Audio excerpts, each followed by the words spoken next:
because you can never really, like predict that perfectly.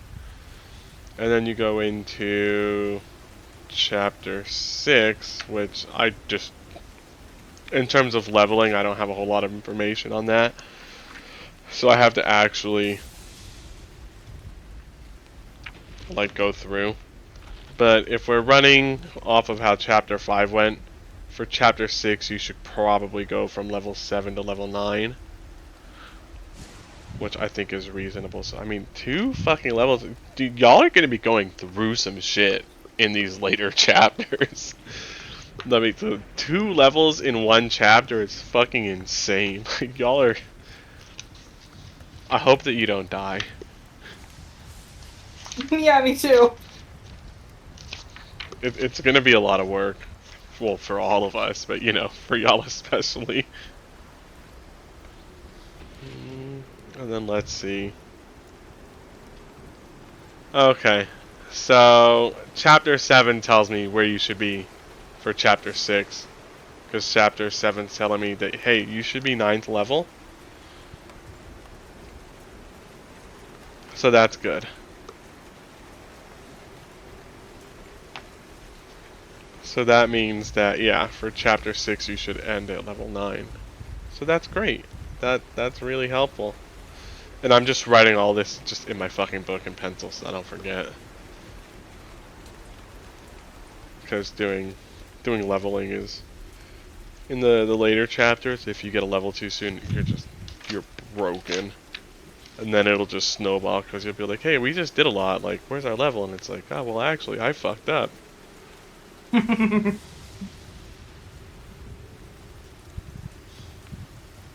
Okay.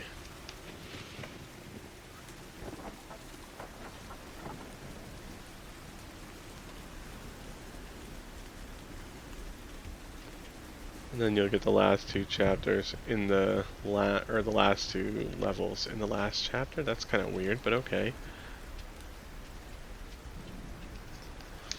It seems like, and obviously I already know this, but the amount of work that you guys are going to be doing in the latter half of this campaign it's gigantic.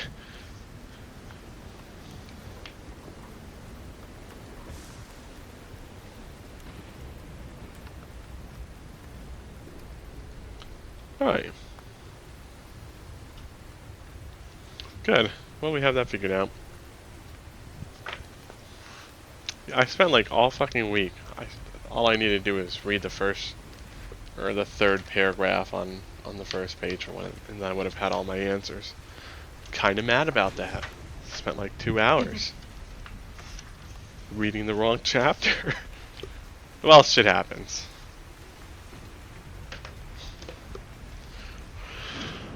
We're waiting for the other guys. Is your husband ready to laugh at Agathor again this week?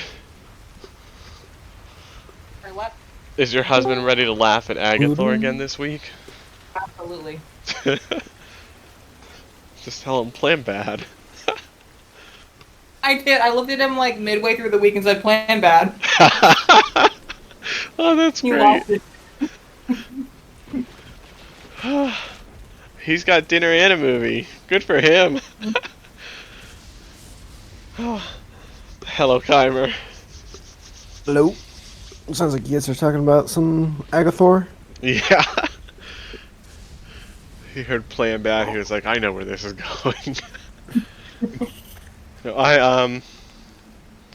her and I were saying, we were talking about the leveling for the second half, because this is like kind of 2 campaigns, right? 2 shorter ones. Mm-hmm. So the Lost Mine of Phandelver for, years and years has been its own little thing, but it ended at level 5. So when we put this Shattered Obelisk campaign, I guess, into Roll20, the Shattered Obelisk is basically the Lost Mine of Phandelver, and then, they basically put in what happens afterwards, more or less, right? Yeah, it's a continuation, basically. Yeah, and so you're going to end Shattered Obelisk at level 12, and so to avoid leveling everybody up too soon, right, and just kind of trivializing like a whole chapter of content, for you guys. Like, we don't want you to be struggling, but we don't want you to just breeze through it, because that doesn't feel good. So I was planning out your level ups in advance, right? And we realized that I just skipped a fucking paragraph on one of the pages in a chapter. And so I spent like 2 or 3 hours this week reading through your book, trying to figure out where the levels are, like for you guys. And I fucking skipped that one paragraph. And so that's why it took so long. And so reading through it just now, I was like, oh, it says it right here on like the third paragraph on the first page of this different chapter that you should be this level when you start it. Like, and that was the only information I needed. But I am really happy about that, even if it is, you know, very frustrating to have gone through all that time and effort. The answer is right there, as long as you have the fucking eyesight to read it.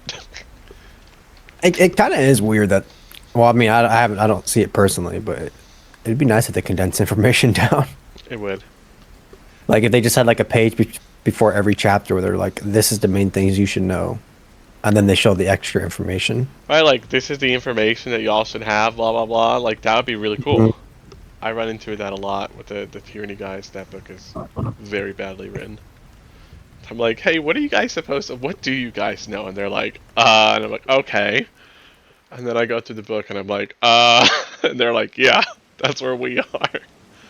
Yeah, because like in my notes, whenever I make like, let's take Phandelver for instance, I'll put like the main buildings, and then main NPCs, and then if you want to expand on it, you just click that name, and then it will lead to it, and then you get more information. That's kind of like how I do my notes. Oh, that's great. Yeah. I should do so notes. I can keep track of everything easier. Hey, look, because that might be super important, you know, like in the future, right? Like, let's say, you know, a fucking demon comes in and just takes over Phandelver, right? And everybody starts acting strange. Like, if you never really knew anything about anybody or the buildings, the location, the people, none of it, right? You're not going to notice that change very quickly. It's going to have to really go off the rails for you to begin to take notice. But, like, if that does happen and you have your notes, like you're saying, like, you're going to notice very quickly. You're going to be like, hey, wait a second. You know, the Smithy didn't always act like this, did he? And you're going to go in your notes. I mean, he fucking didn't act like this. To be fair, I have been role-playing it to where I haven't been taking notes the last few sessions because Kymer's no goblin, so he didn't know what was going on. So he's just like, I don't know, man. I'm just going to follow the party, I guess. Google translate him to Spanish. Yeah. Some of the only notes I got were what Agathor told me and what Devin wrote on a piece of paper and Corvina wrote. Oh my god. That's all I got. Those are going to be terrible notes. Agathor is not reliable information giver. Oh, man. Because I try to base it off of like Kymer's perspective because I think that's funny. It is funny. Yeah. It's going to be great. Oh, Agathor. My brother might not be here, by the way. I don't know. Oh, no? He mentioned earlier that like he might not be able to show up, so I don't. I messaged him just to make sure, but I don't know what's going on. These things happen sometimes. Worst case scenario, we have to scrap the session, but I don't think that'll be necessary. I don't think it'll be necessary. Well, depending on what you do. So, more or less today, you have 3 options. Option 1 is Thunder Tree. Option 2 is to go somewhere else that I don't think you know the name of, so I'm not going to say it. And then option 3 is just wing it, you know? Like, cause it's D&D, that's always an option. Y'all can always just fucking, you know, wing it. Personally, above board, if I'm like being like in character wise, I would think we would have to go to the castle to save Gundren. But I think Thunder Tree is probably the better option of the two for now. Well, just to get that quest experience. With Thunder Tree, I know that I was telling Corvina that should take us between 2 and 4 sessions, right? Damn. Okay. All right. I mean, I just met here. Hello. Hello. Welcome, man. I strongly doubt that you'd be able to do it in 1, but it's not impossible. Like, you could just blow through it, you know. Like it's not unheard of. But 2 to 4, depending how long we take, how careful we are, how often we get jumped on the way there, you know? Yeah. Because you can always get jumped. Actually, speaking of jumping, I am obligated to jump the Tyranny guys 2 more times with increasing difficulty, scaling difficulty, even. When should I jump them? What would be like the most like humorous time to just jump the shit out of a whole party of adventurers? I don't know, where are they, in town? Where the fuck are they? Oh no, they're in a fucking like somebody used multiple level 9 wish spells to create a fucking tower and a hedge maze that like defies the laws of physics, space-time, and reality. How the hell they got level 9 spells? No, they don't have. Somebody in like lore in the lore did it, right? Oh, got it. But that's where they are. They're in the tower in the middle of that hedge maze. After like a month of getting through the maze. So they're. Oh, I was gonna say you could put them in the maze, like just random encounters. I really should have just jumped them in the maze, but the way that the maze is, there's no fucking way the people jumping them would have been able to get in there. Mm-hmm. But in the tower, I think I could jump them in the tower. That would be funny, right? Well, in the maze, you could have made the actual enemies lost too, like trying to get out, so they're both looking for ways out. That would have been fucking hilarious. I'm And then so they mad that could, I you could missed out try on to, that. yeah, you could have done something like they can try to get information out of them, like, well, which path did you take, and that kind of dialogue. Oh, that'd have been great. Mm-hmm. No, they had to go through all this bullshit for their maze. Like it's bad. Like I was having like a mental breakdown the entire past month because of that maze.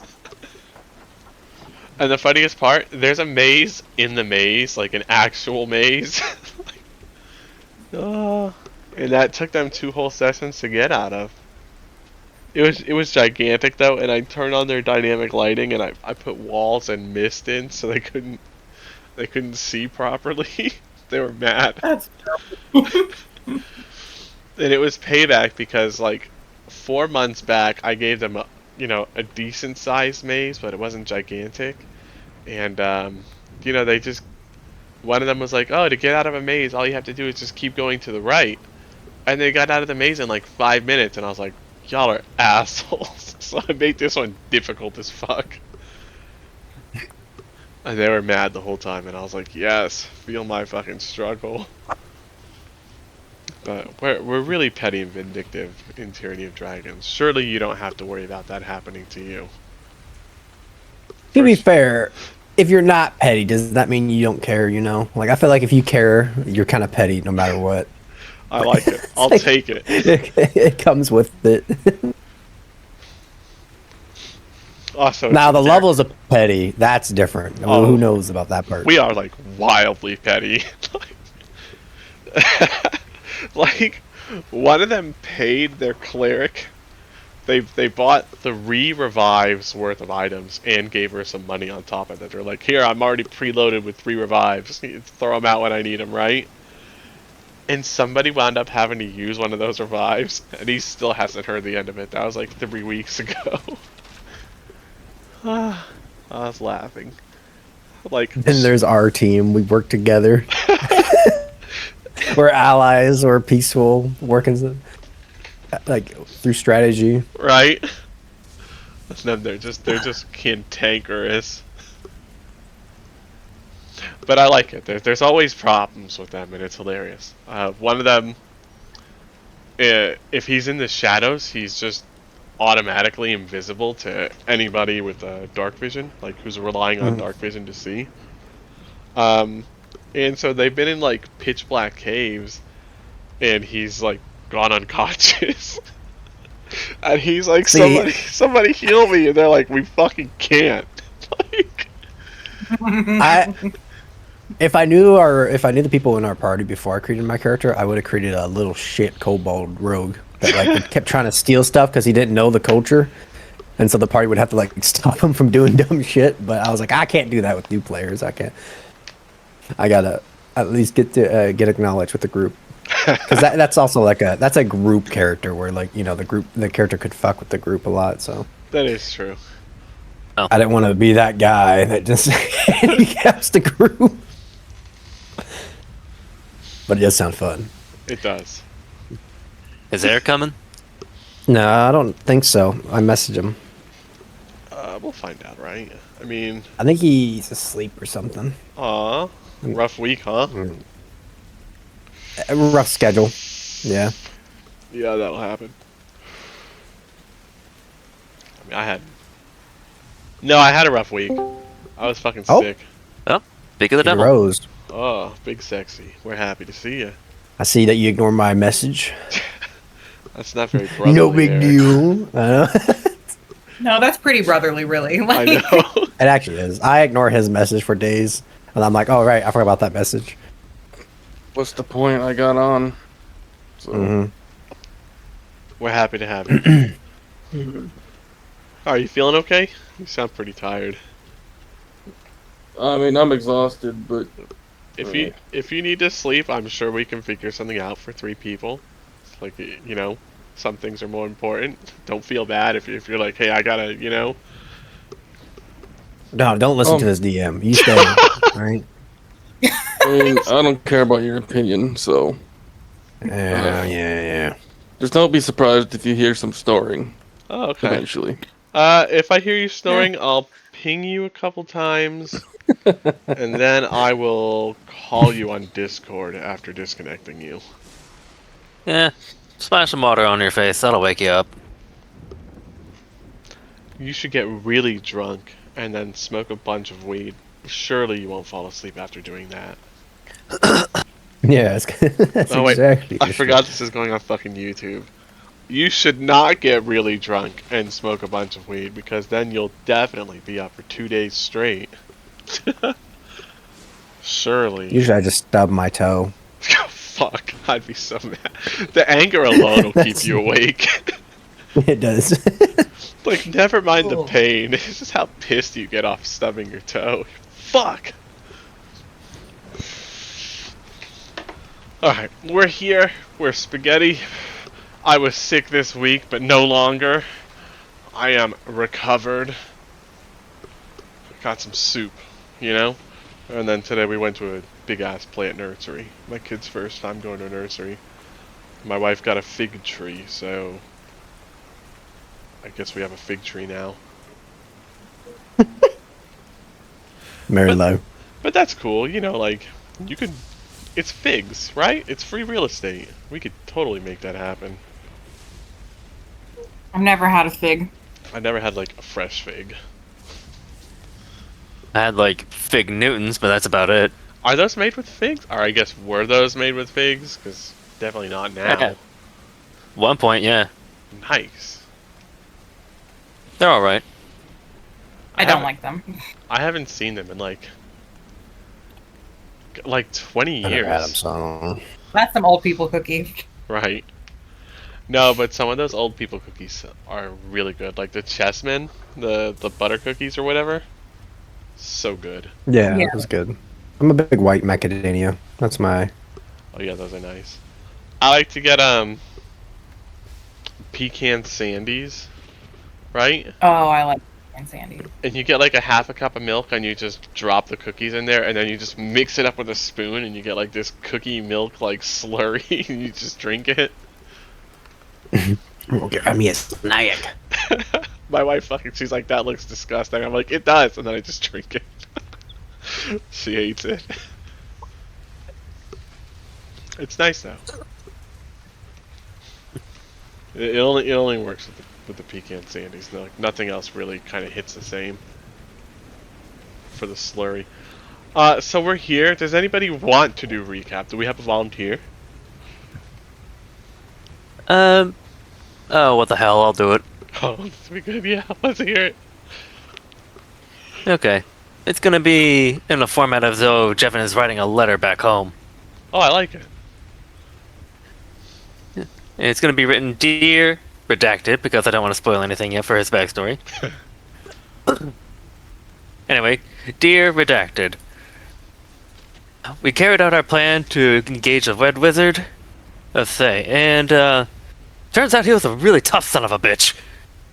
It took like 5 or 6 shots of my greatsword to take him down. But with our teamwork, we took him down fine. Eric's Angry Muscle, Corvina's Silence Spell, Keimer's Strength Hex, and yours truly with the greatsword. After which, we've decided to return to Phandelver after that intense battle. Yeah, deliberating on what we should do next. But along the way, I had gotten to know some of the party. Well, mainly just Corvina and Eric. Keimer was sulking with Agathor. Poor guy. I swear, if we don't get that cure of his, I'm probably gonna owe him a drink. Poor dude. But nevertheless, we returned to town and began, well, telling the townsfolk of our success in Wyvern Tor, Old Owl Well, and in, well, talking with the Banshee. See last letter for that one. And, however, after speaking with Sister Gariel at the Shrine of Luck, we learned that the cleric may or may not have actually arrived in town. So we immediately went to the Stonehill Inn to investigate. He was there, and he wanted 100 gold to break Keimer's curse. To which Keimer responded, and forgive me, I'm not really good with Goblin, but I think he said, I think that means please break my curse in Goblin. That or take my money. That or just shut up and take my money, that's my guess, though. But yes, Keimer handed over the gold, his curse is broken, and that's all for this report. I've got nothing else for now, no updates on my VIP that I'm looking for. But I'm certain I'll find something. Sincerely yours, blank, blank, blank, Jevin Garvis. I like it. Good deal. Go ahead and take one on me. Inspiration. I totally right? forgot. Yeah. You guys think I was sulking because Agathor. I was like, was I sulking? I was like, oh wait, no. That's because Agathor was like, he's sad. I told you, Agathor's super unreliable information giver. You know, if he levels up a bit more, we could probably change that. He'll talk like a normal human being. After, you know... Well, now I can just speak common, so I mean... Oh yeah, that's true. I'm pure record. Finally. Did everybody have a chance to read over the PDF? I looked at it. I don't fully understand, because it said we need a weapon? Mm-hmm. I was going to see, like, is it possible for me to, like, use my tome, my shadow book? Is that, like... Would that be something, or do I need like an actual like dagger or something? It would need to be like an actual weapon, yeah. Okay. What do you think then, off of what you did read? Yeah, looks really good. Okay. Obviously, it wasn't mandatory that you read it. It was one of those, hey, look, we got this, check it out, you know, give it a look. I do recommend looking it over. It is something that I'm, like, I definitely intend to use it in our campaign. So it's one of those things where if you also want to use it, it might be better to get in on that kind of sooner instead of later. But like it can be done anytime. But like I was saying earlier in the week, if you know that you want to use it and you're like, this is totally for me, make sure that you know which weapon you're going to be using in the future, because you can't change it. I need to figure out what Keimer would use, because I don't really know. It would kind of make sense for you to have an ancestral weapon, because you're like... Yeah, my ring is from my mother's side, though. That was like the lore before this ancestral weapon stuff. Oh, yeah. I have background for it. I just can't, I don't want to say it. I don't know what weapon he would use, though. I guess maybe a dagger would be about it. Just sort of like self-defense or something. I'll go through and maybe there's something that I can figure out for a magical weapon, like some kind of a spell book or what have you. Yeah, because I have my Book of Shadows, which is like the tome that you get from the Warlock spell class or the class thing. Mm-hmm. So I was curious if I could use that because I think that's considered a spell focus. I know my ring is considered a spell focus, but that one is kind of confusing. I think so. Well, I don't don't know. think, because like the most difficult part is going to be if it's like, oh yeah, you do like X extra damage or piercing damage, physical damage, you believe, right? Stuff like that. That's going to be hard. But I mean, if it's just stuff like, oh hey, you get like a bonus to hit or force. It would be only spell influence stuff for timer. It wouldn't be like Yeah. actual like melee. Well, I mean, it could do some melee stuff, like if you get like an armor kind of bonus or what have you, right?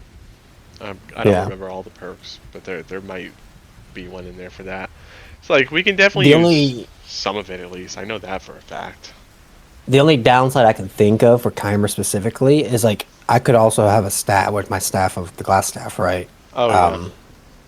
So it would have to be a rule that if I want to use my ring stuff, I can't have anything in my hand. I would say is a good rule. Yeah, that's reasonable. That way I can't stack bonuses. Well, maybe a shield because I think a shield will be fine. But like I can't stack like two-handed bonuses and stuff. Yeah. Well, we can always cross that bridge. Yeah, we look at it later. You still have that staff of defense. Yeah, it's really good. That's why I'm not like super bummed out by it or anything. I was just You like, could I don't- always just it's hard. put those spells in, like let's say you do get a staff, right? You could you could just put those spells in the staff. That's something you can just do normally too. Honestly, you could create magical items like spell scrolls and such. And Can yeah, you can. It's a hassle, but I yeah. was just gonna carry around this staff and just swap to it and cast Mage Armor and put it back because that's all I care for. There's legit nothing wrong with that. Like I've had almost everybody that I've run through this campaign, like the Lost Mine of Phandelver. Everybody in a group that has someone that can use the staff has done exactly that. They're like, yeah, I'm just gonna swap, Mage Armor, swap back. Yep. I mean, it works, How many 2-minute slots do I get? 2? It should be 3. 3. Okay, so that takes up 1, and then I but now that doesn't count, so we're good. I have 2 slots open. If you use the ancestral weapon, that will take up in a 2-minute slot as well. Yeah, I would hope so. That would be broken if it didn't.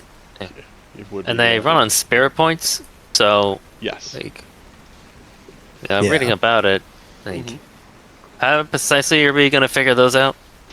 Oh, I will. Yeah, it's like a reward basically Yeah. that It's you like can a get. Like, reward. like give me the goods. But yeah, no, it is like a reward, and then you'll also, like, let's say that we get one today, right? Like we get one of the ancestral weapons today. Like one of you is just dead set on it. You know exactly what weapon you want, and you're like, Seepa, make this fucking happen, right? Okay, we can make it happen. Like I have multiple avenues already open to where it could happen today, if you're dead set on it. So we give you your ancestral weapon, and then at the end of this session, I'll tell you how many spirit points you'll have available for use, right? And then, if you need help during the week or, just for me to stay later on tonight, we go over anything that you need kind of help with, and we figure this stuff out, right? But, you don't actually have to worry about how many spirit points you'll have or, like, getting them or anything. Like, I'll handle that side for you, okay? Alright. Until we're, like, level How are 10. you Yes. with that ring idea?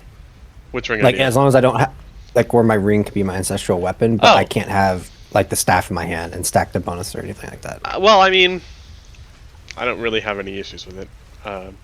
Okay. Now, like, doing it, I'm going to have to figure out how we're going to be doing that exactly, right? Yep. But, like, the idea, no, I don't have any problems. Okay. Because that would be my choice, preferably. Okay. You know I what, just, let me I write think that the down. limitation, the limitation on, like, having another actual weapon would be, I think, is a good limitation. That way, I should write this. become broken or anything. I'm going to write it in pen. I'm going to write this down because I will work on that during the week for you. And I'm just going to kind of look through and see how reasonable it is, right? Because, like, let's say I go through and, like, none of it really applies to a ring. Okay, we're going to have to, you know, come back and kind of change our discussion a little, right? So, like, Yep. I'm going to make sure before I tell you, hey, set in stone. But, like, just from what we know right now, not an issue. Just keep me up to date, dude. I will. Yeah, okay. So, yeah, your ancestral weapon, obviously, if the stars align, which it seems like they should, it's going to be your ring. I think that's a good idea. And we'll. It would fit with my background. That's Yeah. why I'm like, it'd be the perfect thing. And you know they are called ancestral weapons, so like it would make sense. Well, obviously, maybe not in the with the fact that it's a ring, but like it's ancestral. You know, it's been passed down. So yeah, It actually, because the ring's a genie ring, so it could be considered a weapon. oh, that's true. It could be. No. Yeah, like if somebody's going around taking your weapons, like to go into like the bar or something, and they realize what your ring is, it's definitely getting taken away. That's fine. I can just resummon it. It can't leave me, I don't think. Not permanently, right? No, because I had to spend like an hour to recreate it, basically. Because it's my focus. Nice. And that's a permanent focus. That can't be taken away from you. That's amazing. Mhm. Oh, remember what we were saying about spellcasting with money, right? Everybody remembers? Anything above like 100, I think you said? Anything with any monetary cost, you need that item. Ah, that's what it was. Okay. Yeah. Aside from something costing money, spellcasting focus takes care of it real quick. Okay. So we're here in town. It's storming. We're still at the Stonehill Inn, right? Mm-hmm. Okay, yeah. You finished talking to the cleric. Did we give him a name? I don't think we did. We just clarified he was an old person. Alright, let's give him a name. Give me a sec. Yeah, this'll work.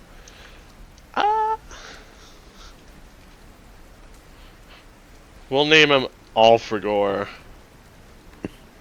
We'll name him Alfrig. Anybody have any issues with Alfrig? Alfrig? Alfred? Alfred. Okay, fine. It's Alfred. That's It was gonna be Alfred. Yeah. Alfred again? Alfred. His name is Alfred. Was there another Alfred? The cleric. Alfred the cleric.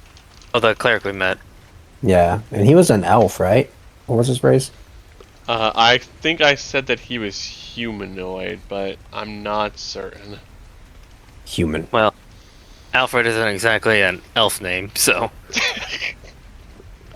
Hey man, culture appropriation, alright? They could have took it from human lands. They Maybe he stole was it. adopted. Right? Might be a half elf and you just mistook him for a full one. Oh, that'd be hilarious, wouldn't it? Hey, why are you getting old? I thought that you were... No, man, I'm only half. Oh. I thought you were 100% elf, bro. What the fuck? I'd be so mad. You're half the elf I thought you were. Oh, that's hilarious. But okay, yeah, so we've gotten the curse taken care of. Spent some money. Finally. It's storming outside. We've already talked to Sister Garaele. What would we like to do from here? Well,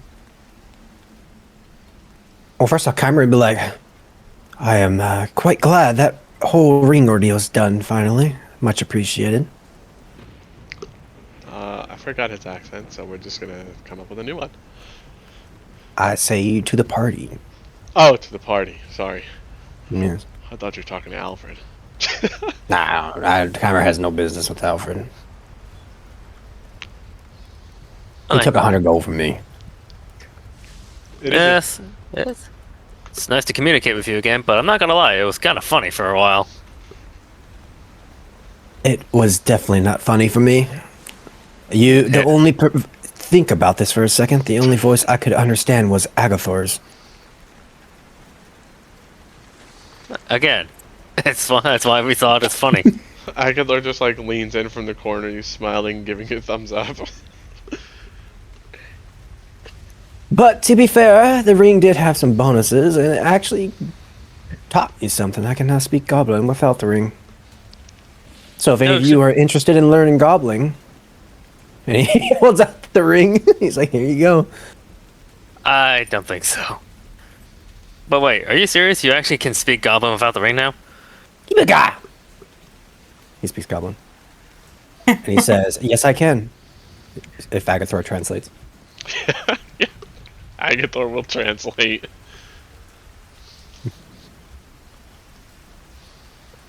Jevin just stands there, and he blinks. Well, okay, I guess it makes some kind of sense. I mean, I got my dark vision from the amount of dark vision spells cast on me, so I guess it makes sense.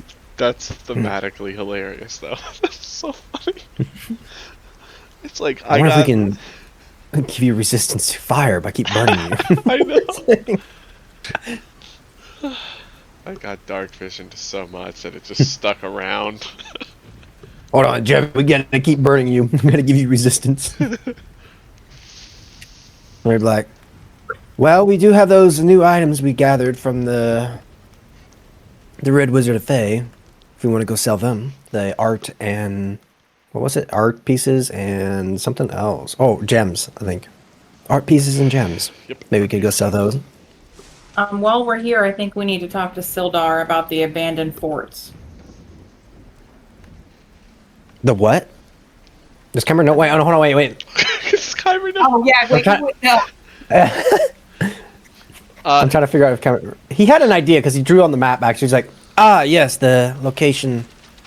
And right, then, I forgot about that. And then Agathor was talking to you about a really big house, you know, made out of stone. Yeah, he'd be like, the House of Stone, right? I made him super. I'm sorry. He's so unreliable with information. He's still learning the Eric. common tongue. He'd be like, I guess the goblins are in a holdout of a House of Stone. If I remember correctly. You mean the fortress? I'm not entirely sure. That's just the information I got. Well, anyway, before we asked him, Hamon did point us out the general location where it's found on the map. Oh. Well, that's useful. I'll take Yeah, it. it's somewhere up north in the forest. Don't It know does precise. align with that bugbear. Was it the bugbear? Who did we interrogate before? It was a bugbear, right? Yeah, it Like was. that. It was What? Agathor. Was it Agathor? Yeah, it was. Yeah, it was Agathor. Agathor. Oh, I thought it was a random bug. Okay, yeah. Well, Like, to be fair, Agathor kind of is a random bugbear. no, he's Well, he not. was. Yeah, he was. How dare you, DM? He's our bugbear now. Yeah. Come here, be like, well, let's go find Sildar, sell some of our loot, and then probably make our way to either the fortress or Thunder Tree. Well, Unless you guys have something else in mind. I think we have to stop at Masters too, because I think he owes us 100 gold for something. Down with the mayor. The mayor did have a quest for getting rid of the Wyvern Tor. Yeah, that's what it was. I hope he doesn't deduct anything for Agathor. I wasn't How even does he know? thinking about that, but oh man, that'd be great.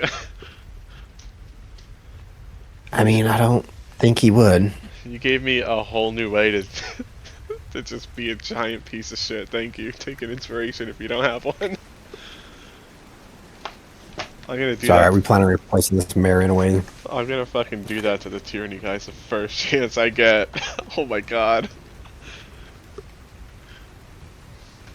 Oh well, Harbit's a bit of a coward anyway. I highly doubt he'll try to rip us off. Oh, I would. I'd be very interested in seeing him try that. You're sitting around like, I want this to happen. Please do it. Like the problem wasn't taken care of anyway.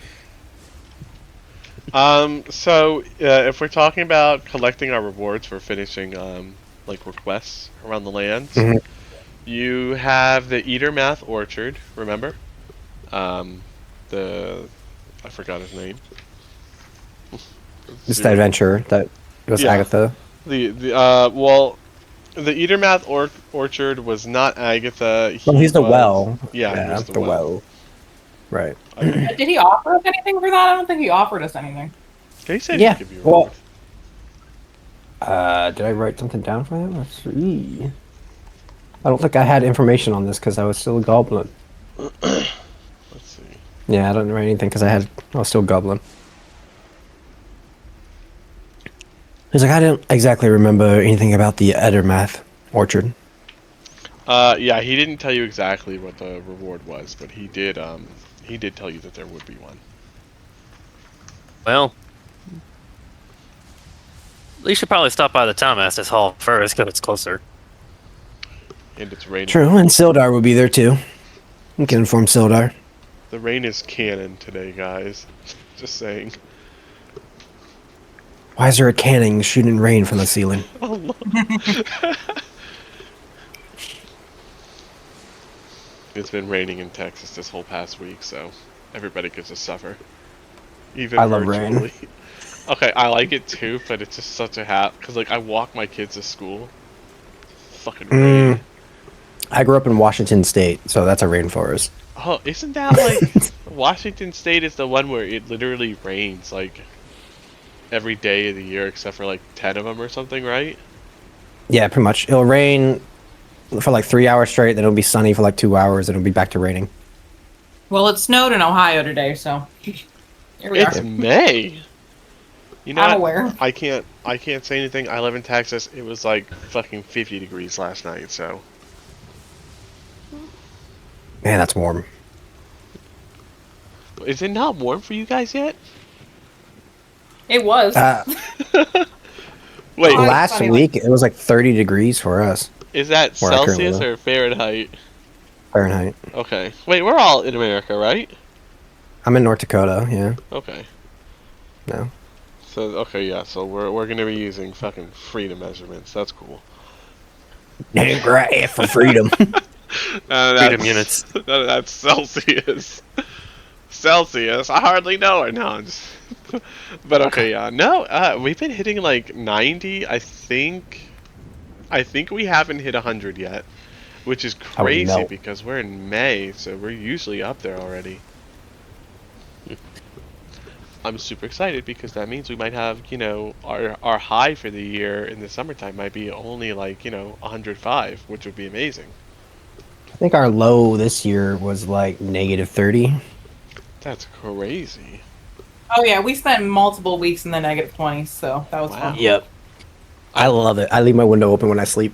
I think we only had like 1 week of 32 or lower, and like it wasn't hitting the negatives. It was like, okay, yeah, it's gonna be like 28 today, you know? Mm-hmm.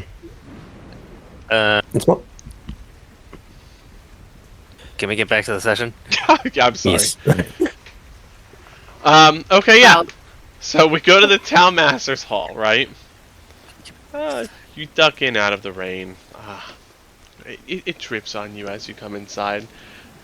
You open the door and you see the familiar sights, right? You see the red brand bandit. Lord, it's a mouthful. Yeah, and you see Glassstaff, and they're both just sleeping in they're criminally small jail cells, we'll say. Harbin Wester is eating a gigantic sandwich at the desk of the Town Master's Hall. And Sildar is going through some paperwork at a table on the other side of the room with a candle. We'll walk in, he'd be like, "Excuse us, but we have some information to relay." Who are you saying this to exactly, so I know who to... This is walking into the door. Oh, okay. That's why he's saying "excuse us," like, because we're just basically barging in, because it's kind of what we do now, I feel like. In that case, Harbin's going to start choking. Sildar's going to come up to you in greeting. Ah, arms outstretched, right? real happy to see you, smile on his face. How fares it, adventurers? Have you done well? Well, we've done quite well, I would say. We've actually discovered where they might have took Gundren. My word! Such great information to hear! How reliable is it? Quite reliable, I would say. Well, at least the location of the goblins. I'm not sure about Gundren being there, but that's the only lead we got. The location of the goblins, you say? Yes, the ones that took Gundren. Oh my! That does sound like a promising lead. How far away is it? It's about a DM distance. You're right. We'll just say a day. Yeah, it's a good amount of miles up north in the forest. It's an old abandoned stone house. A fort. A fort, yes. Okay. A fort. A fortress, you say. Well, it's no shock to hear of an abandoned fortress being in the area. After all, there used to be many of them here. And I have to say, it's not exactly surprising to hear that this fortress, and the goblins inside of it, are within the forest either, considering... And he kind of like moves his head back and forth. Well, considering that that's where we were when we were ambushed by the goblins in the first place. Thank you again. Now, yes, it's quite weird because they definitely knew you guys were coming. yes, strange indeed. We were very hush about it. Yeah, Glassstaff told them. I'm pretty sure. I forgot. He did. Okay. He said that they had an inside guy in Neverwinter. Oh, okay. I'm not sure that... Oh, no, he would know. Yes, well, we'll recant that last bit out of his mouth, sorry. Yes, well, you know, as careful as one might be, treachery does seem to make it a little bit moot, does it not? He'll kind of glance over at him, too. He's asleep, though. He's just, you know, daggers.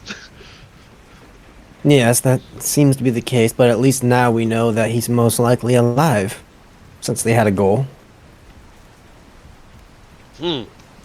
Ah, what a good point indeed. Gosh, my heart swells at the prospect of rescuing my friend. Tell me, will you be going to this fortress today? Is that the purpose of your visit here?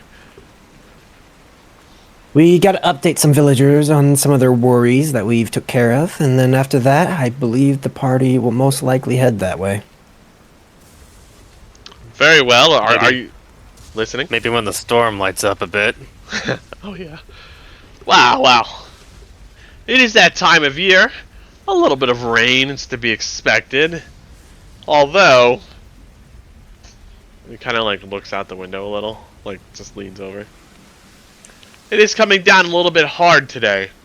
Perhaps it could be a little bit dangerous going into the forest at such a time. Maybe wait another day or two, prepare, take care of some other business if you have it.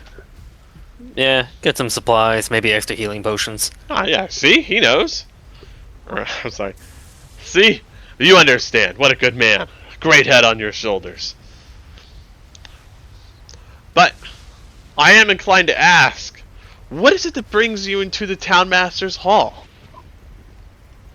Well, we wanted to inform you, Sildar, about our current endeavors on the Gundren task, and then we also need to talk to the Townmaster about something. I look at...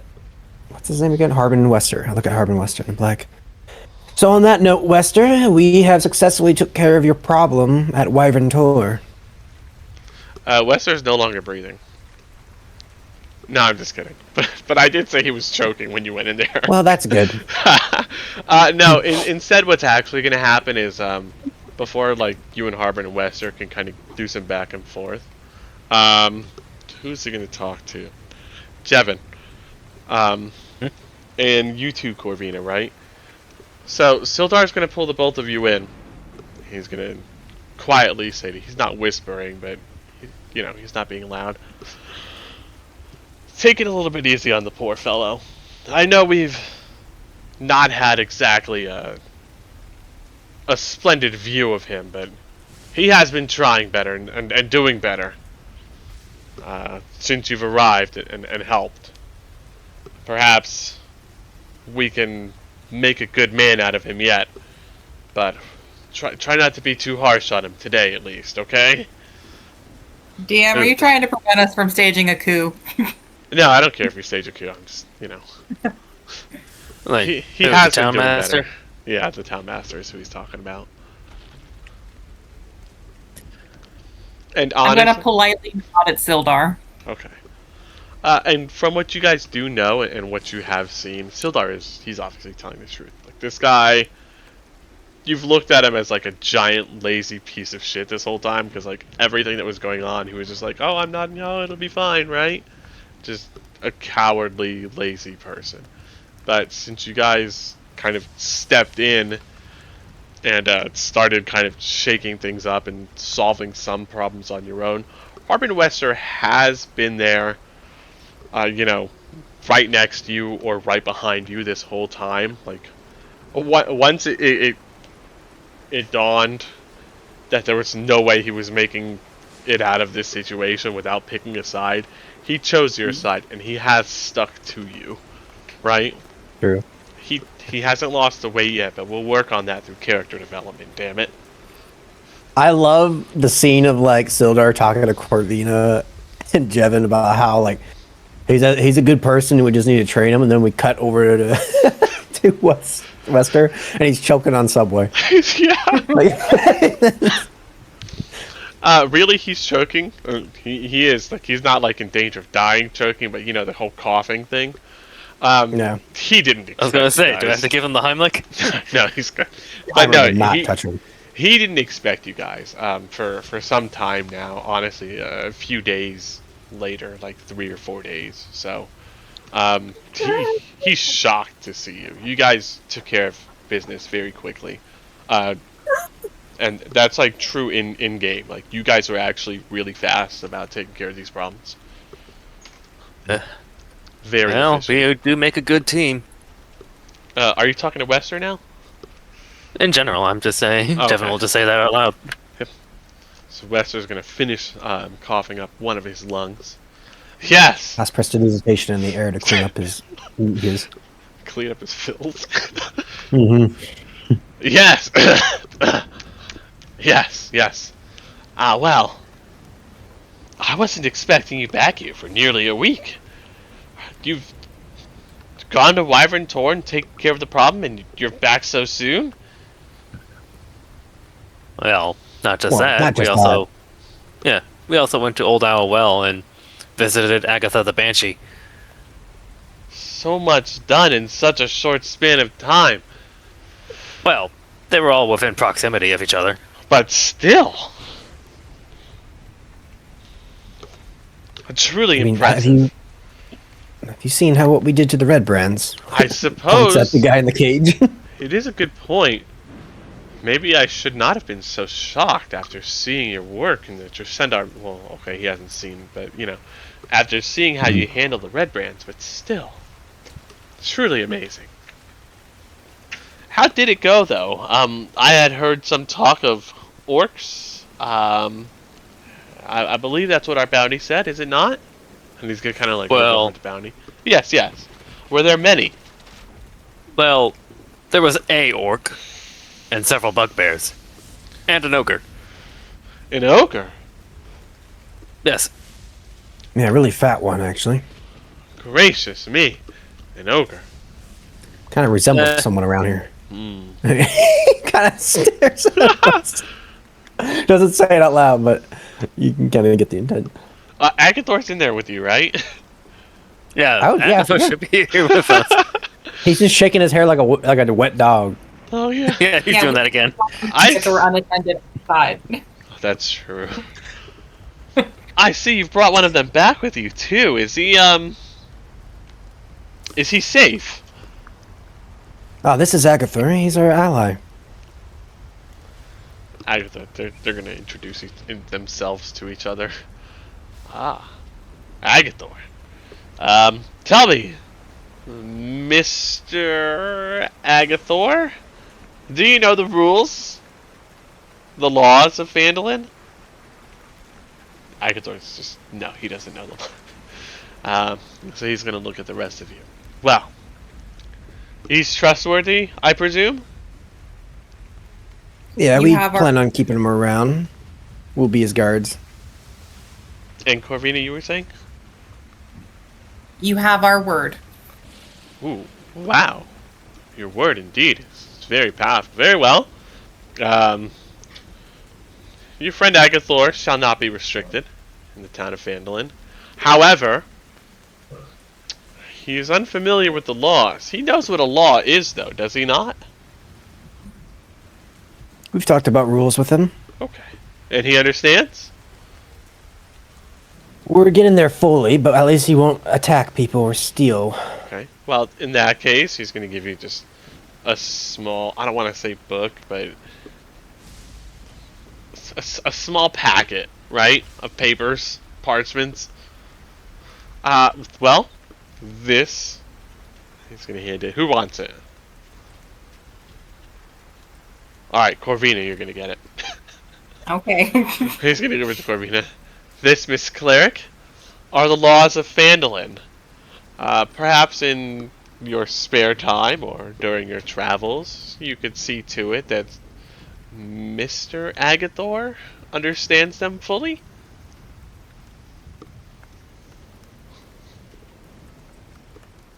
I take the laws and I say, We'll work on it. Very well. I'm sure you'll be successful. It would seem that you've not known failure yet. I don't believe that this would be your first encounter with it yet, or, you know, dealing with laws, you know what I mean? He's like, I don't know. Jevin's gonna lean over Corvina's shoulder and just look at the amount of laws on the packet. How many laws are there? Are you going to ask me to write these laws out at some point in time? No, like I'm just asking like a general number. Is it like a lot? Like No, not really. It's not just one-line laws on like a few pieces of parchment. It's like, hey, you know, no stealing. This is what stealing like entails. This is the punishment for stealing, right? Like how we'll handle it, all that jazz. Kind of like how we've got like Okay. 30 different laws for stealing, and it's like, oh, this is misdemeanor, you know, felony A, B, C, or whatever. Like, you know what I mean? Larceny, all that jazz. Court trials, jury trials, restitution.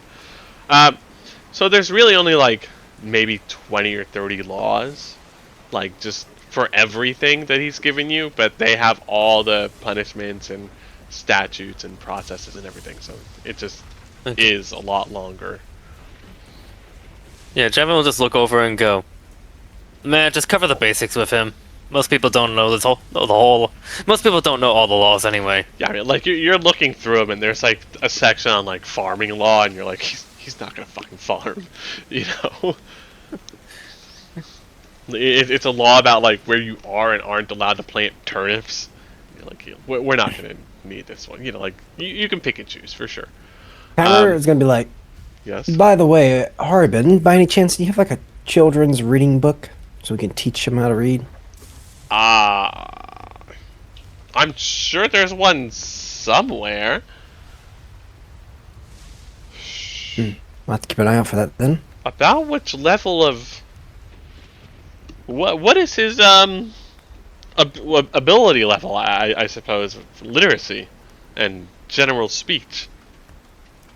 Low. I would say he understands the basics, but once you start using big word, he loses the meaning. And like anybody that's looking at Agathor, he's just like he's just nodding his head up and down like yeah, makes sense. It's true. Well, Agathor's like Agathor do. I suppose you could always check Barthen's. There might be some in stock there. Outside of that, I know that at the Alderleaf Farm, they do have children there, so perhaps books as well. I think that everything here in the Town Master's Hall would be a little bit, well, dry. Yeah, fair enough. Anyways, where would we collect that reward for clearing out Reventor? Oh, from me, yes. Just give me the bounty so I can put the stamp on it. I hand him the bounty. Where's my Wyvern Tour page? Oh, that's right. It's like way in the back of this chapter for some reason. Just making me angry.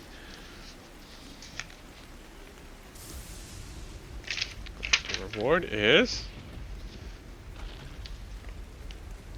here we go. So you will receive 100 gold pieces. So I'm assuming you give him the bounty that you guys have. Yeah. Yeah, he's gonna stamp it. Big red stamp. Completed. He writes the date on it, goes into a safe, comes out with some coins. Very well. The reward for this quest was 100 gold pieces. I will not be offended if you count them. You can do it over here, and he motions you to like a small table. I will, however, in good faith, be giving you an extra 20 gold pieces as a reward due to the appearance of an ogre. A troublesome foe. Yeah, it really that's wasn't definitely the case. Yeah, it really He wasn't that gives- hard to deal with. Gives Jevin the sharp eye. He's like, you can't ruin the money. Well, I'm sure that the four of you fighting against an ogre might have made things a little bit easier, but still an ogre is an ogre, and it was much higher in terms of a threat than what the quest was slated for, so we do feel the need to give you a little bit of extra compensation for that. And so I believe that the 20 gold pieces should suffice for such a thing. Take it. What do you guys think? Take it with Much a free appreciated.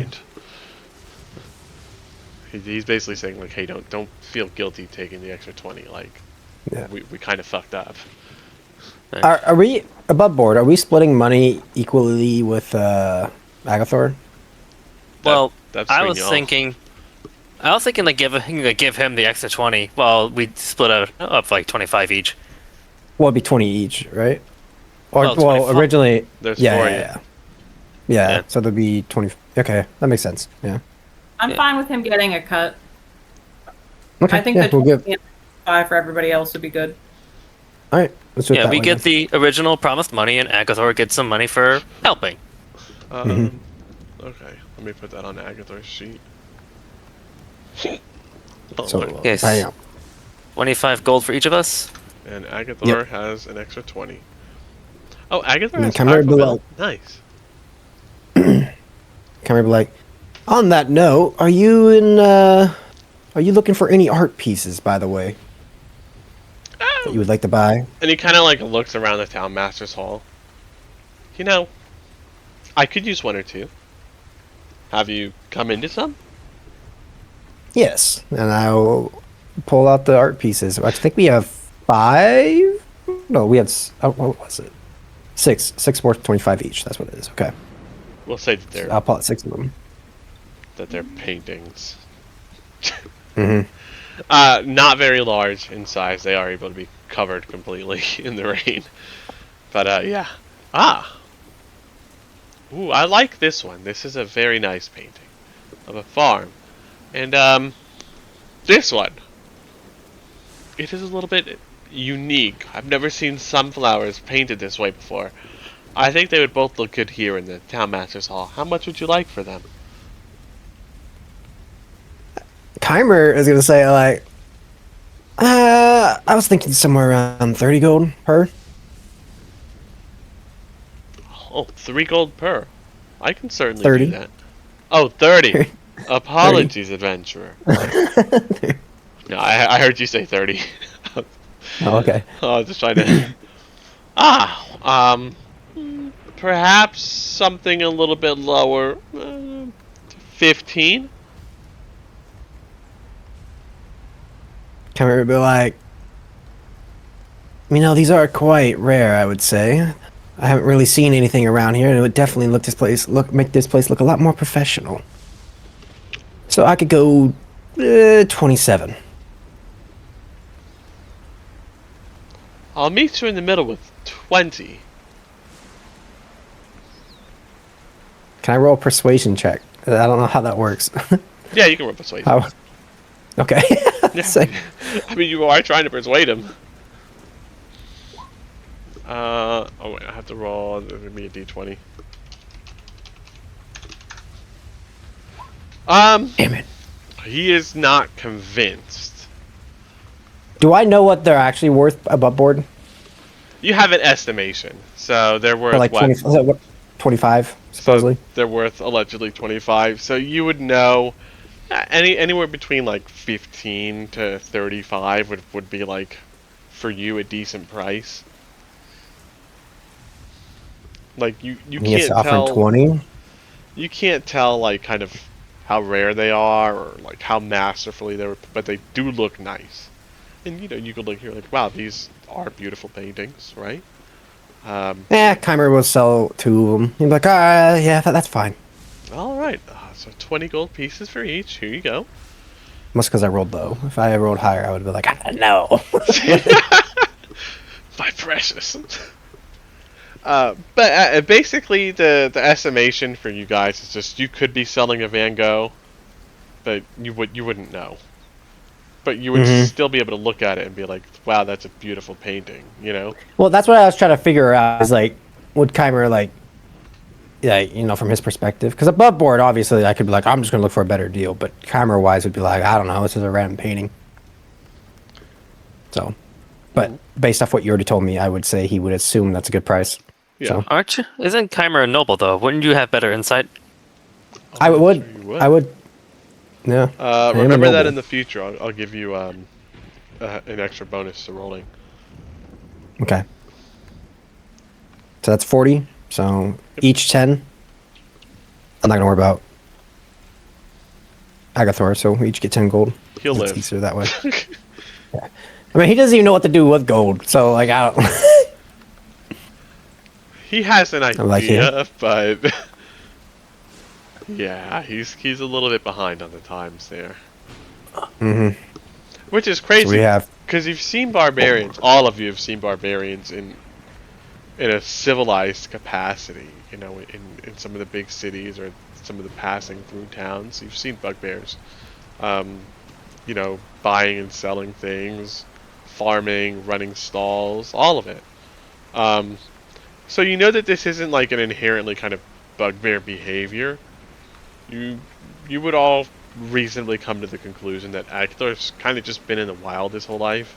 He just doesn't really know a whole lot about living in a civilization with a society with rules and laws and stuff. Which similarly makes sense because you've been traveling with Eric, you know, this whole time too. Who's roughly the same. But is a little bit more wise and intelligent. And most importantly, can communicate effectively. But yeah, so you're gonna give the paintings over to Harbin. Harbin's gonna give you the gold, and he immediately goes to the walls with some nails in his mouth and a small hammer, and starts driving the nails into the walls to hang up the paintings.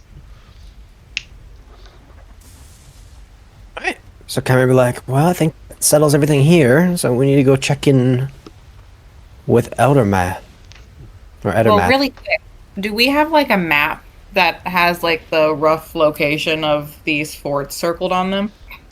It's just the one fort actually, but that is the rough location. Or do you mean like a handout kind of map? No, like a map that Corvina would have in her hand. Oh yeah. You guys, it's assumed I think that all of you have some kind of a map of just. I'm pretty sure we general just area. distinguished he circled the map too, like the Red Wizard did. Yeah. Yeah, he did. Perfect.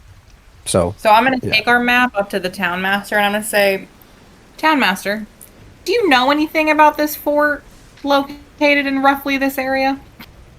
Ooh, what a good question. You can go ahead and take one for that too. Let me see if there's any backstory on it actually that I can give to you. I would be surprised if he knew anything. He didn't know anything about the manor that lives in town. It's true.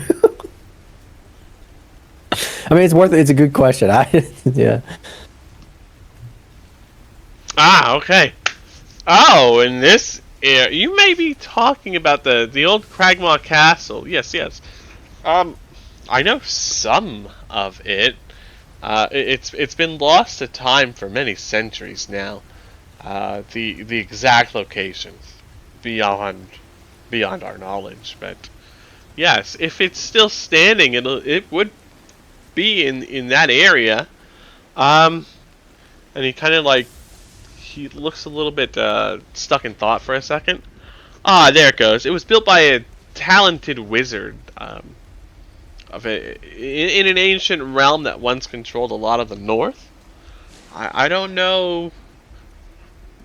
I think it was Old Falorm, possibly. But it's been many centuries.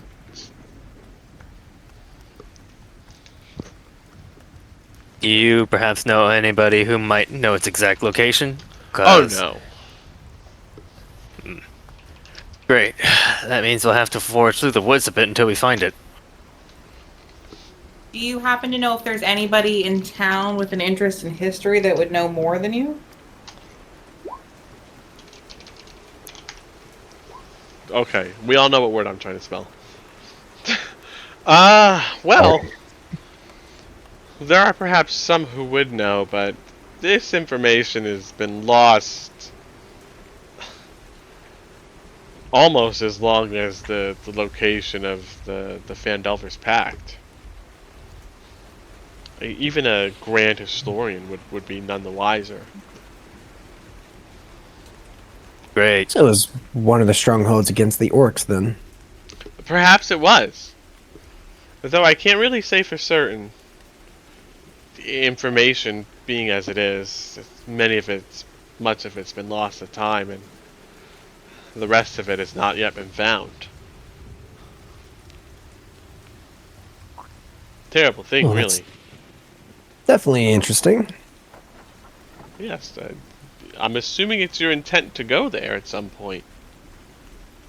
I believe it's most likely our next objective outside of town. Oh, I see. Well, if you do happen to find any information, I certainly wouldn't mind being privy to it as well. Well, if I find anything worthwhile, I'll definitely bring it back. You could do with an update. Excellent. I would pay you for this. Also, just to be clear, I would not be asking for such things free of charge.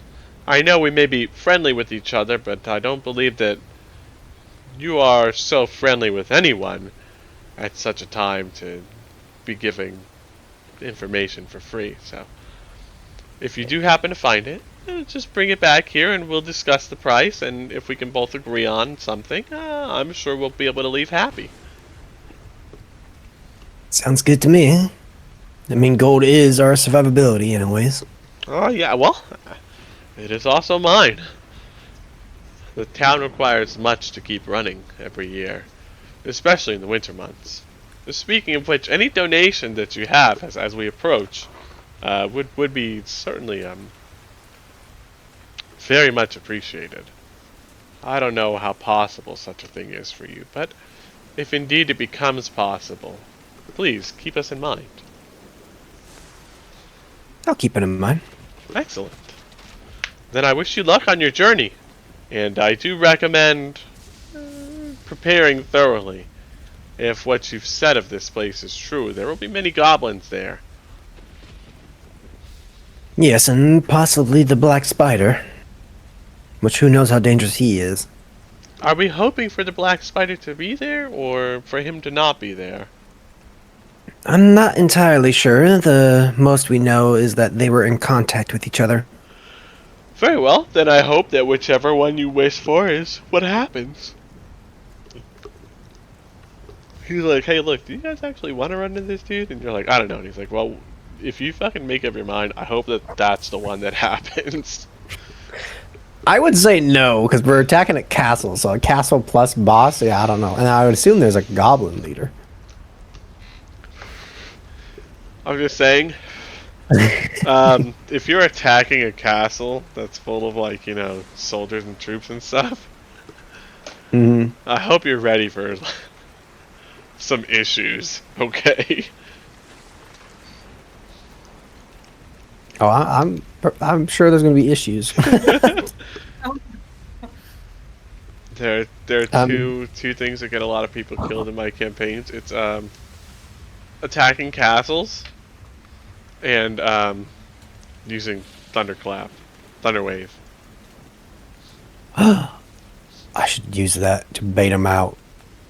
Wait, how would that work with the storm? If there's a storm happening, would that give me a bonus to hiding it? Wow! I didn't even think of that. Great use of, well, your brain, first off. Second off, the environment. Literally. Yeah, no, that would actually fly under the radar.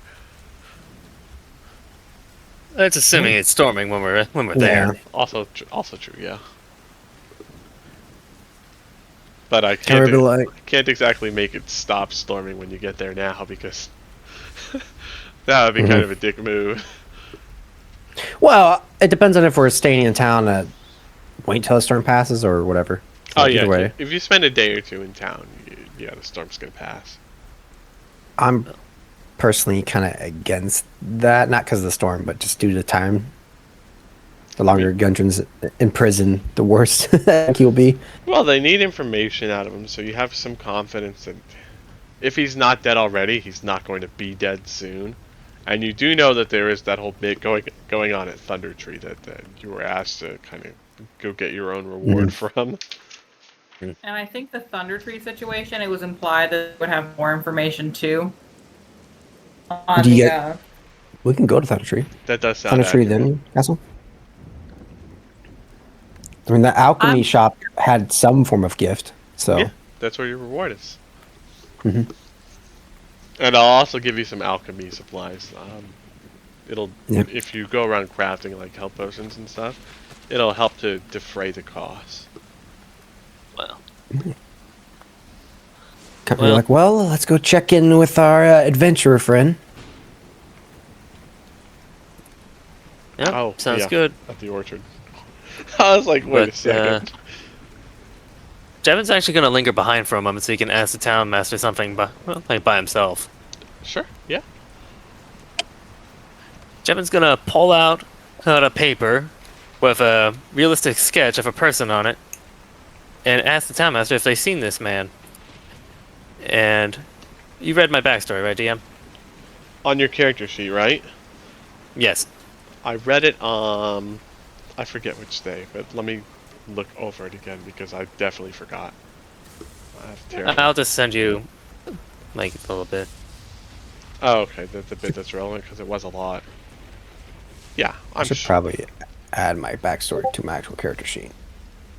It couldn't hurt, because I do go through these randomly. Oh, okay. Yeah, I sent it to you directly, but I was just like, maybe I should just add it. Yeah, having it on there is not a Real. bad idea. Yeah.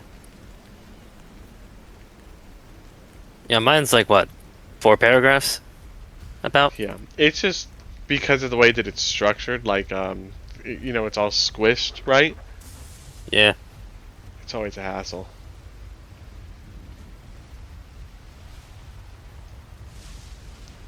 Alright. Well, I sent you a message on what he's actually showing the town master. Yeah, but I want to look for the more backstory on him specifically, just so I know how reasonable it would be if I said yes or no. Look towards the end. Okay, I was in the fucking middle. Thank you. The last paragraph, I'm assuming? Yeah.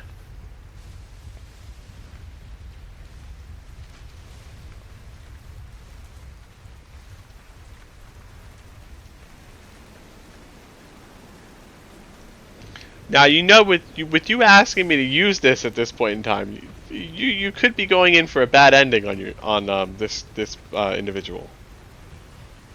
So what? You could be going in for a bad ending on this individual. I just want to make sure that that's something that you're not like going to be upset about it if that's the direction that we go.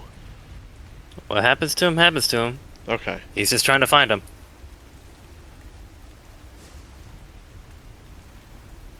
Okay, yeah. I don't know how to say this in character. He's gonna say that he doesn't look entirely unfamiliar, but that he wouldn't feel confident giving you a definitive yes. I see. Let me know if that ever changes.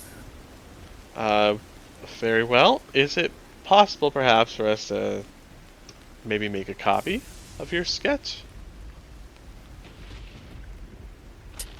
Yes, but keep it on the down low. Like a handful of trusted people in town to keep an eye out. Is it dangerous? He was taken by not so good people, I think. Very well. I believe I understand the situation, and we can certainly accommodate. If you leave it with me, I'll make 2 copies. One for Sildar and one for myself, and we'll return yours to you. And we will both be on the lookout for this character. Alrighty. Might make more in the future, depending on who I can trust. Very well. If you require assistance doing that, we do have some people here that are willing and able. But if you don't, well, I suppose your business is your own. Thank you. Well, I'll come back before either later today or before we leave for the freaking, you know. Very well, we'll see you then. He'll nod and then he'll start rushing after to the party to catch up. Okay. And you know, it's raining. They're not close and they're not far. They're not teleporting. Let's see here. So, as you step outside, if you go towards the town green, it's just rushing water. It's obviously, you're not going to get swept away or anything. It's just like 2 inches, right? But it's raining kind of heavily, and it's all pouring down off of the town green and through the streets, kind of going to the south. If you go up past the smithy and Barton's Provisions, it's roughly the same thing looking at the hills behind, well, I mean, they actually surround the Eatermath orchard. So no matter where you go, the rain is going to be a problem. It's not going to matter, but it will classify as difficult terrain.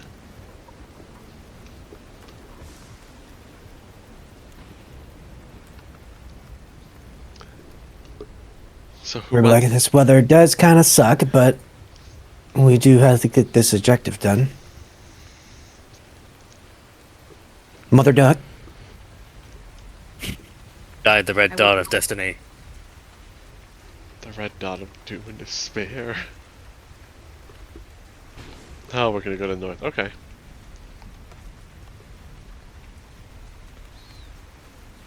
Oh, I forgot what they changed his race to. Drow? Yeah, he was a drow, right? Yeah, he is a great. Before he was a half elf, I think. Yeah, but it got retconned when he swapped books. Yeah. It was retconned. I don't can't know why remember I don't know why they bothered. I honestly. Probably to just. If I had to assume, it was probably something to do with the Black Spider, and be like, oh, is this guy the Black Spider or something? Oh, you But- know what? That's a really good idea. Yeah, probably true. Fuck is it? Oh, here it goes. Okay. Put my bookmark over here. Alright, so you get to the Eatermath Orchard. He is a retired drow, so whoever said drow, if you don't have one already, just go ahead and take one. Okay. I think that's Casey. I don't. Well, I said it too. I've already got one, but yeah. Oh, that's fine. Can I take it, DM? Can I get it? No, you can't share. Dang it. Sorry. I hate you, Eric. No. That was a Turns fast, on you. a fast Yeah. turnaround. Oh, okay. He's very old. A marshal and a herald. Oh, okay. So those are the changes. So it says that he's originally we were told that he's a retired member of the Gauntlet. Okay? He is currently a member of the Gauntlet.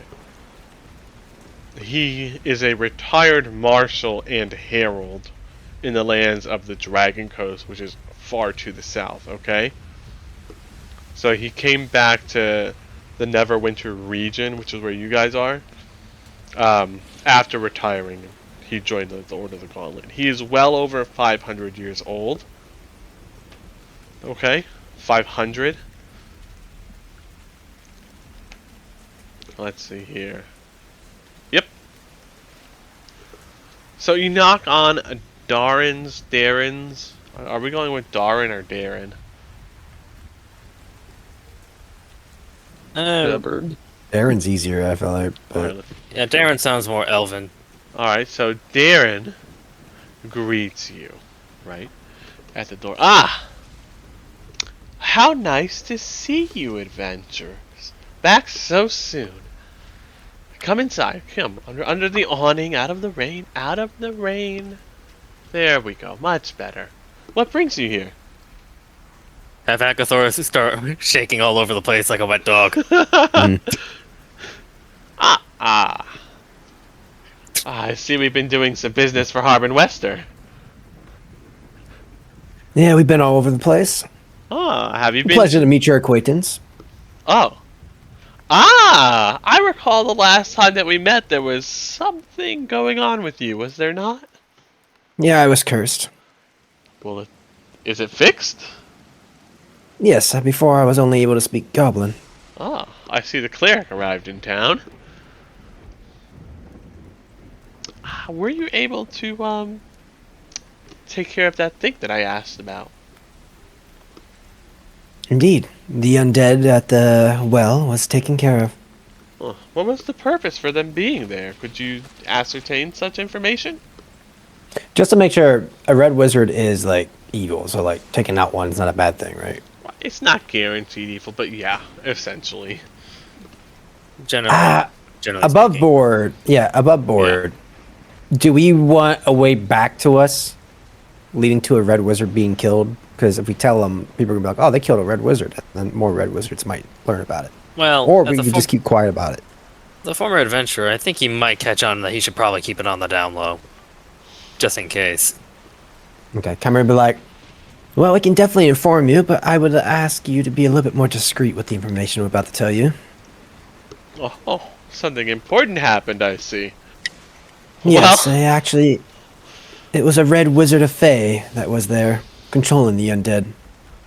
oh my. Quite Well- a high-level one at that. I'll have to make some calls to get it taken care of, but it shouldn't be so difficult. It's already done. It's already done. You convinced him to leave then. Convince is a strong word. We just took care of him. And I pull out a cloak. Oh yeah, he took his cloak, right? Yep. So you pull out the cloak and there are like, it's got a lot of tears and holes and there's dried blood all over it and you're, I hand it to him as like, here's the evidence. So he starts with an ah, but it turns into like a chuckle and then a laugh. Ah, very well done. No, we definitely didn't want them to be wandering around here, just converting people into undead. That's not exactly a good thing to be happening.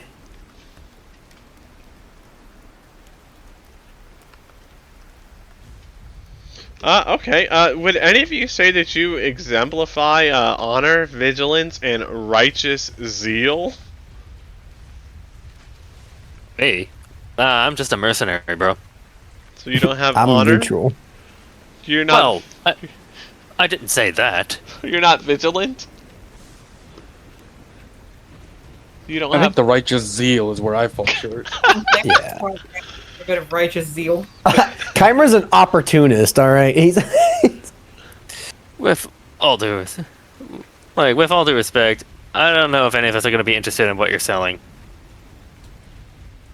Oh well, he's gonna try and sell it anyway. Wow.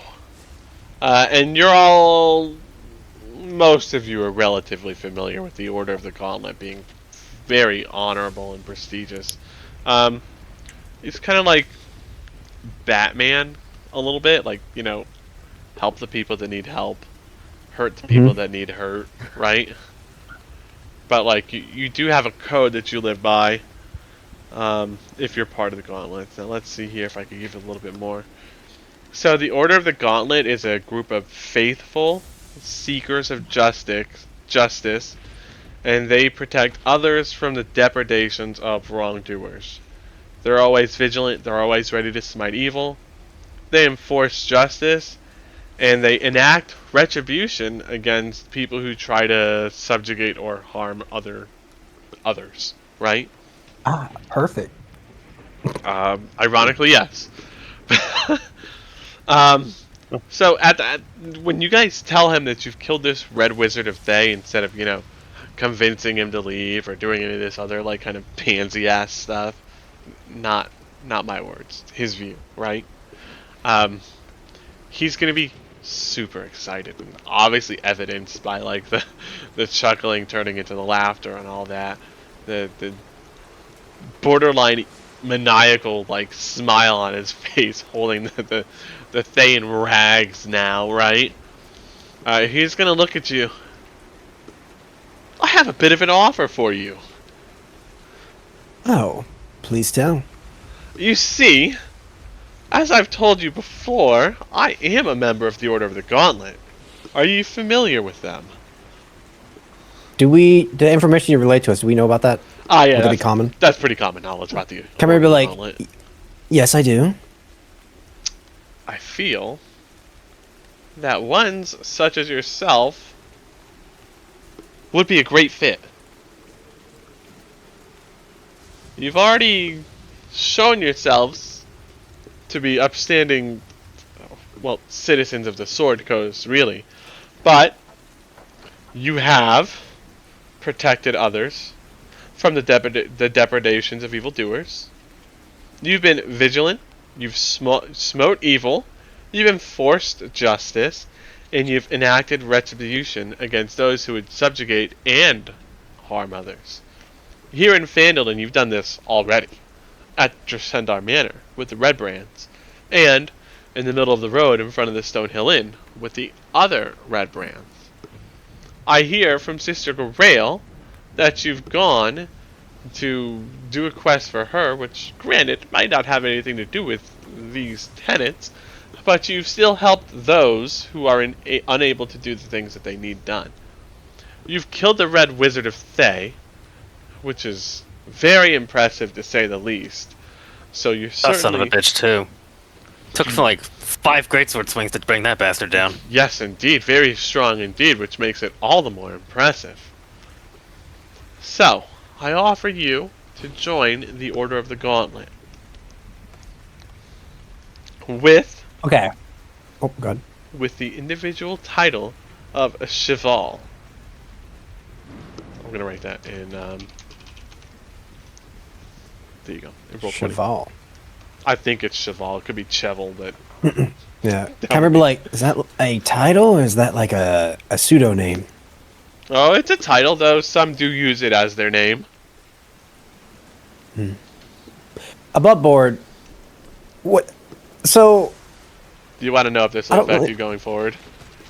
yes. Like, because I don't know. Kymer's not really evil, but, like, he's also not, like, super righteous or anything. He's This just, like, will- he helps those that need to be helped. And This will not It's- affect you going forward. it's just, So it's like flavor. Yeah. And like So let's see here. maybe like a little boon in the future. It says, it explicitly says this rank and faction won't affect this adventure, but it is significant for players who participate in like organized play events. So like if you're doing like Adventurers League kind of stuff or whatever, right? yeah. It could be important, or just it can be important for your roleplay. Like let's say you run into like 1,000 people from the Order of the Gauntlet just like on the road. Yeah, you might be able to get a lot of help if you show them that you're part of the Order of the Gauntlet as well. But like realistically, no, it's not gonna.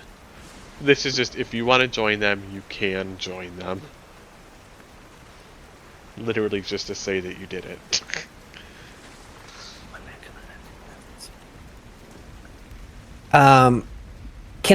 Is it known that Gauntlet people? Because Chimera would be more like a spy type thing, right? Like using underhanded tactics. Is that considered like a Gauntlet member? Because he's not going to do evil, but Well, it doesn't really say anything about, oh, you can't do, sneaky, underhanded stuff in the name of justice. But there is going to be one that's better suited for you. So let me like another group. Yeah, another group. Okay, I think Let me see Chimera if would I probably can deny it. find the Zentarum. For Yeah, he starter. did mention Zentarum was here. Yeah, Yeah. but they're like actual bad people usually. Yeah, generally the Zents are extortionists, criminals, slavers. Yeah, they're the mafia. So, Yep. things that we can join, right? The Lord's Alliance, the Harpers, and the Zentarum, in addition to, obviously, the Order of the Gauntlet.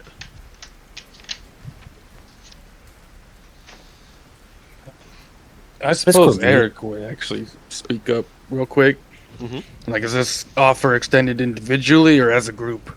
Individually. Well, I think I'll pass. Oh, are you certain you So can't he be just gives convinced? us answer. No, I'm good. Very well then. It's certainly sad to hear, but... Well, we are all Nothing our own against people. you, just I'm sure that you'll continue to live your life righteously, even without the Order of the Gauntlet behind your back. However, should you change your mind one day, we would be more than happy to have you amongst our ranks.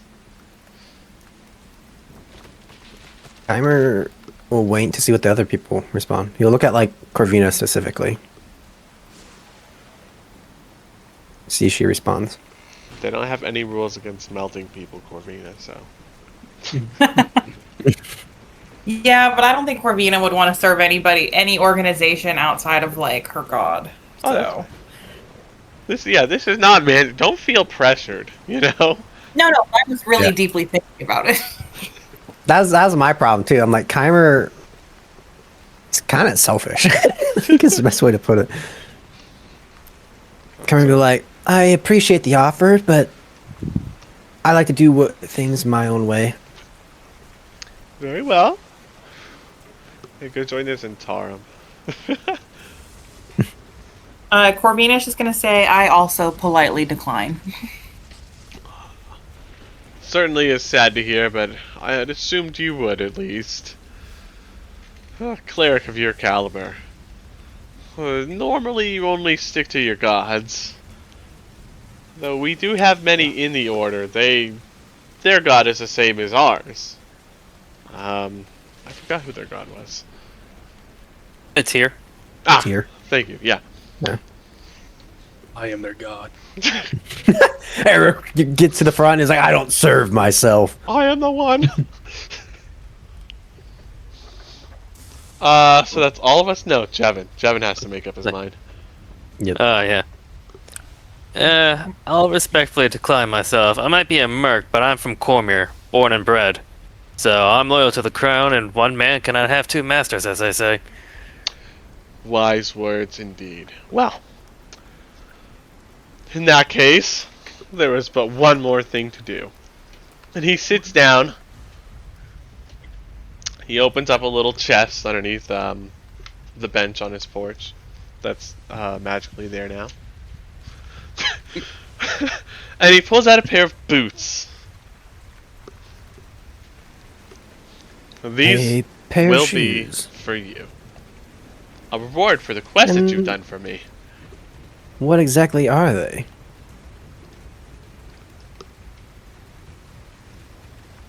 Oh, Springing. I don't. That worked? You guys all saw him? Yeah. Okay. So boots of striding Oh. and springing. That'd be good for. Huh. Be good for anyone, really. Yeah, but is your speed reduced by heavy armor, Corvino, or Jevin? No. I didn't think mine was. No. Yeah. Okay. I kind of want to give those to Eric personally, because as a wild barbarian, it'd be kind of cool to watch him just leap around. No, You don't want him? Okay. Oh, I gotta show I you have staff of defense. zero again. use for those whatsoever. Yeah. Now I'm sad. I mean, while it's in the distance, I can do that regardless. Once I'm a higher level.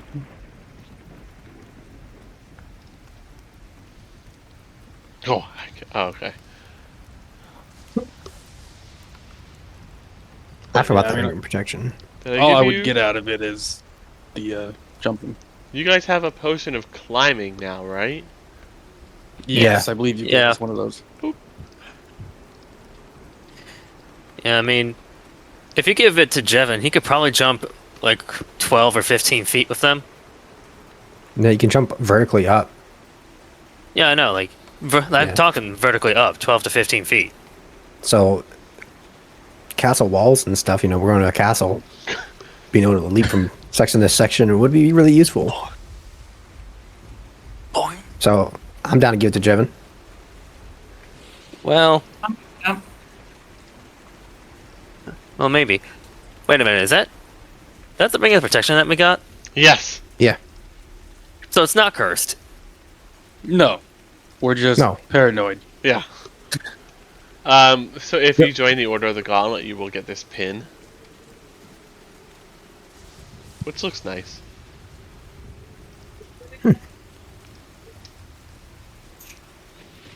Too bad I'm not a paladin. Because I would have done it, but. Can we be like, well, Jevin, I think these boots might be best for you or Eric over here. Me and Corvina are more ranged combatants. Oh, very true, actually. I don't feel like you have to use them though. Like, you know, if nobody wants them, nobody wants them. I'm not gonna. We can always cry sell about them it. too. Or maybe make an exchange. Yeah. Or wait, Agathor. We could give it to Agathor. That's. Yeah, you definitely could. Pimp out our bugbear. I mean, they're not bad. We could use them until we find something better. There's nothing against that. Yeah. So, Yeah, I think it'd be good for you guys on the castle walls personally, because then you can jump up and down, like Jevin was talking about. jump around. Hip hop, lollipop, you know? alrighty. Also, did we decide who's getting the ring? The Ring of Protection. Yeah. Mm-mm. No, I still have it. I was thinking either Eric or you. Because Eric will have a harder time increasing his AC. Because he's Eric a doesn't barbarian. need an increase in his AC. I don't. Oh, then let's give it to Jevin then, because I don't really care for it. I wish the other party had that same fucking outlook because their fucking fighter has 26 armor class. Unless Jesus Corvina wants Christ. it. We could get to Corvina. I mean, I wouldn't mind the +1 to AC, but like the other part of it, like about it making the wearer less likely to drop or that's really Yeah. not going to benefit me. So I feel like that would make it better for Jevin. I say Jevin first. I'll take it second if he doesn't want it. Okay, sure, I'll take the ring of protection. I'm sure we'll find other loot later on that'll be better. Like that would still give me an AC bonus, but would like make more sense for me. Oh yeah, your All right. first horde loot is gonna, at least for the cleric, if I give you one of those class-based magic items, it's gonna blow just about anything else that you're gonna grab just right out of the water. You're gonna I love do it. love loot. You'll have to RP the ring for me though. I have to RP the ring? No, Well, Jevin. Jevin. Oh. It won't be hard. Just He's not Okay. gonna- He won't be hard, don't worry. Okay. Okay, so we're just RPing like what we're going, well, like who's getting what after we get the boots, right? That's Yeah. why he has protection. They always come prepared. Gotta love it. Okay. Okay, now that we got those magical boots, right, did we ever figure out who's getting that ring? I'd be like, well, I tried to give it to one of you two, but neither of you seem to not want it. I Except mean, Eric's holding onto it now. I'll take it if it really Tried- comes down to it. putting it on, but you guys were also paranoid about a curse, and Agathor stopped me. But if you're feeling comfortable with the idea, feel free. No more, dude. Fine. Just have 100 gold on standby. I mean, I have 58. You guys can spot me if it goes south, right? Sure. Yeah, I've got plenty. Yeah. Okay, I'll won't let Cameron you go ahead. coughed up 100. So I'll go ahead and take the ring then. Yeah, he'll just hand it out. he's Okay, now serious. what about the boots? I'd like to point out, you guys are just doing this, like, right on his porch. Mhm. We have no shame. Nope. I The mean, boots. He's a former adventurer himself. He gets it. He does. He fully understands. That's the worst Do the boots part. count as armor in any capacity? Mm-mm. I would assume no. No. Yeah, that's all. Nope, you are perfectly fine. It's not going to affect you in that way. You know what? Eric's gonna look down at his feet and realize he hasn't bought new shoes to replace them, or get a wolf or new boots in a while. And be like, you could tell that they're ragged and be like, I actually could probably use a pair. So you're gonna go Cameron for the looks boots? down, sees his big toe sticking out of it. I mean, if nobody else really cares, at least replace what I've got. All right. I mean, feel free. I got this fancy staff.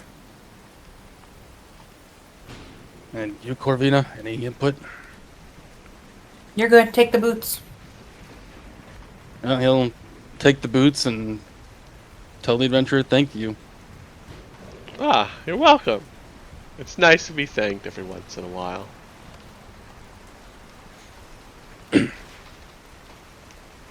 Yeah, that's all I got. On that note, by any chance, have you been an adventurer around this parts? Well, Around these parts. not for very long, but I've certainly been here for some time. You're working with the Order and what have you. Do you know anything about Cragmaw Castle? Not particularly, no. Right. Well, if you don't mind telling the villagers, make sure they stay away from it, since that's where the goblin hideout is. Oh, my word. It's in this region I show on the map. Oh, okay.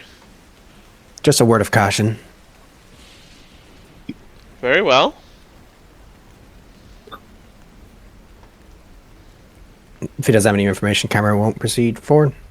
Like, well, anything else we need to take care of in town besides selling loot? I'm unsure, actually. I want to get that children's book for Agathor. Yeah, I was The rest kind of those paintings. I was planning on doing that, like, unless we want to roleplay it. I was like to expedite it, or maybe if we're fine with that. Unless you guys want to roleplay it. Yeah. You don't have to, but if you'd like to, certainly go for it. I'm down to expedite it. So it's up to you guys. Above Yeah, that's board, fine. clerics, can they like identify curses or just remove them?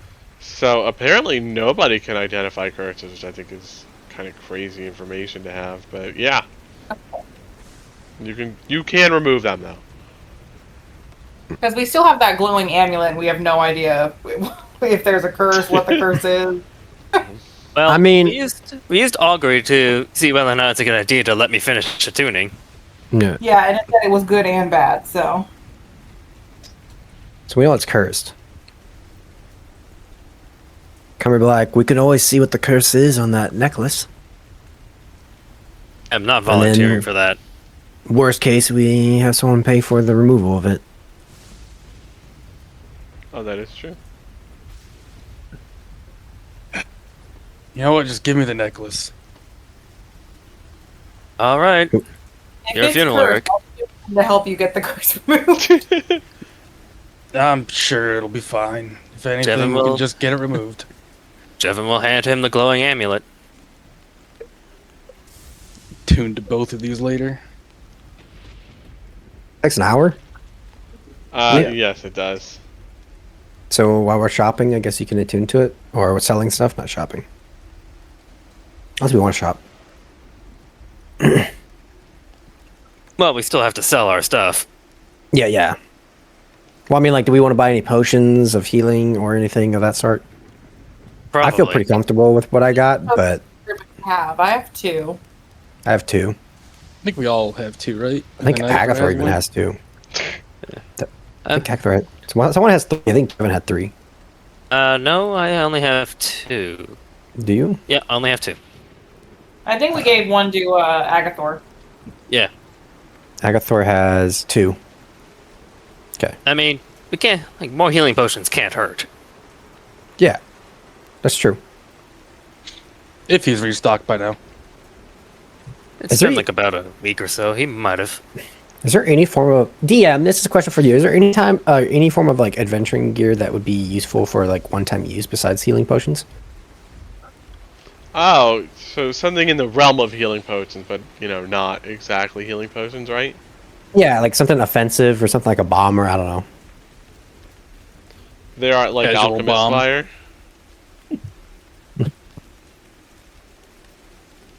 Because, like, Alchemist Fire is definitely a thing that, you know, can be used and is helpful in an adventure, and it's a one-off.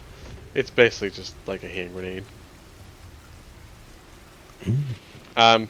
But a lot of this stuff isn't something that you can just go out and, like, buy, right? Right. Yeah. So it's a yes and a no, right? Okay. Then we probably just look for healing potions, I would assume then. Or what's the potion of resistance, right? Goblins would probably use fire, I would assume. Yeah, whatever. I think with healing potions, just be safe. Can never go wrong with it. I mean, we'll look at the inventory, see what they got. Who knows? They might have other stuff. True. So we sell DM is what we reached to. We're going to sell the other 4 art pieces. That's This time reasonable. Chimer would be like, hey, I'm a noble. I know these are worth quite a bit. Usually 35 and Neverwinter or Waterdeep. But since we're out here, I'll give you 25. Is basically what his sell pitch is. And this is for the The 4 art pieces. oh yeah, paintings, right? Yes. Yeah, that's fine. You can go ahead and you don't have to deduct anything money-wise on that. You could just go ahead. Okay, so add 25 each. Mhm. And then we're going to sell the 5 garnets worth 10 gold each for 50 gold total. Yep. And then we'll each get 10, including Agathor, I think is a good fare. That I mean, yeah, if you want to give him, you know. So Yeah, I'll give Agathor Agathor 10. needs some. Yeah.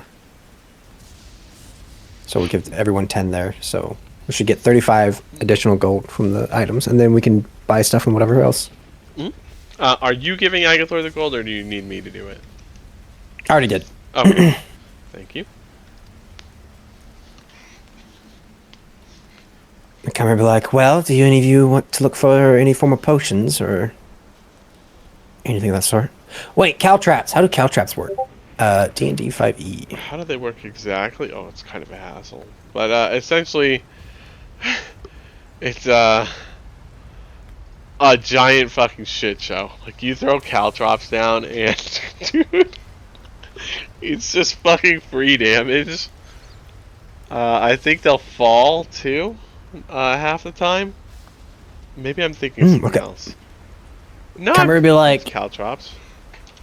yeah. Camera would be like, I'm actually interested in possibly buying some caltrops since we'll be indoors. Maybe we can block certain pathways off from being flanked. That's pretty smart. Yeah. It's caltrops. Caltrops are fucking hilarious. So is there caltrops here? Yes, you will be able to buy caltrops. How much are they? Do we have like a list of stuff we can buy, like on our handouts?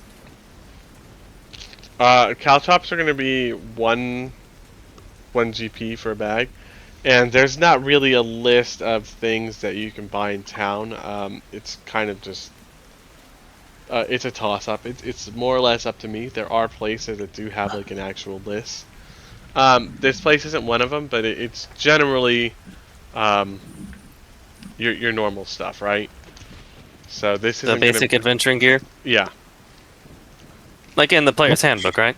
So 40. Are you using a physical copy? I have a physical copy right in front of me. What page? Let's see here. Food and water, combat. Hang on, I have to go to the freaking. Alrighty. Don't worry, I got all of Personality, them. equipment, adventuring gear. It's page 148 on the PHP. 48. Okay. 148. I'm just gonna write. I bought 2 of them, so for 2 gold. So I was attracted to that. Can I just make each one worth £1 instead of put 40? Because each one's a bag of 20. The actual list is on page 149. Well, actually 150 though. Oh, 2 each. There we go. That should make it a lot easier. I gotta look. Unless do I want? I'll get 3 bags of caltrops, so I'm gonna subtract another gold. Okay. Make sure that it takes up 6 pounds. Yep, it's £2 per, and then I have 3 of them, because there's 40 or there's 20 in each bag, and that equals £2 each. I'm looking at this. It does not look like anything on page 150 should be excluded from what they have in town. So, yeah, go for it. Page 150. Do I need to take a picture of this and post it to the channel? If you don't mind. Don't mind. Yeah. Well, sorry in advance because I'm just doing this with my phone. It's Oh, just yeah. handwriting. Did we sell the 2 vials of perfume? You used 1, no? Yeah, I took one of them. There was 3. Oh, there's 3? And then no, we haven't sold them. Can't remember, like, I mean, the perfume could cost a lot, but unless Corvino wants to use it, I'm can pretty always sure we just can perfume, but thank you. Cameron would be surprised that a woman denied a beauty thing. I'm like, huh. Since he's from nobility, he's not used to it. There you go. Hopefully that's helpful for you guys. Actually, that is.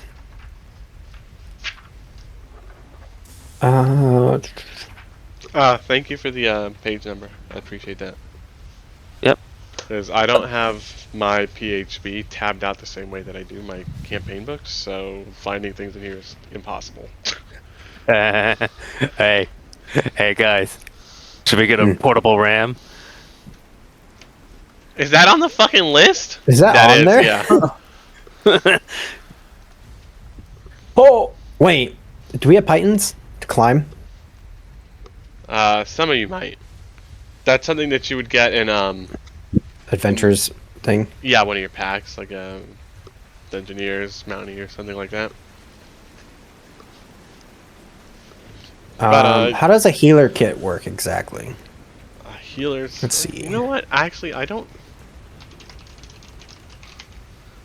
I'm not 100% sure on some of this. Right. That's why I'm looking it up. Let me look, because I gotta make sure. 10 uses as an action. You can expend 1 use of the kit to stabilize a creature that has 0 hit points without needing Yeah. to make a wisdom. We have potions. I don't really want that. I don't care. And then Yeah. also, like, stabilize or whatever is usually a cantrip that somebody can use. Yeah. It's not the healer's kit. I think it's the, it's like the thief's kit. Devin's gonna buy another potion of healing. Okay. Since we might have a castle, do we have any interest in like a grappling hook and rope or anything? Well, that's why I was thinking the pythons, because we can like smack them in, or we could do a grappling hook. That could just be toss it up and climb up. No, I would assume. That's what I was thinking. Yeah, it's things like the thieves' tools that are really messed up.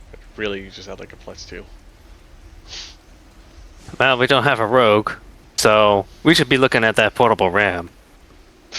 Hey, Agathor. Agathor here. They have a small portable ram that's used to smash down doors. Why smash door with ram? This for you eat this. Why do? It's a tool that rams things like a ram. What? Ram is a silly name, Agathor. It's a door smasher. Oh, Yes, door smasher. door smash. Agathor know this thing. Yeah, like, do you want to buy it? How many coin? It's 35 gold. This many coin. I'll split the price of you. I'll take 15 off of it. How many coin Agathor have? You have 40. plus a flat. It's like, and he's looking at it. Like, he's clearly struggling to count. Oh, Agathor have 40 coin. Is this much? Yep. I mean, it's a lot for the average person, for sure. Is Agathor average person? No, definitely not. Then this Agathor not is much. Stronger than the average. Agathor not have enough coins. No, you have enough to buy the door smasher. Agathor have? Okay. This is good news. Agathor, But- please. But I'll take 15 off of it so you still have some gold left. Why Agathor coin different color? And he's gonna hold up a platinum piece. That's Oh, that- platinum. Bad, You imagine we That's said the most valuable oh. coin of all. bad coin? That slipped in. I take it. No, Agathor definitely wouldn't let you. This is my coin. No, I wouldn't do. I wouldn't do that. Kyra's not an asshole. I'm happy that we all Aptis respect wanted to know. Agathor. But Agathor like door smash. Agathor good. Agathor strong. Agathor smash door. This good thing. Why? Yes. Why one? Well, we're going to a castle, and castle has lots of doors. We might need to door smash. What is a thieves? And with Corvina, we can do it and make no noise whatsoever. He's gonna look at Corvina. This true? True. Agathor, remember now. Fight Red Man. You spell. No here. Okay. So, go ahead and give the nice man 20 of your gold coins, which is half of what you have, and I'll give him 15.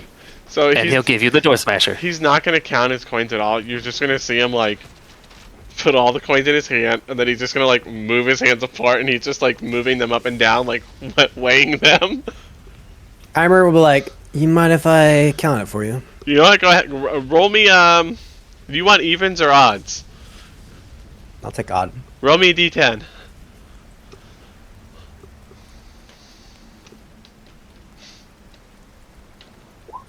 Oh. Damn. Okay. You notice one of Agathor's hands has 2 more coins than it's supposed to. 1 more coin than it's supposed to.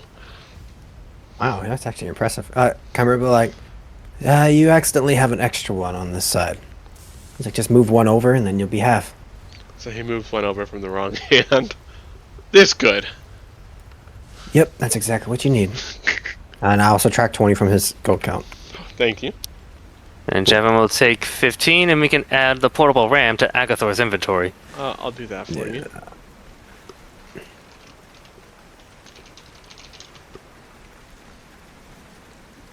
Portable RAM. Oh, wait. Portable RAM. Because I can't use the 2024 rule. He has a bear trap or hunting trap. Oh, yeah. Can we use that? Why the fuck is a spyglass worth 1,000 gold? That never made sense to me. Wait, it's... Where is this? The spyglass. It's near the bottom. Why is a fucking... Give me a sec. It might be a magic item. No, It shouldn't it's just, be. It's just 1,000. It's like, it's a weird thing they had. Oh, yeah. So, basically, it's because it's 2 centuries ahead of its time. Yeah, and all these other magical potion that automatically heals your freaking wounds is only worth 50 gold. Okay, you know Yeah, what? of course. I'll give you that. I'll give you that it makes less sense. Especially when you consider that we have a magical spyglass that's worth less. Well, that's all I would think I would need. I'm not going to buy another potion because I'm kind of saving it for a magic item. So to recap some of the things that we missed in town, because I didn't think it would matter. No, realistically, it's just because it's not in this book; it's in that book, right? Or not in that book; it's in this book. So you were offered to join the Order of the Gauntlet, and that was by Eatermath. You have not had a offer to join the Zentarum, but after you helped Sister Garael... Oh, actually, this one is from me. This one's my fault. So Sister Garael privately approaches some of you guys, not all of you. She's gonna talk to Keimer. Ibiga! I was still cursed at this time. Oh yeah, that's right. Let's see here. Although I would love to hear what she was going to say, but I can't. That's it. Tell me some of their backstory that I can give to you in a reasonable way so that... Okay, and the answer is no. But basically, Sister Garael's going to offer Eric and Keimer to join the Harpers. Right? Let's see here. We'll say this is on the way from the inn to Math. I like it. We just... That way I can talk. Can we go like... And... Wait, oh, okay, Buttboard. What would I know about the Harpers? They're like some, like, vigilante group, right? Yeah, more or less. They're like kind of the resistance. A little bit. They do a lot of spying and information gathering. Extremely loosely connected network. Just, I mean, very loosely connected network. Where in the cinema? Nope. I'm gonna look up Does it make... 5e, the Harpers. That might fit Keimer's. Go ahead. Sorry. Okay. So, for the Harpers, let's go to their beliefs. So, they believe in the power of the individual over, like, kingdoms, right? They believe in individual liberty, balance between all things, civilization and nature, social order and personal liberty. Let's see here. They all have, like, different backgrounds, right? So they operate in, like, cells, and they're all kind of managed by their own, like, cell leader. So, would being a nobility, would that be an issue? Because you said they're, like, equal. Like, Keimer doesn't think he's superior, he just thinks he has... Then no, it wouldn't matter. Okay. There we go. Don't know what happened there, but I'm back. Okay. The Harper Code, they work against villainy and wickedness wherever they find it, but they're ever mindful of the consequences of what they do. So they think that everybody should walk free of fear with the right to live their lives as they wish. So they think that the rule of law aids peace and fosters freedom, but only as long as, the laws are just and the people who enforce them are lenient and understanding. They don't think that any extreme is good. So they think that, in order for like life and freedom to flourish, everything has to have a balance. So the powers of the realms, the reaches of the cities, and the wilderlands, like, they all need to be balanced, and they all have to have their influence balanced too. They say whatever it takes, a harper will do. Pride never rules the deeds of a true harper. Let's see here. Harpers police their own, right? Yep. And that's really, they oppose tyranny and evil. They protect the oppressed. They maintain freedom, peace, and order, and they support fair and just laws. Balance and freedom. However, this is important because when they do something, they do whatever they have to do, okay? So, like, let's say that, I don't know, you're in, like, the Tyranny of Dragons campaign, and, like, here comes the God of Dragons, or whatever, right? And you're like, well, I'm a harper, I'm gonna go stop this. Yeah, you're ready to fucking die. Like, you know what I mean? Like, you're gonna do whatever the fuck you have to do to finish whatever it is that your mission is, which you may have set for yourself, or, somebody may have, like, given you this mission and you accepted it, right? But, like, no matter what it is, like, if you have a mission that you've accepted, you're gonna do whatever the fuck you have to do to make sure that bitch gets done. And, those outcomes aren't always good. But if you do join, you'll get the individual title of Watcher. Just, someone who watches.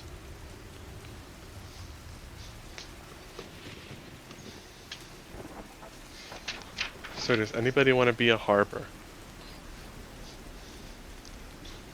See, here's my thing, because I- Kymer would have more relations with Zentirum due to his family being nobility, and they would do underhanded tactics. Yep. So I'm trying to figure out, like, Kymer personally would have more relation with the Zentirum, but not in, like, a we ally with them type of thing. It's more of, like, I'm used to dealing with them. Mm-hmm. But you've not been offered by the Zentarum.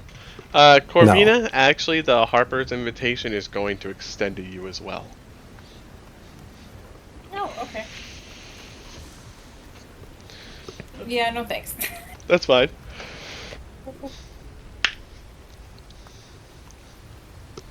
Oh, I gotta show you your pin.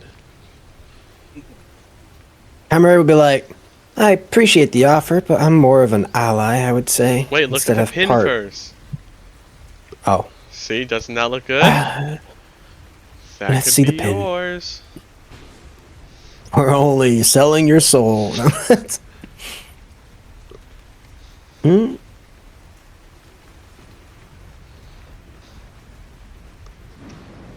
How negatively are the Harpers looked upon? They're by looked the at general populace? super positively. Oh, actually, hold on. Kyber might actually rethink this now. Like- This might be a benefit. The Harpers are actually very well respected. Except by evil people. Yeah, no, evil people fucking hate them. Oh, but Kymer has to kind of be the trickster of the group. What did you say when it comes to their ideals that they do whatever it takes again? In what context? Any context. Like, if you have, They'll sell like, their life. yeah, for like, it's not that they'll sell their life, but, like, you will do anything that you have to, right? So, like, and obviously this is a joke, this isn't going to happen in this campaign, but let's say that, like, when the Red Brands were here, the Harpers are like, okay, we know who their leader is, we need to take him out. Like, you know what? He might have had a thing for fucking barbarians. So, like, if you were with the Harpers, your mission, if you chose to accept it, would be to take out, glass staff, and you could have been like, well, the only way I'm gonna get close to him is in the bedroom. So like, anything that it takes, you'd go over there, give him a little bit of the sloppy toppy, and then plunge a dagger into his heart when he, goes for a couple Z's afterwards. Or, you just get into a fight with him in the middle of the street and maybe die, but you were ready to do whatever you had to make it happen, right? Yeah, I mean that one's a little more likely than a sloppy toppy. We gotta have some humor. So it's not so much that you're like giving your life away, right? Like it's not just like, oh, I'm ready to die. It's you're ready to do whatever the fuck you have to do, like as outlandish as it might be. You're ready to, basically pose as a homeless beggar in the slums, just to get information that'll help take down the king or something, right? Or Oh yeah, that's not Keimer. you're prepared to be a farmer, like fully commit to being an actual farmer for like 3 years just to help, take down like a corrupt like guard, like force, or maybe even just the captain of the guard who's been threatening people and taking bribes. So you're ready to actually do whatever it takes, not just die to make it happen, right? And again, it's not like some of these other factions where they're like, here goes your mission, you're doing it by, right? You have options. Okay? Like, no is an option. Did she like hold out the pin to like show us or what? No, she doesn't, I'm sorry. She gives it to you if you Okay. accept. No, I wanted to clarify that. I'm just bribing you out of game. Keimer would be like, I appreciate the offer, but I'm more of just an ally on my own terms. Okay.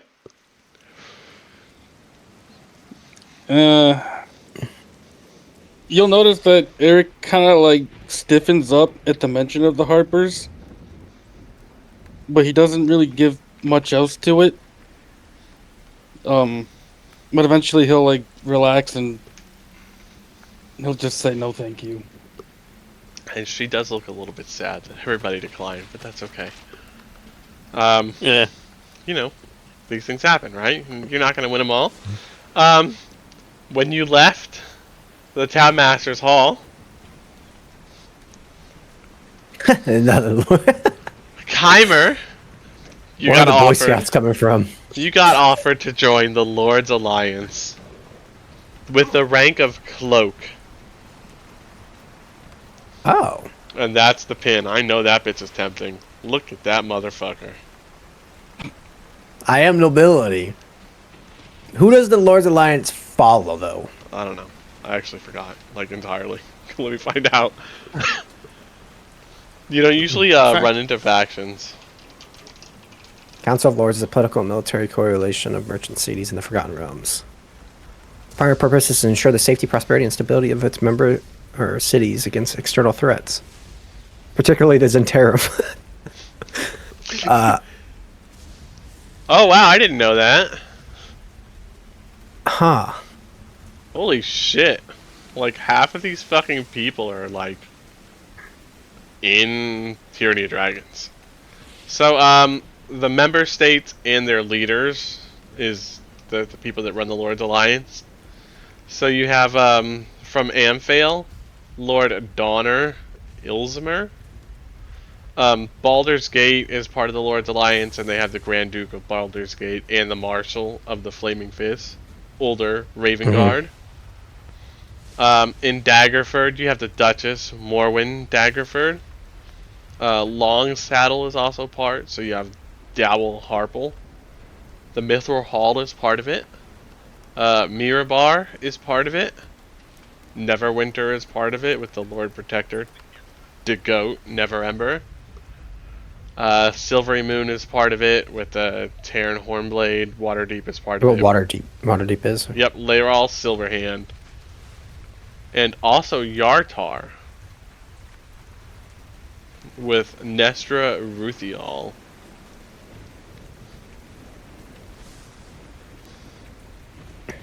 And so the Lord's Alliance, right? So in the Tyranny of Dragons, it's not exactly the Lord's Alliance yet, but it is the Lord's Alliance at the same time. And so basically, they are all the leaders of these large areas. You know, Neverwinter, Waterdeep, Baldur's Gate, El Terrell, right? Your big cities, your giant cities. Mm-hmm. And so in Tyranny of Dragons, the way that this plays out is, you know, there's a cult that's trying to resurrect Tiamat, and usher in an age where the chromatic dragons basically take over the world, right? Bad news for everybody. The Lord's Yeah, I don't like Alliance the rainbow. essentially comes together, right, with all the leaders of these places and then some, and they are getting their armies together and they are pushing back against the cult, trying to stop everything that they're doing, trying to take them out before they can be successful. And like in Tyranny, the party is helping with that without actually being part of the Lord's Alliance. Like they're like, hey, we have information that like these guys have something that's going to help them do this and that and the other. We need somebody to go over there. The armies are busy. What do you say? Okay, That's the so- Lord's Alliance.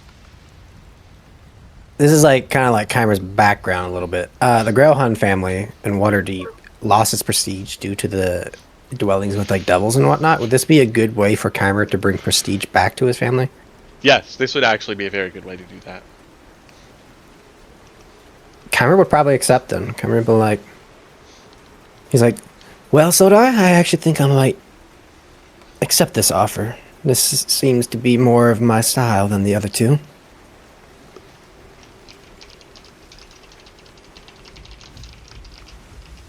It's like, out of curiosity, though, what exactly is your rank in the Lords of Alliance? Oh, I actually have no idea what it. You know what?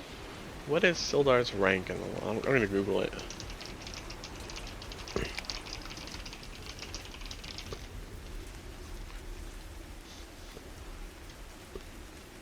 Sildar Hallwinter is a Stingblade, a middle-ranking officer / agent. He's a trusted operative and a senior representative that was sent to Phandelver to restore order.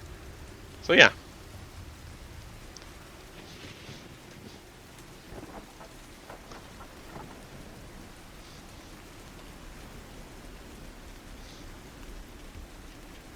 I was typing it into his alliances.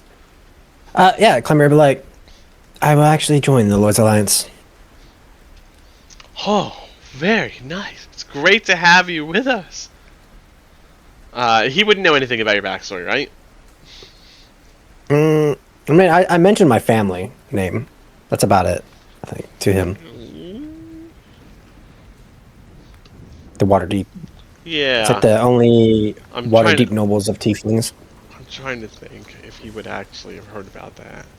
You know, we'll say that he heard about it like in passing. He's not very well read up on it, but like he is able to connect the dots. The name, your name, right? Yep. I can guarantee that if you do well with the Lord's Alliance, you can see your family uplifted from its current predicament. Well, that definitely sounds enticing, but it's also more of just wanting to do good instead of bad. I have no doubt in my mind that you will be successful. I only hope that we can put you on the path to do the greatest amount of good, rather than simply a great amount of good. He's basically saying to you, like, hey, look, we want to use you to your full capacity, not just use you well.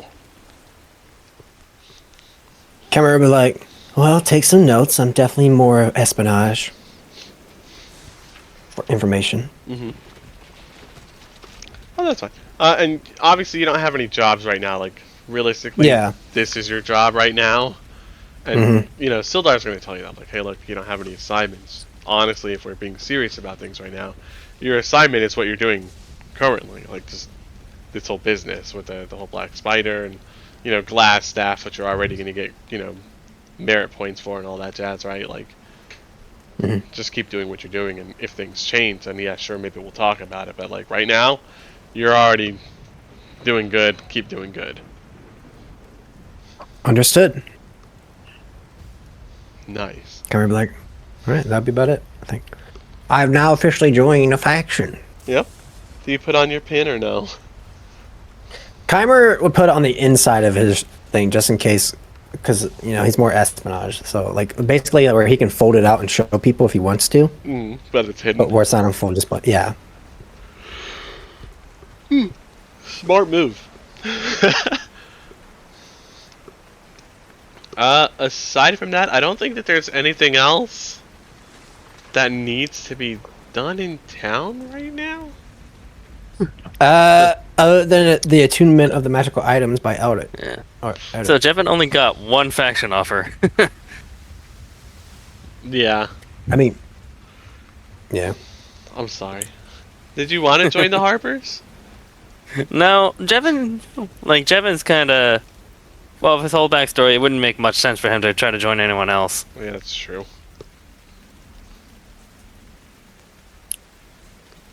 Well, Yeah, like Keimer had dealings with the Zentarum, but he wouldn't really join them. that's also very reasonable.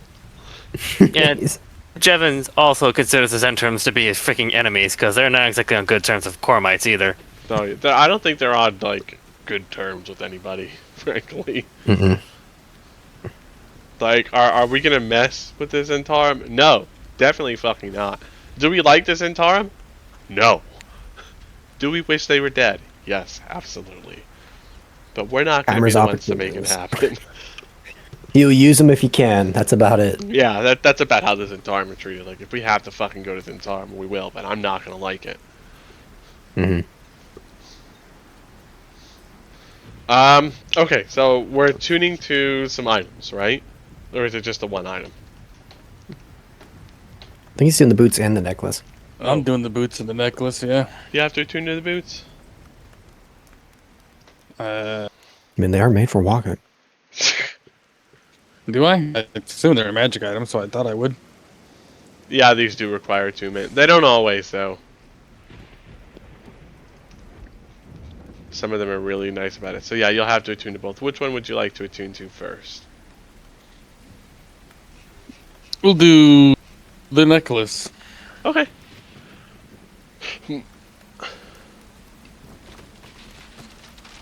I want to know what this thing finally does. So you attune to the necklace, and nothing happens. I will try something. Do you feel good, Eric? I feel perfectly fine, as far as I'm concerned. Like, I'd be like, would I know like the idea of like him being obsessed with the necklace? Like, is that like a common curse? That is a common curse. Well, You'd be like, thematically, at you least. mind? Yeah, Keimer would be like, well, you mind handing me the necklace then? Why should I? No, try to take it off and hand it to you. Can I even take off a cursed item? I don't think you can. You can remove this one. Huh. Right? But Anything happen? no. It's just that it doesn't really... Removing it's not going to do anything.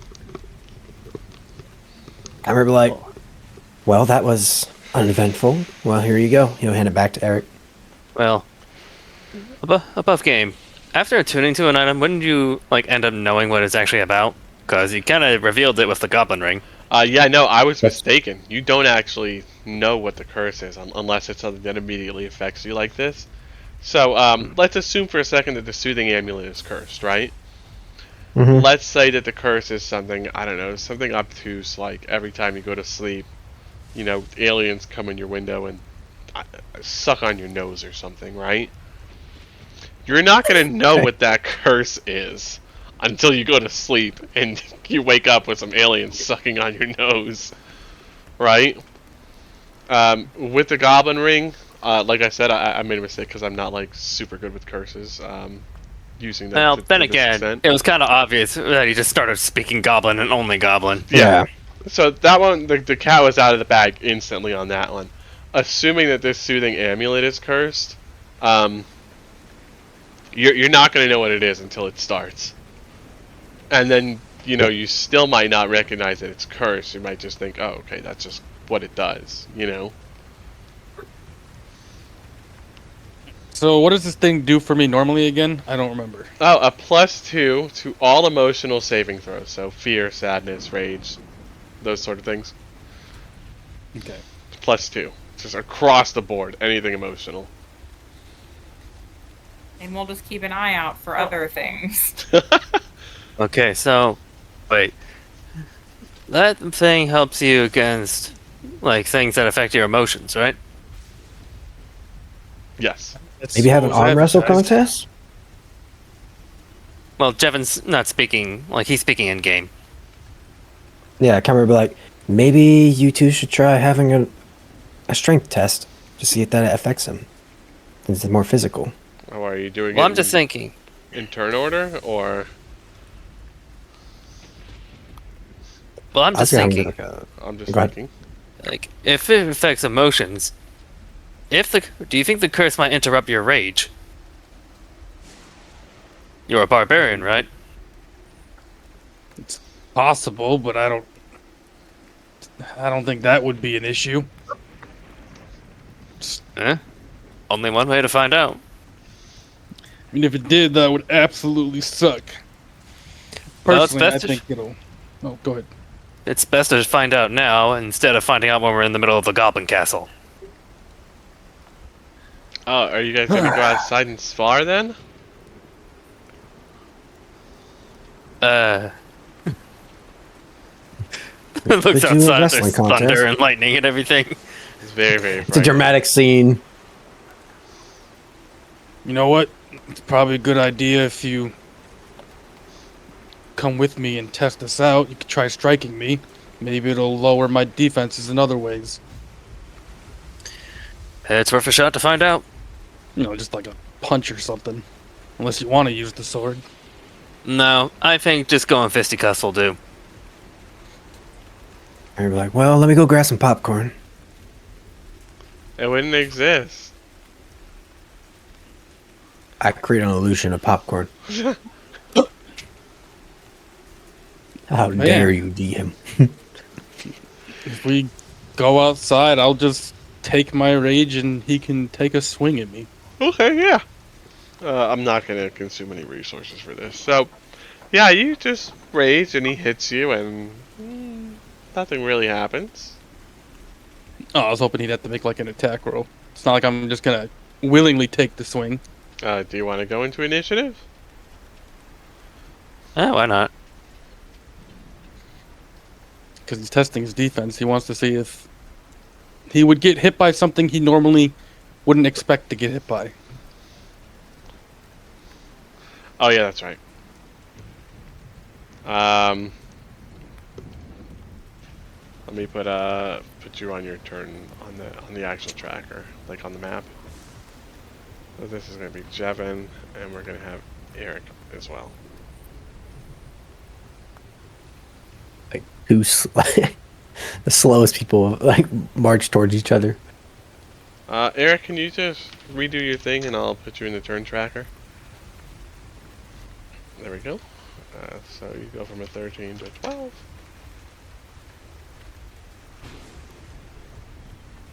I went and redid mine. Although it didn't. Oh slap my me on gosh! That You're getting initiative, it out of the boy. way. No more than that once for the rest of the day now. Mm-hmm. There we go. 153 initiative. Okay, so Oh. you get into your stances, you're ready to start squabbling, and you hear a hum. It begins to get louder and louder. So I need Constitution saving throws from both Eric and Jevon, and anybody else within 30 feet. Oh boy. Would I be? I don't think I'd be within 30 feet.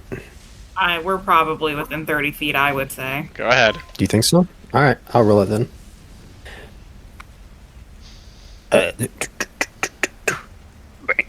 Save and throw. I rolled a Eric, Jevon. I mean, okay, yeah, there's a hum that's growing in volume, right? And it's nice, it's gentle, it's soothing, but it's just a hum. Corvina, He just sleep. Keimer, you are instantly knocked out. You're Oh, just boy. on the ground sleeping. Corvina's an elf. Oh, okay, Corvina, you're not sleeping. Yeah, Chimera's over there like, well, this would be quite interesting. Just falls asleep. Corvina, you're Why is it always me that gets cursed? What is this? just looking at him. He's just on this, just crumbles, and you look at him. He is clearly asleep. Well, I think we found out what the curse does. Oh, I don't think that they're actually outside with you. Are you guys? We said we were within I 30 feet. we would definitely follow them outside. Oh, okay, yeah. Yeah, we so- said we were within 30 feet. Yeah, okay. In that case, Gonna eat some popcorn. yeah. Yep. Yeah, in that case, this is laid bare for all to see. Keimer, KTFO. I said always me. Just knocked the fuck out. Well, looks like that's what the curse does. Knocks Chimera out. That's The kind hum of convenient. the hum is still going. I mean, I think I felt something, but I was able to shrug it off. Same. Nothing more than a hum. It's still going, right? Oh yeah. Dude, that could be really. Wait, do they have to do a new check? I end my turn. Okay. Yeah. If we're in initiative. Still. There you go. Okay, so Jevin, it'll be your turn. Hey, he's gonna take a swing now. That's So I get actually into make the Jevin. roll. Yeah, I'm just curious if my AC is lowered in any capacity. I mean, you still gotta roll pretty high, but you should be able to manage it. I'm so happy that you're trying to figure out all the ways that this is gonna bone you. Instead of just I being don't like, have- I did one thing. I don't have an unarmed attack, You can't punch? Is that something we But- can put in on your character sheet? Let me see. but I am Always- proficient with it. I assume it's still like a +6, and then just a D4 damage. Yeah, that's what Uh, it should be. Yeah, It's it's- 1 plus your strength mod. It's like, yeah, like I'm proficient. We're proficient with unarmed attacks, so it's still gonna add my proficiency and my strength. And as for damage, it's gonna be 5 actually. It's 1 plus your strength modifier. Mhm. Yeah. So I'll just roll my greatsword and just ignore the damage. 19. Does a 19 hit me with my 20 AC? No. Cool.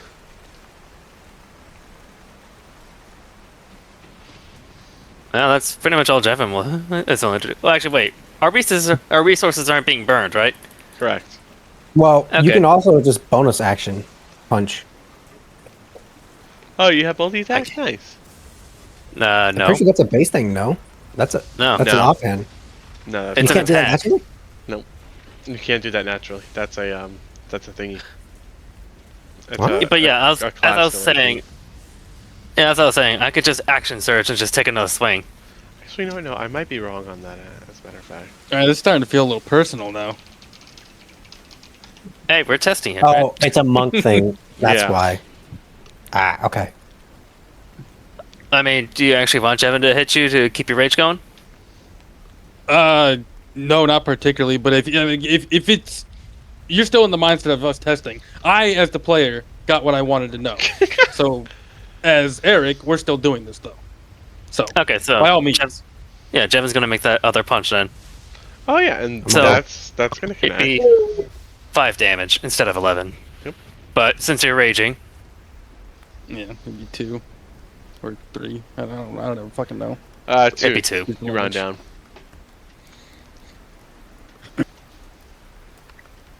Yeah, he'll take that hit. Clearly, you were faster than he was intending. Because that one was just outside his realm of blocking entirely. Well, it looks like I can still block ones that I can see coming at least. Well, that ends Jevin's turn. So now it'd be Eric's turn again. Do they have to make the save again?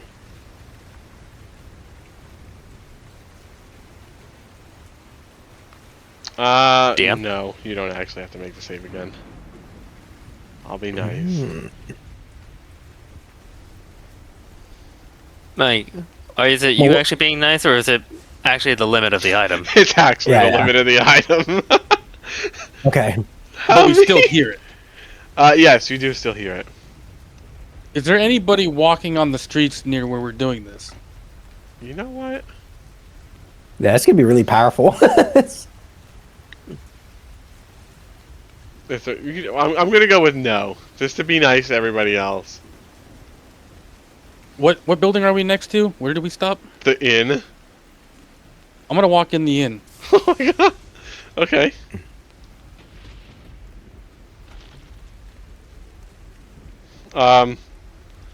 So like instantly, half of the inn just falls asleep. Oh boy. This is Is it- insane. Is it going because he's enraged, or At least because he's in turn on combat. Yeah, I think it's just a combat thing. Hmm. But you know what's OP about this? Corvina can't fall asleep. We can literally just have her hold it and just walk into the fortress, and everyone falls asleep. well, it does require a con save, so there's good likelihood me and Eric won't fall for it. Agathor Yeah. too. Well, you can always just slap me too to wake me up. I think. I don't actually Yeah, know. just how to that have you fall asleep again next turn. works. Well, I might not have to make the save though. Hmm. Like, wake me up. Someone should wake me up real quick. Okay, Fuck I'm off. gonna shake him awake. Oh, that's not gonna work. Okay, cool. How that's about like lesser restoration? Would that work? Oh, show me lesser restoration. I was gonna say just punch me. It doesn't list sleeping, but like I don't know, maybe. Nope, lesser restoration would not work. It does not say. Punch me, Corvina. Okay, I give him a good slap. My word. So you want to give him a good slap. Well, that's fine. It does damage. He wakes up. Come So here, do like, I "Ah!" have to do damage to wake him up then? It would Yeah. seem that it could at least help. Come here, like, what was that for? He passed out. Huh? That seems to be the curse of the necklace. Do I have to make another save, DM? What are you It talking about does exactly? not say that you have to. Okay. Can be like, I fell asleep. I thought we were testing the curse on the item. We did. This is the curse. Why did I They get started- cursed? Went down. Half the inn's asleep now. I think when Eric gets angry or anything that the amulet tries to protect him from gets through, it just starts humming and makes everybody fall asleep. Well, Is he still everybody who humming? can't resist. It is Yeah, still can humming. you still hear the hum? Yep. It has Kinda not. like- Rage. It has not been 10 minutes. So we could I can use end my this, rage, no? right? If you'd like, yes. Yeah, I'd like to end my rage. Okay, you have successfully ended your rage. Is it still humming? Yes. Can Oh I be boy, like, that's hey Eric, I think we're good now. You can get out of combat. I don't know what that'd be considered. I think we got the information we need, alright? Can you stop it? That's what Cameron would say. He'll shrug at you and be like, I don't know. Obviously, I'm not in like a fighting stance anymore, so Does it stop? DM? It won't stop. It has to the whole 10 minutes. oh, so even if the rage ends, it still goes. Mm-hmm. Cameron would be like, well, that's interesting. Can you unequip it? I take it off. Is it still humming? It is Oh, dude, this is amazing. Okay, this is actually broken. 10 minutes. Wait. Can you separate from the item, though? Nope. I throw it to Jevin. Well, get some distance from me. Well, I'm in the inn. Did you go in the inn with me? I guess. 'Cause I I would've imagine left we're the portal. reasonably close by. But Jevin's just like asking for like more distance. Right, yeah, I'll go to like the counter and you can be at the door or something, and I'll toss it to you. Or should we go outside? They're playing Let's go. catch when everybody's around him just falling asleep. Let's go outside. All right. I'll follow you outside, and then he'll go stand near like the shrine. Let's stress test this. Let's see how far we can actually bring this thing to see if it stops. When I get to the shrine in where Jevin's at, can he still hear the humming? That should be more 30 than feet? 30 feet, so I'm gonna go with no. Well, can you hear anything?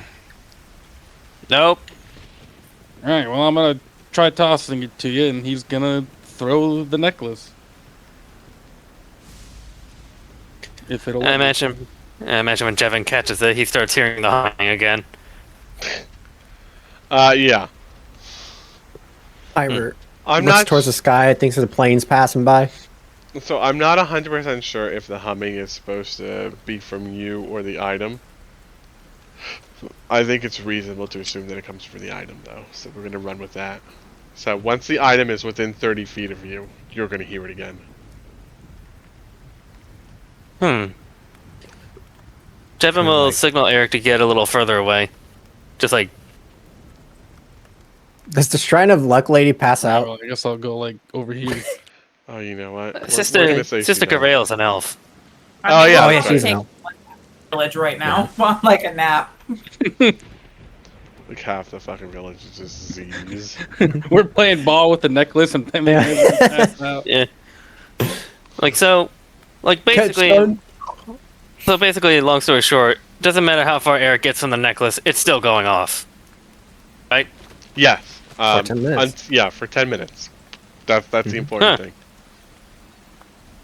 Which Well, then. you're not supposed to technically know until the 10 minutes goes by, but realistically, 10 minutes. So, did we notice this when we engaged each other like in a stance, or did it happen when he raged? So it's a little bit hard to say without kind of like spoiling it. Essentially, it happens once you go into initiative. Okay. Yeah, so basically, Kymer was like, "This will be interesting," and then passed out.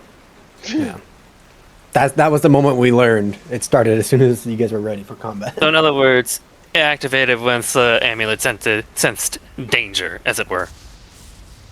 You know Yeah. what? Yeah, that's a good way of saying it. Okay.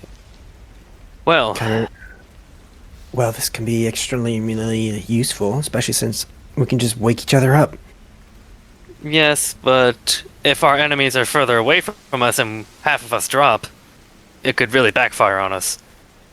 Yeah, but we're going into an enclosed space now, so we just activate it, slap each other real quick, and then just walk into a room. It sounds risky, though. Like, I do see the benefit, but it can also very easily backfire. Oh, 'Cause- 100%. But let's face it, you dropped. Okay. Corvina was able to resist because she's an elf. Mhm. Me and Eric were able to resist, but there's no guarantee we can do so next time. And what about our enemies? They might be able to resist, too. Well, fair enough. We could just have Corvino walk in. Yeah, send our poor cleric out by herself. The good old bait and switch. Yeah, I'm not sure how happy somebody would be about that, honestly.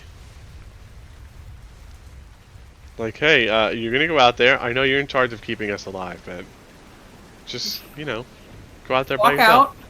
Right? Well, Kymer will say it, like, to be fair, we do have an invisibility potion. That's actually a valid point. But still. And kind of a good idea. But it has to sense danger. If she's invisible, she won't be in danger, really, until they spot her. Wait, I told you what the trigger was, right? Yeah. Combat initiative. Initiative, yeah. Cover be like, I still think it could be useful, but it's up to you guys. Honestly, it's like a double-edged sword for us, really.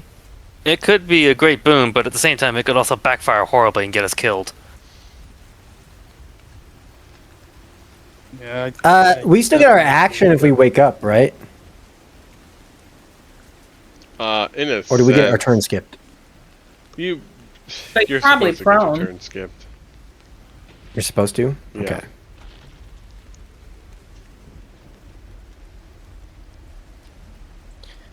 What happens if we cast silence? Oh, then we have to have it equipped, though. That's the only problem.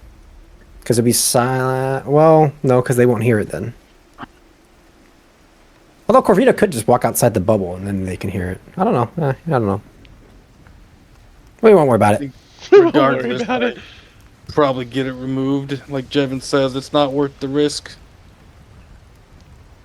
If it was something mean- harmless like the goblin speech, it'd be one thing. Harmless. I mean, if we were all like elves or half elves or whatever, it'd probably be the best item out there. But we're not, so I could ask my patron for something similar to that. Or actually, he wouldn't say patron. He said I could ask my grandfather for something similar to that ability. Got him with "I love you, Daddy." Do the roar. I love you, new daddy. I love you, Magic Dad. Well, perhaps for now we just go reassure the people in the inn that nothing strange is afoot. Because Okay, I'm sure half of them are freaking the hell out right but now. you would definitely be lying. Something strange is 100% afoot. Well, no, but like we could tell them what the reason was. You know. That's I very mean, do true. we have to tell them? They could just be alcoholics. I'm pretty sure half the just spontaneously falling asleep is not normal, even for alcoholics. I'm like, Jevin, you're more versed in this kind of thing. Is that normal? Unless I drank too much, no. It's not inherently abnormal. But yeah, no, everybody would definitely be kind of mad at you, honestly. Would they be willing to make a big stink out of it? Probably not. But they're gonna be pissed. Yeah, he doesn't really care. He'll just be like, sorry, we were testing out to see if this had any curses on, and They're gonna be really pissed if you tell them we that. know the capabilities. It's harmless falling asleep. He doesn't think anything of it, so yeah. He would go in and say that exact thing. They're gonna be. I can't roleplay somebody being that mad, right? But it's. They're ready to get their torches and pitchforks out. Wow, I really had a hard time with that. They If a bunch are. of drunks really want to try fighting me, we can throw down, but Now remember, honestly, it was a harmless effect. you have a reputation to uphold, assuming that you Oh, care Eric about cares those things. nothing for the reputation. Along Oh with wait, the real? yes. How much would it cost to do like drinks all around? You could probably spend like 5 gold pieces and keep everybody happy for the night. Fantastic. So I'm gonna stroll in after he makes his speech, in the interest of saving face, and I'm gonna put 5 gold pieces down on the bar and say, "Drinks are on us." Okay. So sorry. Eimer's in the background like, this is why we could have just walked away. No one would have known. Yeah, sometimes you should walk away. Sometimes it's a better idea. I activated initiative again. Oh my god. Let go to sleep. He's just asserting his dominance over them at this point. It'd be hilarious if you're the one that falls asleep. To be honest, they I already explained the situation to them. They want to attack me again. Half of them are going to fall asleep again, and I'll just wipe the floor with all of them. I don't give a crap. That's pretty much exactly what happened. Yeah. Like, you really want to do this? Fine. And then it's just a bunch of thuds. Just do do do do do do. Like, I'm not going to kill them, but I'm sure as hell going to punch the shit out of them. No, they're mad. It's the principle. So the reason that they're so pissed off is because you guys just casually were like, hey, we're going to start playing around with these cursed magic items in the middle of town where anything could happen, right? And, you know, it did happen. Like, you definitely affected people with this, right? And so they're reasonably upset about it, right? Because, like, what if it hadn't been such a, like, benign and harmless effect, you know? Like, Well, I wouldn't have walked in the inn. bad things would have happened. Well, you know, for them, bad things would have happened, right? Yeah. So yeah, it's one of those things where just you did it so haphazardly that they're definitely angry. They also had to be slapped to be woken up. Honestly, So I'm that's not also counting reason that to be against you. Like, I'm actually not. Yeah, Jevon will actually just like lean in, just all a little sheepishly. He's like, "Yeah, next time we'll make sure we're entirely on the town's outskirts." I remember walking in a little bit, So a little bit after, of mud on him. He'd be like, "If it makes you feel any better, I also fell asleep, except I was outside in a storm." he's like half drowned. So between Corvina coming in and buying around for everybody, and you know the rest of you being like, "Hey, look, like it's all right," you know, they're still gonna be extremely angry, but like they're sitting back down, right? Which is really the best case scenario in this situation, anyways. You don't have to slaughter the town that you just saved. I'm sure we can be happy about that.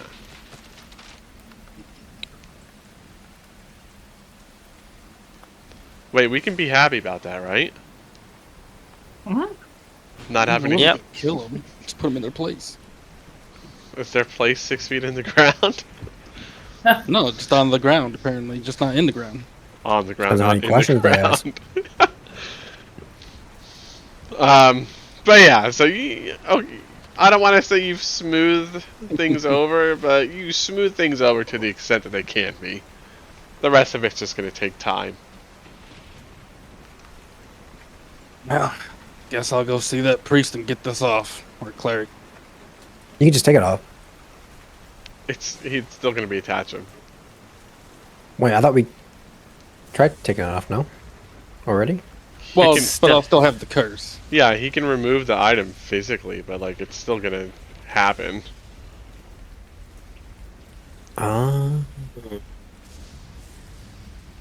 Question is, it'll be up to you guys if you want to keep it or not. But yeah, I'll go to the cleric if he's in his room. Yeah, he'll be there. Yeah, Just make it easy. I'll just pay money for it. Roll me a d20, please. Just /R1d20. Oh, he's gonna pass out. Oh, it's still going even after all this? Okay. I just want to see. I just want to know. What's his save? He does not have a +6. So yeah, he would have been asleep. But you know, it's okay. He's not actually going to be asleep. He was too far away. I just wanted to know if he would have been. Anyways, guys, let's go get this decursed upstairs.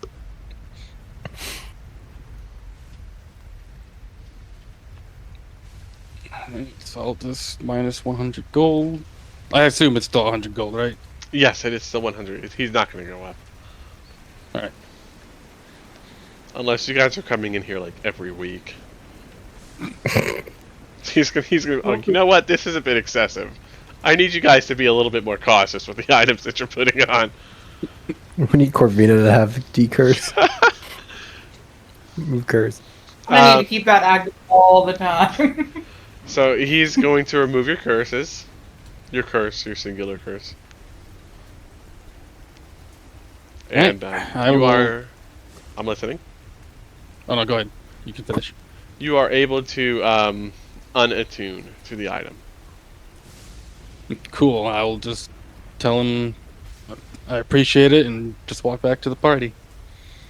And I will hand off the necklace to Jevin and be like, do with it what you will.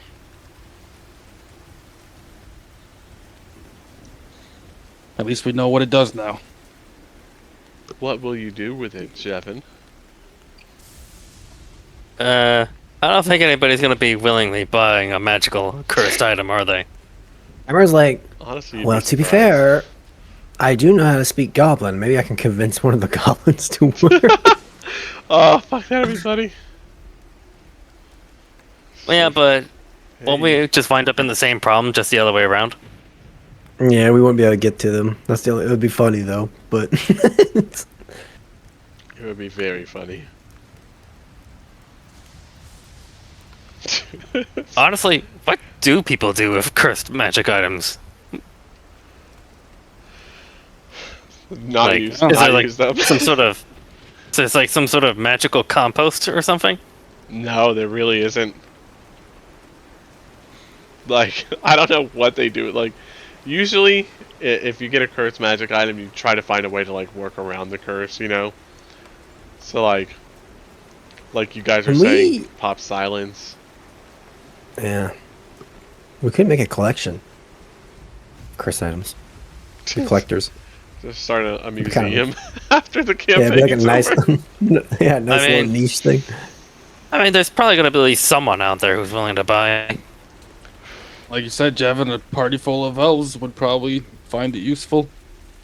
Yeah, if we find an adventuring party full of elves, they'd be unstoppable. They really would. New characters were all elves. Or half elves, at least. Oh, yeah, because half elves, they have it too, don't they? Yeah. Mhm. Gotta love that half elf. Those bonuses are really nice. But okay.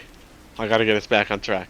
So, we've made the entire town angry. We've made the entire town not angry. Well, not as angry. What is our next step?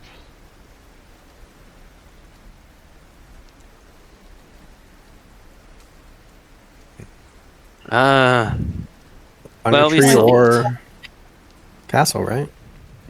yeah. I mean, we sold everything, right? Yeah. We got all of our stuff that we'll need. I think you've sold the things that you're trying to sell. I'm not 100%. We sell the gems, the 5 gems, and then the art pieces. How did we sell you? perfume? I'm Oh, sorry. the perfume. Yeah, we just sell the Okay. perfume. Because I was saying, I heard, did we sell the opium? And I was like, wait, hang on a second. I mean, it's basically drug. Actually, drug dealers. hmm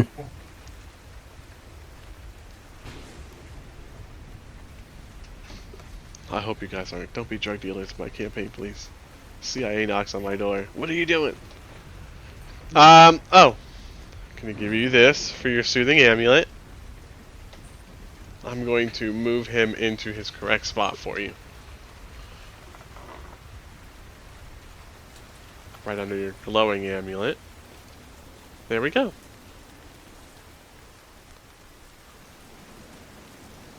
You know what? There's a better way. Where is it? Soothing amulet.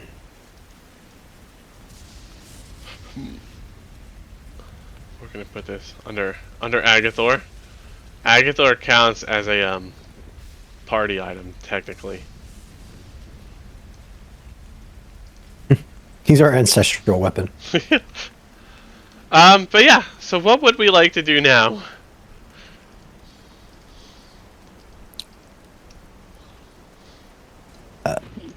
Kyrie was like, well, where would we like to head now?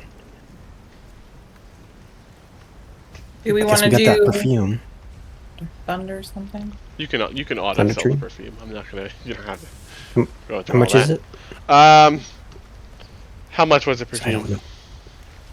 know. D&T 5e perfume. No, Look where'd you it get up. it? Where'd you get it from?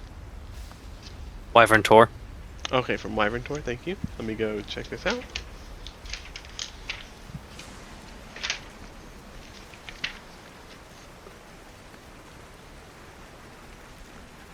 You'll get 15 gold pieces. 1-5.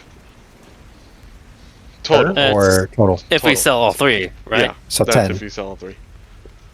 Okay, so 10 gold.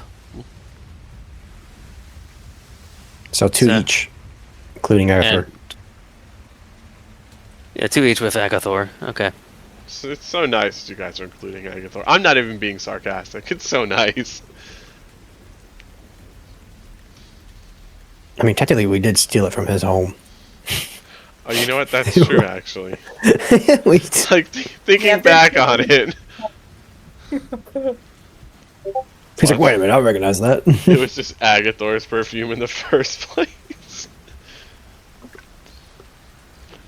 So you should, yeah, two of Mhm. them, right? Options. You can try to find the castle, because remember you have to find it, to keep, fortress, whatever you want to call it. Or you Yeah. can go to Wyvern Tor. You know the location of Wyvern Tor. Why Wyvern Tor? No, I'm he sorry, means Thunder Tree. Yeah, I meant Thunder Tree. That's my bad. Yeah. We were just talking about Wyvern Tor, so it was hanging around there. It was implied that the Thunder Tree place might have information about the The druid does, yeah. Yep. Can we be like, well, we do have that hidden relic we could find at Thunder Tree, and also the fact that there's that druid who might have more information on the goblin's whereabouts. I forgot about the hidden relic. The druid is likely to know the surroundings.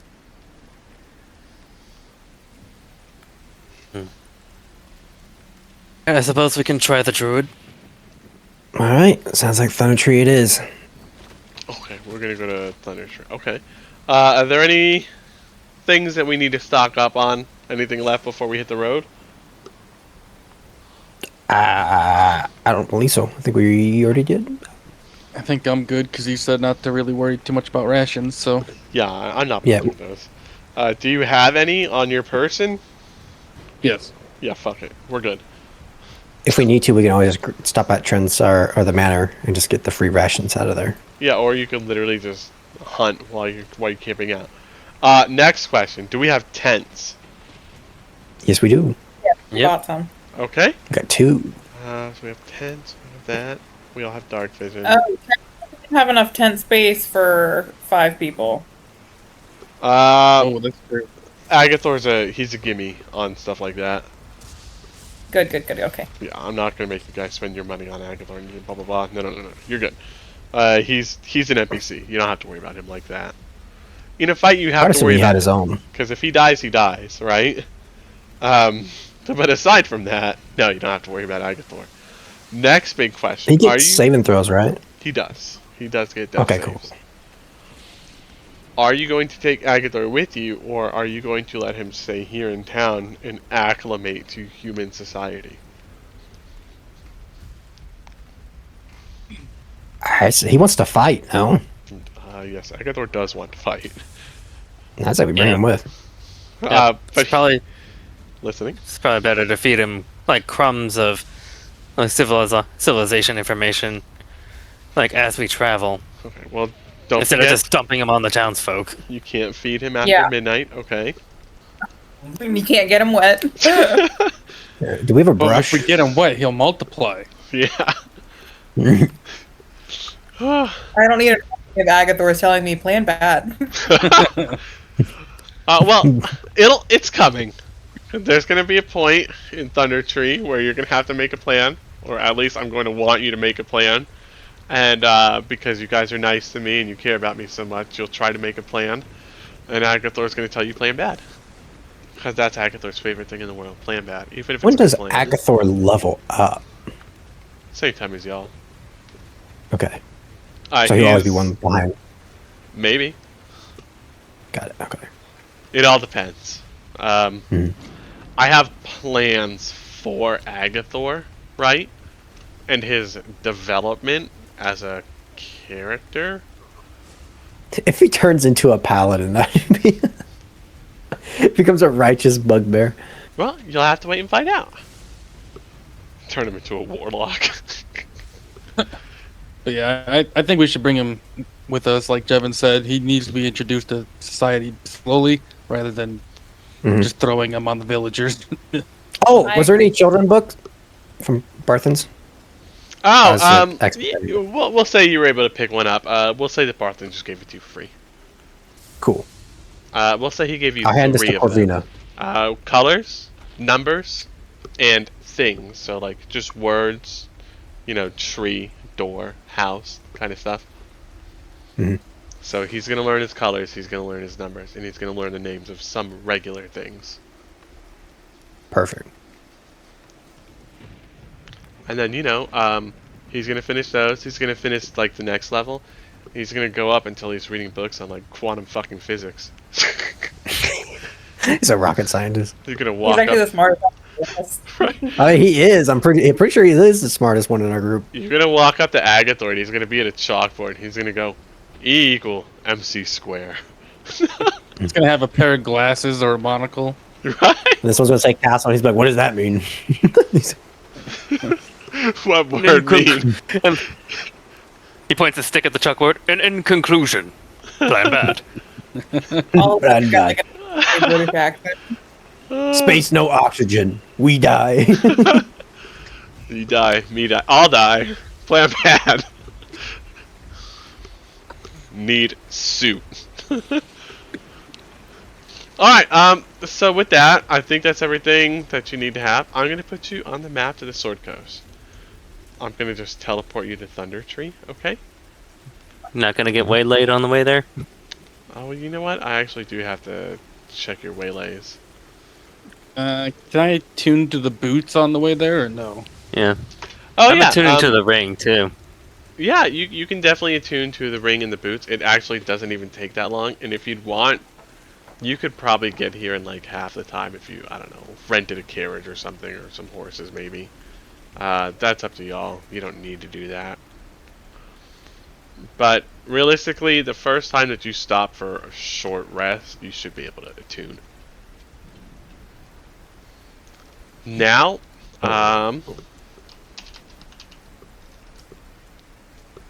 six. All right, we max rolled that. You have to give me a second. Day or night? What? Let's roll the 1d2, I guess, right? Okay, 1 is night, 2 is day. Day.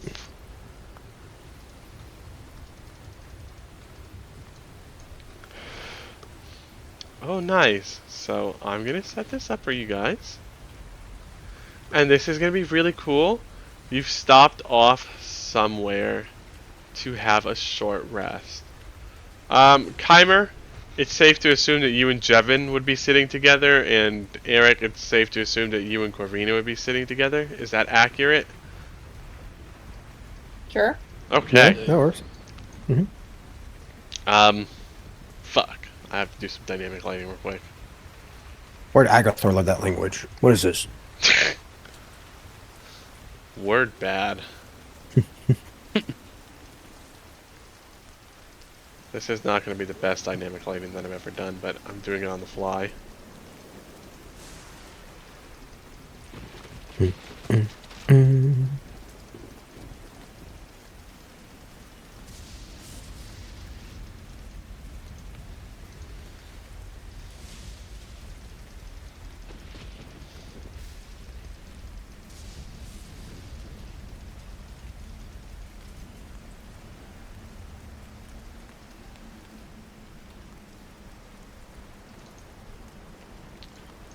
I got a couple more of these to do.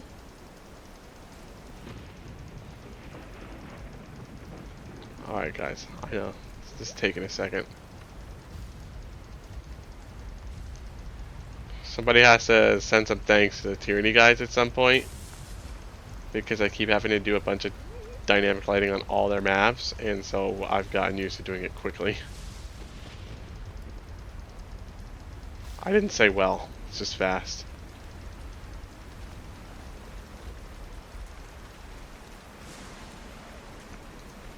Okay. And I need 9. Close that. Get my NPCs.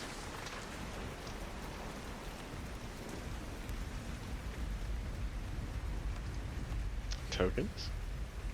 Select tool. 1, 2, 3, 4, 5,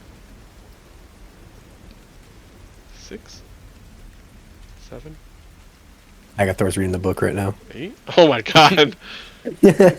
9. Light, dynamic lighting, make sure that this is enabled. Dynamic lighting is enabled. Darkness opacity, daylight mode is on. Okay. Boop boop. I have to change your opacity. It's not very opaque. Those lines are too big. Okay. Oh my word, there's too many maps. Ooh, we're already on the map. Where's Agathor? I didn't put him on. You could drag him on there if you want. He'll be with right there. He is with you, so. Oh, nice. I have a song specifically for this. So, you guys stop to have a short rest. And, things feel a little bit off. As you light your fire, it's very quiet. It's a little bit too quiet. Looks like the initiative order. What's going on over there? That's right. I love how this like camp makes it looks like it was made for giants compared to what we are. Mhm. Little tokens. Yeah, I know. It was such a good map. How could I pass it up though? It's great. Do you want us to roll initiative? Yes, please. Okay. I'm going to be jumping you, but you know, afterwards I want you to be where you're supposed to be. 1, 2, 3. Did you roll lower than literally everybody, Jeff? And you poor fucking thing. Yeah. I either roll super high or super low. There's no in between for initiative. Okay, so they've got 60 feet.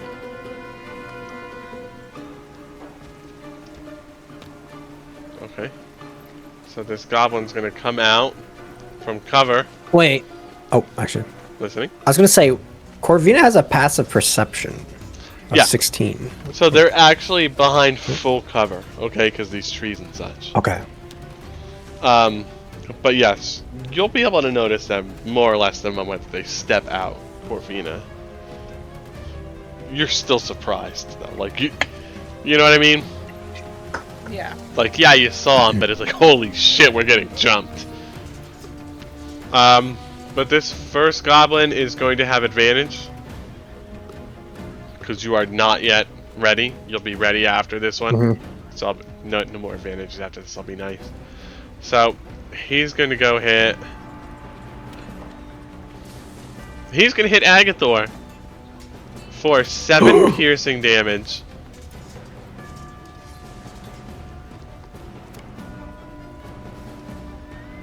This next one is going to go for Corvina, I believe. Let me check the distance. What is the range on a short bow? Is it 60? I hope it's 60. Oh, it is. Nice. Corvina, you're going to get hit with a 19 for 7 piercing damage as well. Fuck, okay.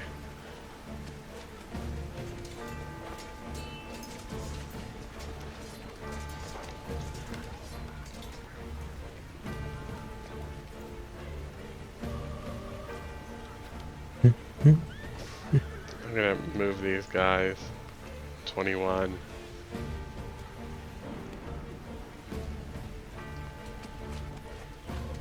$10.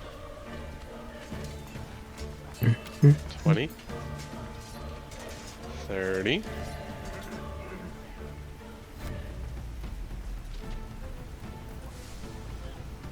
30. We're gonna move you an additional 30 feet. I gotta check your distances real quick. 50. Well, he can't go again. He can't go again. You can go. You can go. Okay. We're gonna fire off a volley of arrows. Corvina, you get missed, okay? On the first one. A 17 to hit you. Corvina again for 8 piercing. And then Keimer, you're gonna take 2. Okay. What's your armor class currently, Keimer? It'd be 16 because I would have mage armor. Ooh, 2 arrows go whizzing by your shoulder. As you... Do I still take the 2 or? What 2? Oh, I thought you. Oh, I take 2 shots. Okay, that's what you're saying. Never mind. I thought you said 2 damage. Oh, okay, I see. Yeah, no, that's my bad. No, they go whizzing by you just as you're coming up from taking a bite out of your rations or jerky or whatever it is that you have. Corvina, you've been ready more or less this whole time. Some arrows have gotten through the gaps in your armor. Everybody else is unscathed except for Agathor, who took the first attack for 7 damage. So we gotta deduct some Agathor HP real quick.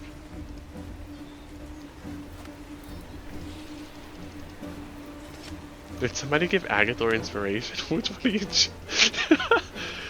Eric, you're first up in the lineup. Both people sitting next to you have been hit by arrows. Yeah, so he would quickly just drop whatever he's doing. And looking to his right, he would see quite a few of them. I'm gonna go here. I'm gonna bonus action rage and throw a javelin at the one closest to me. I like it. So here's the rage. Take away one of them. And then check that. And javelin normal. Will you keep the 10? You know, I've been sitting on this inspiration for so long. No, I'm gonna re-roll it. Why Okay. not? It's not a particularly dangerous fight, but I don't care. Oh my word. Same damage? It's a solid hit? Oh, and 8 damage, he's gonna die. You throw this javelin and the goblin is almost instantly impaled from afar. He falls flat on his back and the javelin is sticking straight up into the air like a fucking flagpole. And that would be my turn. Oh, and I chose tail for my beast form. Okay, let me read up on tail. 10-foot range attack, 1d8 Okay. damage, and 1d8 reaction to add to my AC. Action or bonus action to attack? It's an action for the Okay. tail. Alright, Corvina, it's your turn. You've got kind of a bone to pick with these goblins. Yeah, I took some damage. Hey, so is a healing spell a bonus action or an action? Healing word is. Yeah.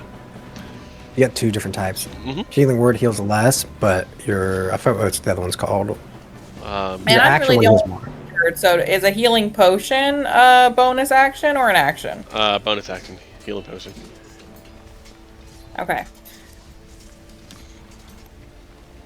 Okay, I'm going to cast...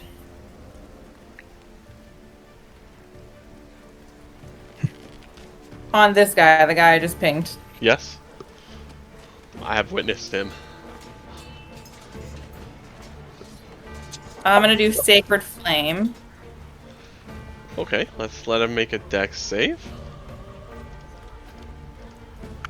He's going to fail that dexterity saving throw, leaving him critically injured.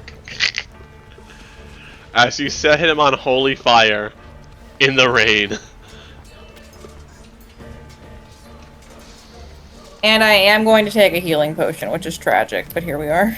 Okay. Do you know how much they heal for? No idea. I'm gonna write it down for you.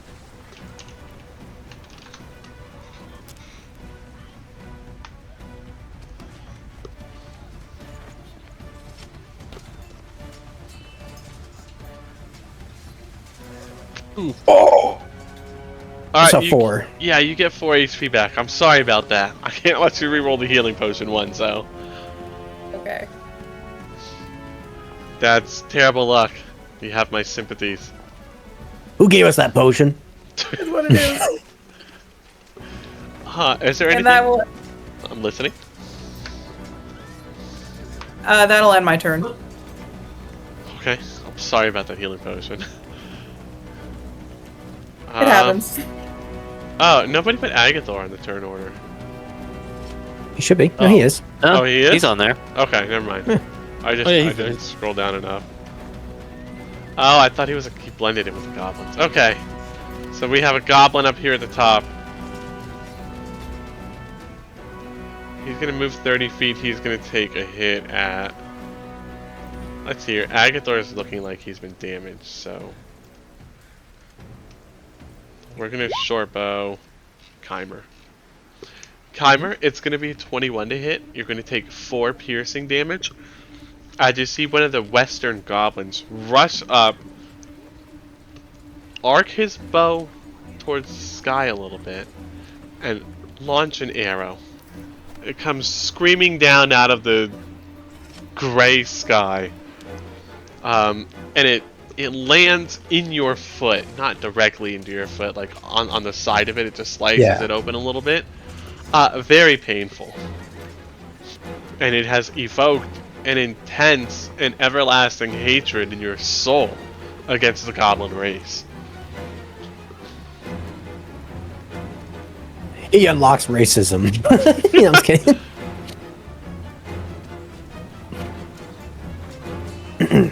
You know what? We're not playing the smart way because we're too early game. Jevin, it's a 19 to hit you. 8 That hits. piercing damage as an arrow gets launched into your shoulder. Jeez.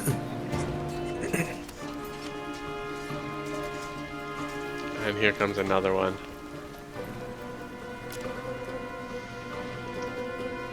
23 to hit for 5 piercing on you as well, Jevin.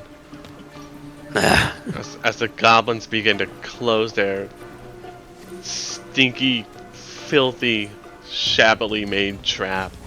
Net was the word I wanted to use, sorry. Around you. Escape doesn't really seem like an option right now. There are 8 goblins, used to be 9, and they're all circling in on you, and they're tightening that circle. Yeah. Not that running from goblins is really something that any of you wanted to do today anyways. You'd rather just kill them and, you know, save everybody the hassle of having to deal with their ilk. But, you know, if things got too bad or went really south, you're fully aware of the fact that escape is probably not an option. Okay. So I go, camera be like, oh, I hate goblins. And then you 5, 10. Well, hold on. I just realized something. Listening.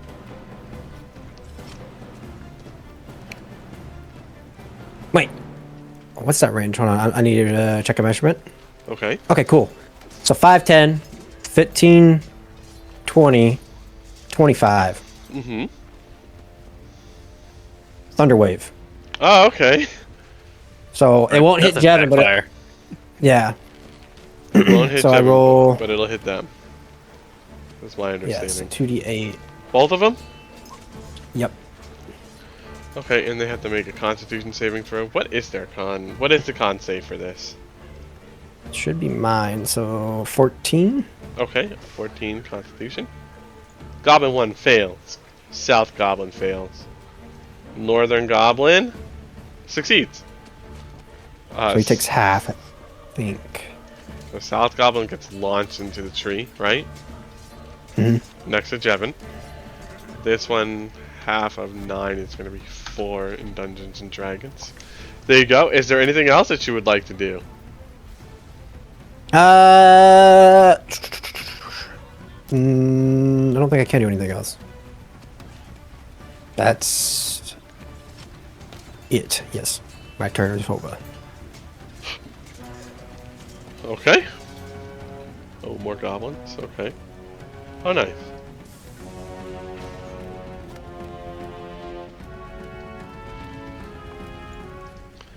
Does anybody want to control Agathor? You want to stick with him, Jevin? I mean, I'm a fighter, so. Agathor will start cussing these goblins out in Goblin. Oh, okay, let's hear it.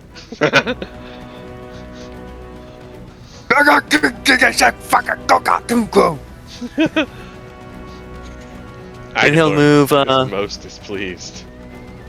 Well, he just got shot with an arrow. And since Agathor's long-limbed, he can go ahead and take a swing with his Morning Star. Yes, very true. 17 for 6 piercing. Okay. That's gonna connect. 6 piercing. He is looking bad. Okay. Extremely I'll have bad. Agathor action surge to take another swing. Okay. 17. Okay, yeah. You've killed this goblin twice over at this point. I'm also gonna have him use his second wind. Oh, to So get it's some health 1d back? Yeah, 1d10 plus. Oh yeah, it's per level, so 1d10 plus 2. 7 HP. He's back to full. Nice! Good for Agathor. And wow, 7 Agathor. HP looks like a lot on you guys. Agathor only moved 5, so.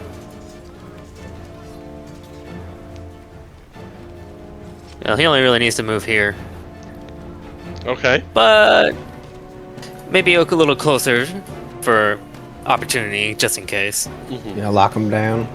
Actually, can you get an opportunity out like from 10 feet because of his long limbs? How does that work? Yes. Can you? Yeah, because you'd be leaving his sphere of Is he influence. stack range? I always thought it was 5 regardless. Huh. D&D Could be right, 5e. but I'm not. Well, let's confirm. Can he get the attack of opportunity from 10 feet? He can. Yeah. As a Okay. melee attack made using your reaction when a hostile creature you see moves out of your reach. So yes, it does count. Okay, so in which case, I could just move Agathor back just a little. Okay. That's everything from Agathor. There's a feat that you can get where you get to opportunity attack when they go in your reach. Sentinel. Yep. I fucking hate that one so much. It's amazing. And then it's I don't know if Sentinel is the one that drops your move speed to 0 when you hit him. Yep. It is. Yep. I fucking hate Sentinel, man. I thought about it with my tail, but I don't know. It's so good to have though. Like as long as you're not the dungeon master. But the moment you're the one running the campaign, Lord, it's a nightmare. Okay, so there goes Agathor. I have some goblins. This one's gonna move. Nice. He's right over here by Eric. Eric, have you raged by any chance? Have I what? Have you raged? Yes, I'm raged. Okay. I forgetted. In that case, this goblin is going to hit you with he's going to not hit you with his scimitar, but he certainly tried. And, you know, sometimes that's what's more important, that we tried. We tried our best. Yeah, he tried before he died. Yeah, he tried before he died. Oh, nice. This one's gonna come up. He's also gonna scimitar you. 17 to hit. No, sir. Oh yeah, that's right. Damn, that wouldn't even hit you without the shield. This one's gonna short bow you. 8, no dice. Jevin, it's your turn. Finally. Jenna's gonna move 10 feet towards the bloody one and take a swing. Okay. My word. Well, you know what that means. So that connects. You crit so often, like holy crap. It's insane. Devin's like freaking guts on the battlefield.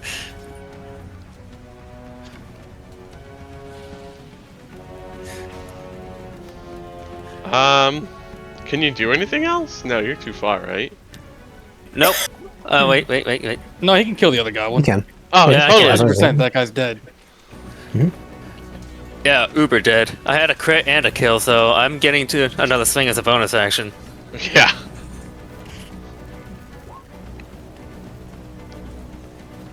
Does a 13 hit him? Because he's using a bow? A 13 never will seen hit that. him because he's using his bow. Alright, add another 2 Jeffins count. There we go.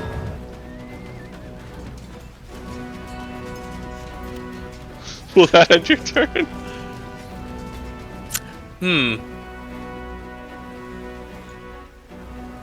How many times does that stack? Is it just like infinite if you keep getting kills? No. It's makes me use my bonus action, so... Oh yeah, that's right. Let's see, I moved 10 over there. Is it worth chucking a javelin at long range? He could action surge. I could, but the problem is movement. I'd be making... Actually, wait. Yeah, you know, range, fuck it. I have You'll be at precision attack. disadvantage though, won't you? Fuck Oh it. yeah, that works too. Yeah, Jevin will action surge. Okay. And he'll make a hand axe throw at a disadvantage, but he declares... I declare a precision attack. Alright, give me the info on precision attack, please.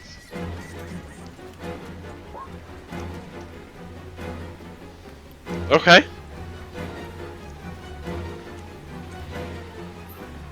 And I'm gonna hand axe... this goblin right here.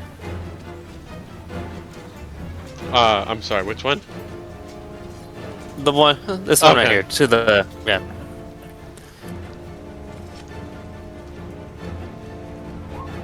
And I'm gonna add that D8.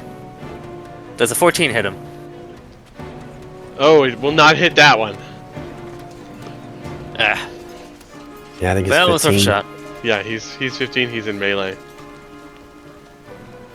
Okay, that was 10, 20, 25.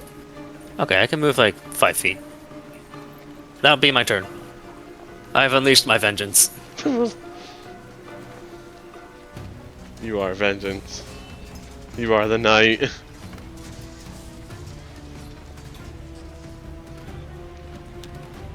Wait, we forgot something.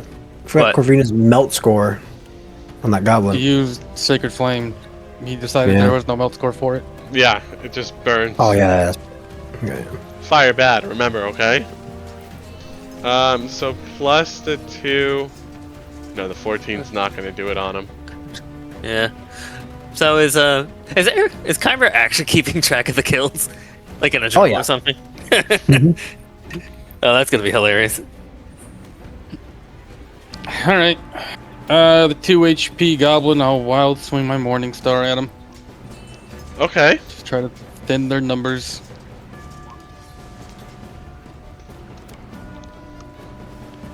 Yeah, that's gonna kill him. For sure. My poor goblins. You know, what did they ever do to you guys for you to treat them so badly? Yeah, they shot us. And I'm gonna move around like this, then I'll end my turn. Okay, they only shot you a couple of times, though. Is it really something to get so upset about? Yeah, It was they almost pretty- killed our cleric. That is a pretty bad thing. It's very not good. Hmm.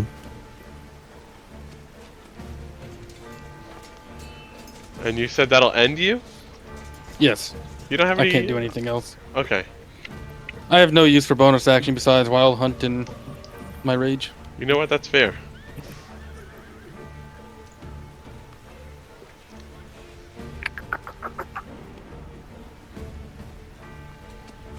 And I'm not wasting wild hunt. He said, I'm not wasting wild. He was like, pass. Okay, Corvina, it's your turn. The Goblin Scourge is closing in. Are you going to take this lying down? Or will you stand up and do something about it? We're going to cast Guiding Bolt Okay. against the southernmost goblin. She's doing something about it. Alright, I see him.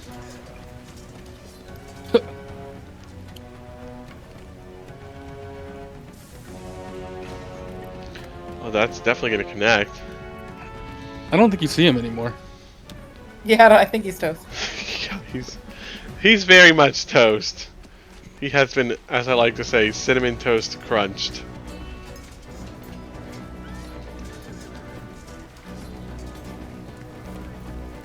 Do you have any bonus actions that you'd like to do, though? No, not at this time. Alright, in that case... Okay, this is a living goblin. Excellent. He's gonna scimitar attack... Okay, he's gonna scimitar attack Agathor. Agathor's armor class is a 19. And he does not benefit from flanking because his friend is dead.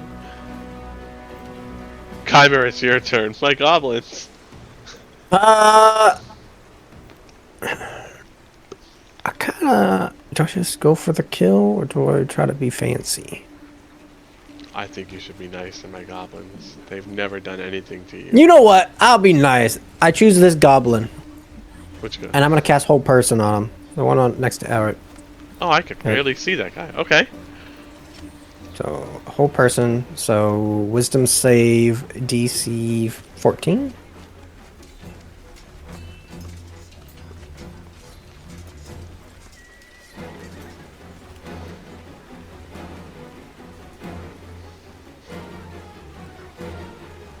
I'm reading for wisdom. Okay. And I just realized after I was looking for it that you said wisdom. So good. He rolled a 2! Things can't get much worse. He's classified as paralyzed, right? Yep. Yep, so come here and be like, well, have fun with that one, Eric. And then, 5, 10, 15. I do believe Jevon's gonna come steal the kill, but yeah. I have my turn. Ah, he's kind of far. I'll give it to a living goblin? No, he's dead. It's Agathor's turn. Agathor smash! Okay. 1 HP again. He is 1 HP. Good job. Agathor just blitzes this goblin with a morning star.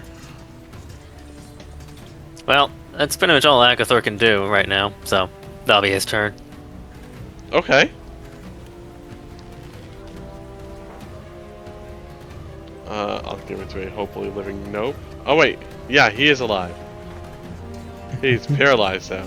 Give me a sec. Yep. So he can roll a save at the end of his turn again. Yep. Save wisdom. DC 14. 16.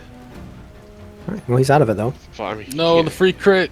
he can't do I anything know. though. Jevon. I was not keeping up with my dead goblins. It was just huge disappointment for me this round. Okay. Wounded Goblin by Agathor, or the one intact by Eric?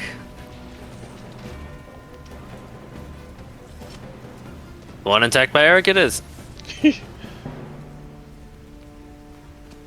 I'm gonna throw... Wait, how far am I? You should be within range. I moved 20 feet. I'll move 10 more by Corvina. There we go. Now I'm perfectly in range.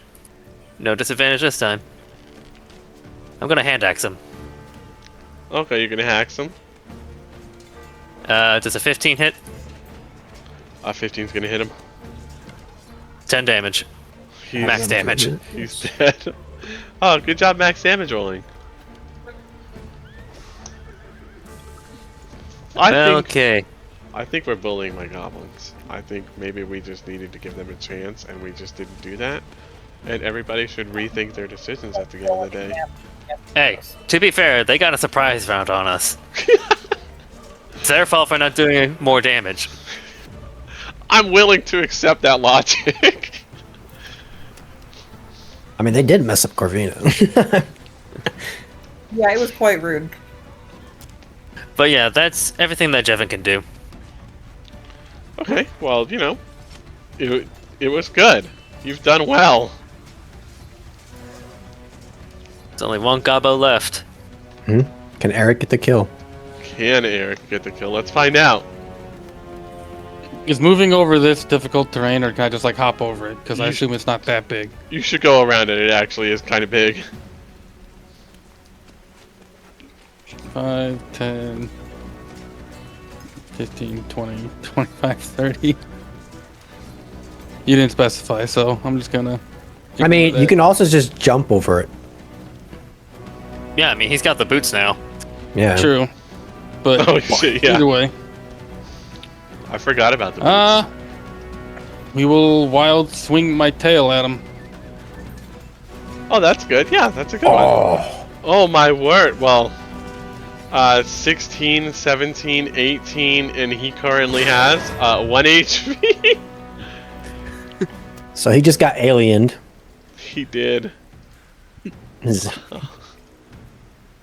Okay, and now you guys are able to finish taking your short rest in the rain. Alright, I'm gonna use one hit die. I've Jevin is achieved gonna, my javelin. Yes, I'm gonna you use second can. wind first. To get 5 HP back. Okay. So 4, so I'm back to full. Jevin will retrieve his hand axes. One currently embedded in the goblin's skull.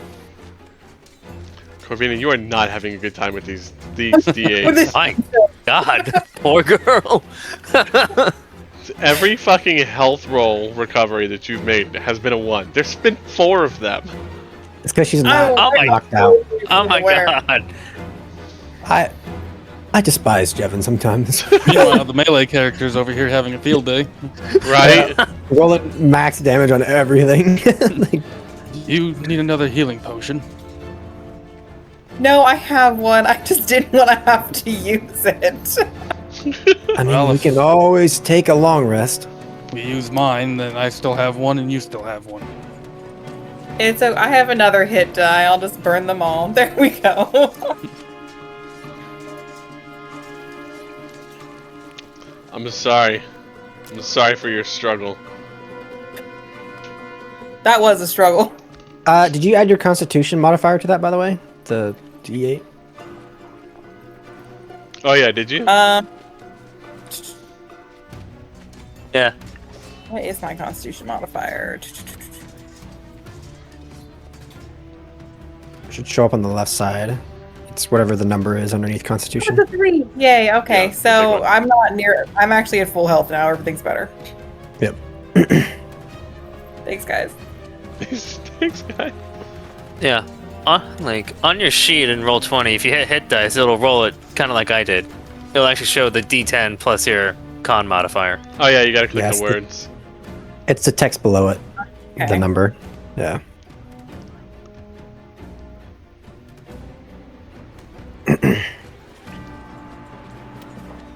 Well, can we be like, well, I mean, maybe we should just loot and scoot?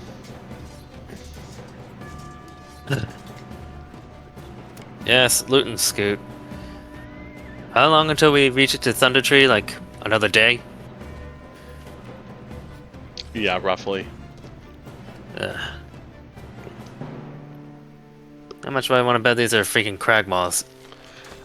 Between all 9 of the goblins, you're gonna find roughly 4 gold pieces and 12 silver pieces. 4 gold, 12 silver. Alright, so 1 gold each. And 3 silver. Yeah, 3. Yep. Done. Agathor gets nothing. My Agathor no get coin. Agathor help fight. Do you want some coin, Agathor? Agathor Litecoin. I'll No, give I'm- him 3 copper. I'm just goofing out.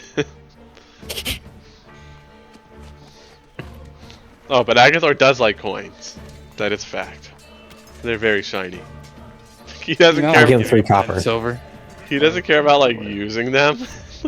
He just Yeah, has that's the them. problem. He's like, I'm gonna have these coins, and I'm going to just fucking shine them. Well, I think we're ready to travel again. All right. Gosh, let me put you back in the map. Wait, I have to delete everybody's stuff off this page real quick. For when I use it again. Oh, yeah, so Let's that's find another campfire. that's one of your battle maps. It's pretty cool. Yeah, it's Okay. a nice little map. So for us, we're gonna keep traveling. Right? Yeah. Mm-hmm.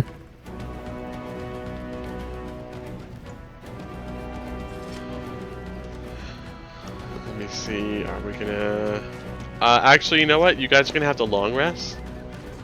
So why don't you go on ahead and do your long rest.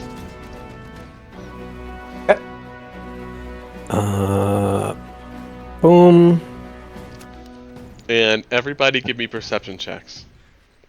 Did we receive the effects of a long rest? The music is still kind of blaring in my ears. Oh, I'm sorry, I didn't, I closed your rain, but not your fucking... That's on me. I closed the wrong one out, and... Yeah, I'm sorry. Anyway, did you say something about a long rest? You will get a long rest, but you need to roll me your perception first. Okay. That's what I wanted to freaking clear up. You Okay. got a lot riding on this one. Okay. I did already click the long rest, but it doesn't really affect me anyway, so. Okay. Well, you will good. receive the effects of a long rest, but I want to hear those magic words next time, okay? Mm-hmm. Well, I Yeah. thought you said we have a long rest. I was like, oh, okay. But short rest does the same thing for me anyway, so we good. Aside from that, though, will be nice. I'm not going to ham you up on it, right? You'll have your effects of the long rest. Okay. Let me do your day encounter. Okay. Along the way to Thunder Tree, you are going to run into another pack of sturges nesting in a tree. Although, since these sturges don't normally like to be out in the daytime, they are currently sleeping in the shade of its voluptuous boughs. You do make it to Thunder Tree, which I have to find. Which I have found. I'm gonna put you on here. We're coming in from area 1, I believe. Yes. Alright, I'm gonna get you guys, I'm gonna put you on here so you don't have to worry about kind of being in the right spot, because I know how frustrating that can get sometimes. I'm gonna have you do this part without Agathor. Open Agathor. What happened? Why? Where's Akafor? Where'd he go? Oh, I'm just having you do it without him. He's still here though, technically. But he's not gonna fight with you. Oh. You don't always get to have an extra character with you, right? For the fights. I was supposed to trade him. It's okay, don't worry. Agathor's gonna, He's gonna Because level we up. didn't pay him. No, it's just because there are some thematic elements to Ruins of Thunder Tree, and when you finish this area, there will be rewards involved. Okay. And so I want you to earn those rewards because they're going to be good rewards. So I don't want you to have the additional player, right? Or player character, NPC, Agathor, basically. They're going to be good rewards. All right, like if I'm telling you they're going to be good rewards, trust me. Keimer would like to give an inspiring speech and be like, well, like everything else we've handled, this is going to be quick and easy. Let's just go in and solve the problem. If you want me, I don't know. That's about it. He's basically just going to talk about like how our group's been efficiently doing stuff and should be no problem for us. That's his inspiring speech. I like And I it. forgot what. I haven't used it much. Equal to your level plus charisma, so 3 plus 4, so 7. Yeah. Nice. 710. I Cool. have some box text to read in for you. It says that gradually the trail becomes an old, overgrown lane winding between dilapidated buildings choked with vines and brush. In the middle of the settlement rises a steep hill, upon which stands a stone tower with a partially collapsed roof, and an adjoining cottage. A dirt road hugs the base of the hill and wends its way between old stone houses, many of which are roofless ruins. Other buildings appear intact. The whole place is eerily silent. A wooden sign is nailed to a post nearby, and it reads, "Danger! Plant monsters and zombies. Turn back now."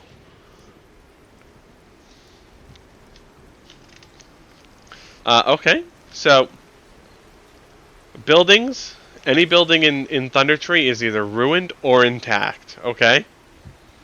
Mm-hmm. Our ruined buildings are going to be more or less empty shells. They're going to have stone walls, and those walls are going to be 5 to 8 feet high. Their roofs are going to be gone. There's going to be piles of debris inside the walls, which will be difficult terrain. The intact buildings are going to be run down stone cottages, right? But they're still standing. They have wooden doors, and they are okay. They're going to have wooden doors. The windows on any of the intact buildings are 2 feet wide, and they are covered with wooden shutters. Okay. They also have some dusty finishing, tables, chairs, stuff like that. Okay. Trees are an average of 30 to 40 feet tall, and they do provide cover. Brush consists of sprawling bushes that count as difficult terrain. Okay? So when we say brush, you guys see this area over here? Mhm. How you can tell that, like, over here on the left-hand side, that's grass. And over here on the right, that's going to be your brush. Alright?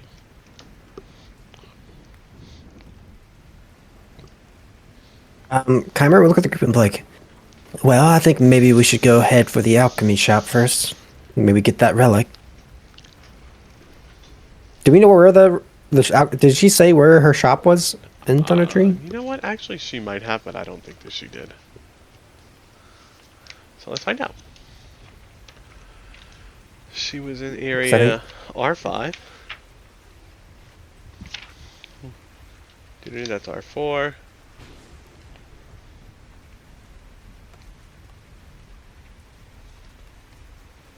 Nope. Okay. Said it's in Thunder Tree, that's it. In that case, Keimer wanted to say that. Keimer would be like, Oh, you know what? well, It stopped raining, sorry.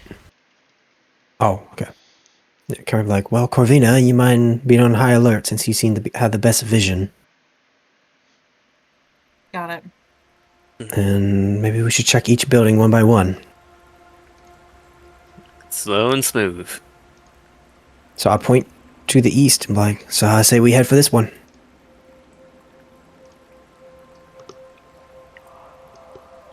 And I'll follow behind Jevin.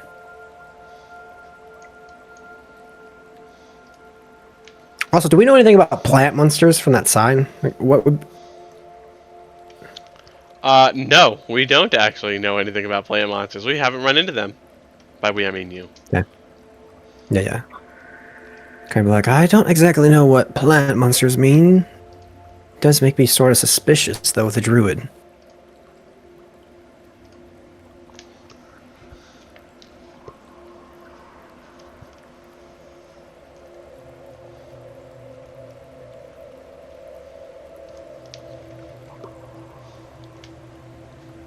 This was the place that had reports of undead too, right? Yeah. Yes. There's Okay. also a sign that said undead and plant monsters. Yeah. So this Devin. is going to be a building with a roof. This one is intact. So the door is going to be stuck. I'm going to need a strength check to open it. Can I? Is there any sign on the house? Like, hey, it's a shop No. or anything of that sort? No, nothing Okay. like that. Well, Jevin is just gonna peek into both windows first. So Didn't see nothing. coming up to the window, you notice that the shutter on it is it's a little bit strange. So the windows are 2 feet wide and they're covered by wooden shutters that have 6-inch wide arrow slits. Huh. Is there glass? Not anymore, no. 6-inch wide. You know what? I feel like looking in the windows would show you that there are bodies in here. Oh, can't remember what else is stealth. Can I stealth check? You are able to, yes. 21. Corvina, I see corpses in there. Think those might be the undead? Okay, I'm gonna look through the window, and I'm gonna do Eyes of the Grave, and I'm also gonna kind of look around behind us too. Just do I see any undead? Undead within 60 feet. Yeah, you see 6 undead in the building. Well, Sick. there's a total of 6 in the building. You're looking at it, 3 at a time. I'm gonna check the other side. I see a couple more bodies. Alright, you guys, remember to keep it Disney. We don't need any of that going on in this campaign. Not in front of a building full of zombies. You'll scare them into permanent death. Seriously, I remember Corvina, like- take Jevin out to dinner first. Yes. They were like, do you think maybe we could bait him out?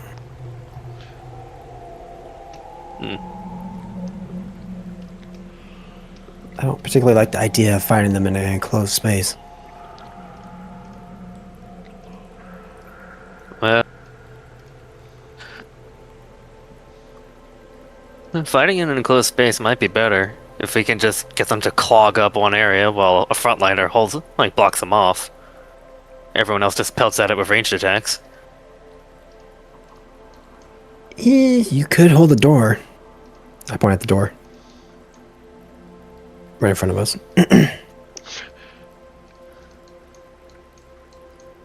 Hold the door open or closed? Well, like stand in the doorway. Oh, okay. Like hold the door, like as in like hold yourself at the door. Well, Bring back the door strides. No, I'm just kidding. Well, actually, where is you 3? They would probably break out of the. Wait, you said they're metal rods? Like arrow slit? Yeah, they're like arrow slits. However, I was reading the wrong box text on this house. This house actually does have a sign in front of it. This one I was says, say. a weathered signboard by the door of this large building shows the faded image of a workhorse holding a cup of ale, right? Just some sort of tavern, maybe.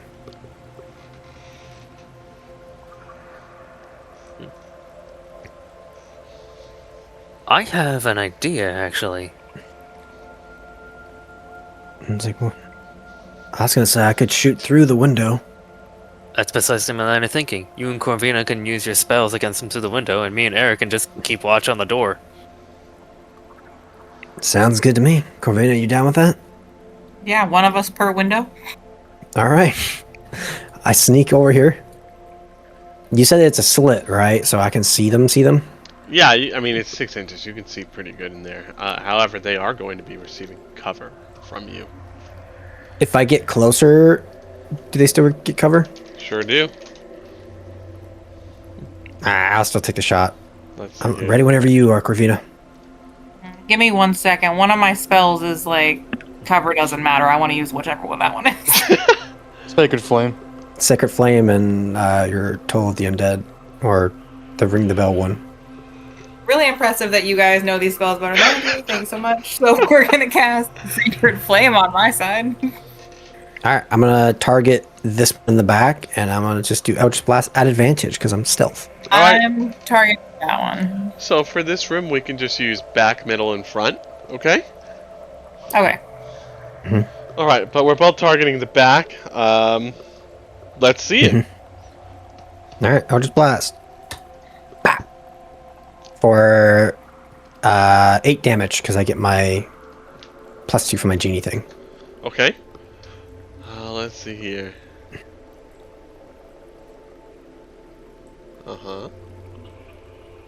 Got it.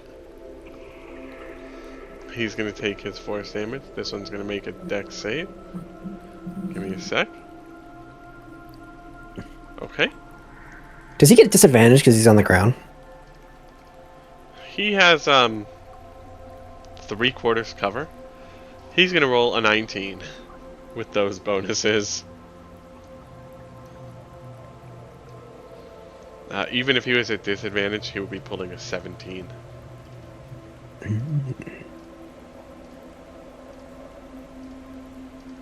Does cover work for saves? Dexterity saves it does, nothing else. Oh. Yeah. Does it? Yeah. Half cover has +2 bonus to AC and Dex saves, right? Huh. 3/4 cover is 5 to AC and Dex saves. But I thought Sacred Ah. Flame, the target gets no benefit from cover for this saving throw. You know what? Give me a sec. You. Does it say that? Yeah, it does. Yeah, it does say that. Haha. So if she sees them, she Okay. can roast them. So their spell save DC. Your spell save DC is going to be 14. 14 for Okay. this. Well, he rolled a 14. Okay. Even with the disadvantage? Damn it. The little rat. No, they're not sitting down. Oh. Yeah, like they've been standing this whole time. I thought they were on the ground. Yeah, I mean- Oh, so did I. That's why I I never said that. And if I did say that, which I am very confident that I did not, but it's always possible, right? If that did happen, I'm very I sorry. interpreted like corpse as in like disguised as corpses on the ground Oh yeah, no. instead of standing. Yeah, Yeah, they're not that's like why. standing up in the middle of the room. They're leaning on the walls and stuff, right?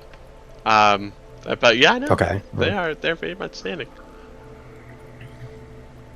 So it was clear there were zombies then. It's like, yeah, I didn't Well- need to actually do Eyes of the yeah. It depends, right? Because, and you know what? I might be able to find their character art handouts. So let's do this smart thing and try to find those. Oh yeah, initiative. Oops. Oh, what? Are you fucking kidding me? Sad, it's not here. Let me see if I have it in my folder.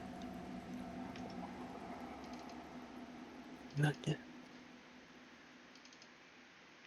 Oh lord. So could we argue that she wouldn't have used her eye thingy? How many charges do you get of that, Corfina? Oh, 4, it's fine. I mean, Oh, okay, all right, yeah. I wasn't sure if I was like limited or not. So Do you see undead as they slowly shamble around? yeah. They're very obviously zombies. yeah, it's just like, all right, let me use my ability. Yeah, there's 6 of them. Obviously. I thought they were playing undead. No, I don't have any ashen zombie handouts for you. I'm sorry. I'm actually kind of miffed about that, so we're gonna find one.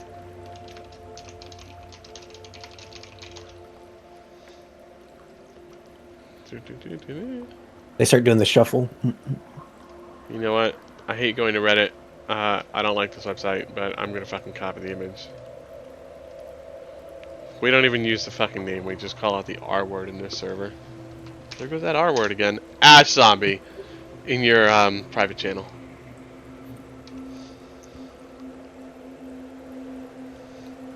So it's reasonable to assume that you didn't just immediately clock them as undead, right?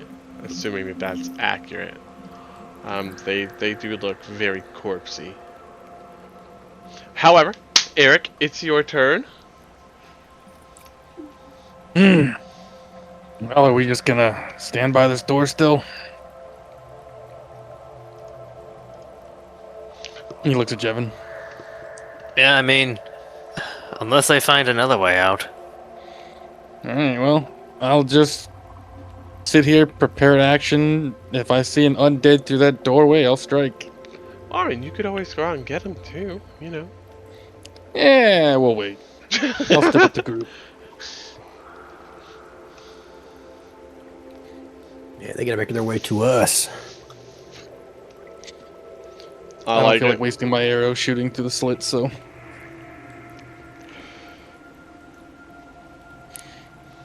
That's it. Alright, in that case, I'll give it to Keimer. Anyways, I just started blasting. I shoot another Eldritch Blast at the same target, but this time at normal. At normal? Yeah. What do you mean by at normal? Not an advantage. Oh, okay. Does a 13 or 20 hit and 13 damage. Does 20 hit? They're gonna have plus 5. Yep, that's gonna connect. For 13 damage, he's still standing, but he has been damaged greatly. And I'm gonna back up one step just in case they start coming out the window, and I end my turn. Okay. I have an ass zombie. What is he? You know what? He's right here, actually. Oh, okay. Jevin, it's your turn. My turn? Yeah, you could probably go in there and kill them all. They aren't just zombies, you know? Eh. Jevin's just gonna hold position and ready to attack anything that gets within... anything hostile that gets within 5 feet of him. My heart is breaking. Hey, they're trapped in there. Who's gonna Yeah, kill I mean, my you put 'em in a zombies? cage. Corvina and Keimer are. They need the physical touch. Gosh. Hey, come on. I've been stealing their thunder for long enough. Alright, then I'll give it to the zombies. Oh, you know what's funny? He's gonna move here. I don't need to worry about that. Okay, yeah. Stay there.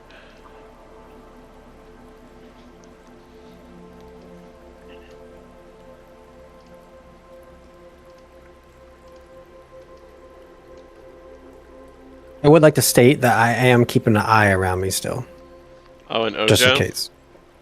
Okay. Just in case.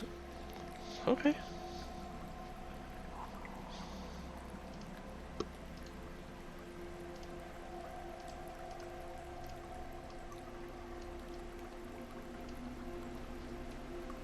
Okay. I can see that. I don't think anybody else can.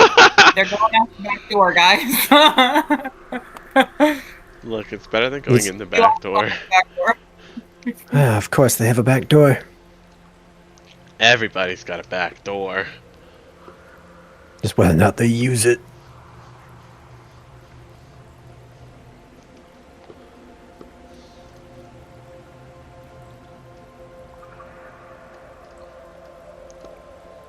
I wish I could make them crawl through the windows. That'd be hilarious. But Corvina, it's your turn.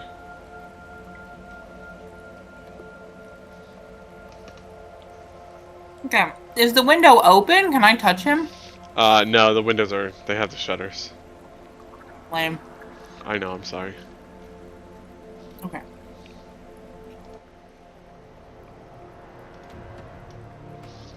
I forgot to start your fight music, my bad.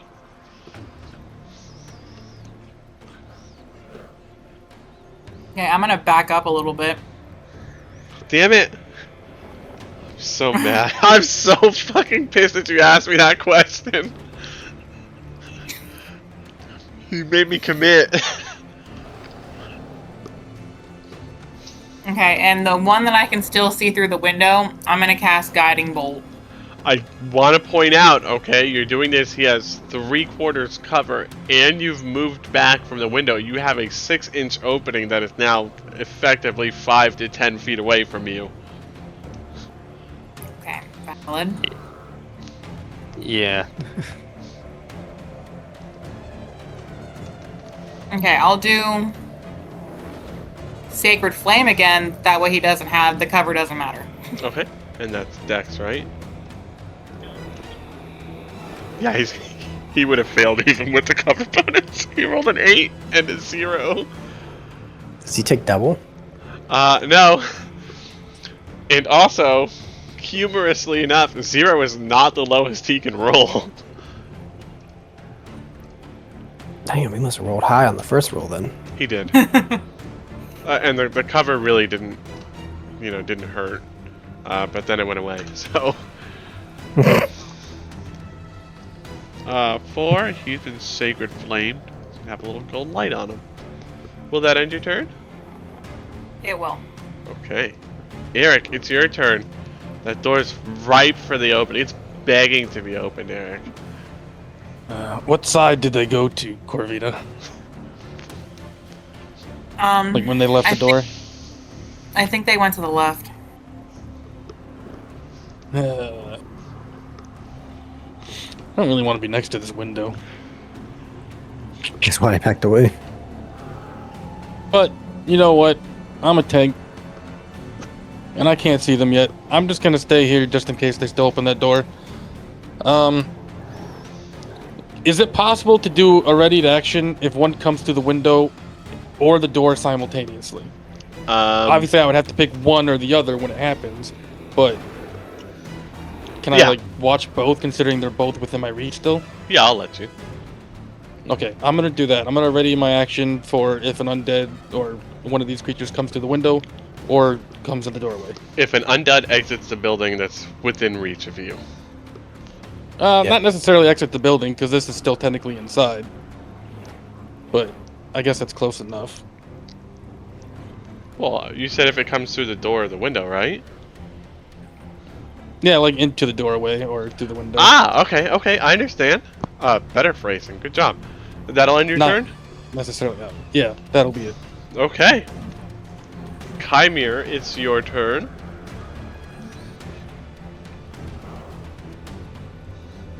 Alright, I walked away for a second. I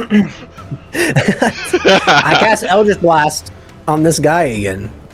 Okay. There's not really much else I can really do. You are aware that he's benefiting you know from the what? cover. You're shooting him through. I know. Okay. I'm gonna step over here. On this guy, I'm a bonus action cast Hex for dexterity saving throws. Well, he's already been, but okay. He's what? He's already been Sacred Flamed. Yeah, no, but now he has disadvantage on the checks. Oh. Like he And didn't then I'm gonna have step it, back over here. he didn't have it bad enough already? And nope, I'm gonna step over here and look back at him and then cast Eldritch Blast. You're doing this at disadvantage. It doesn't matter, I miss. Oh, okay. Roll again. I want to know how good it could have been.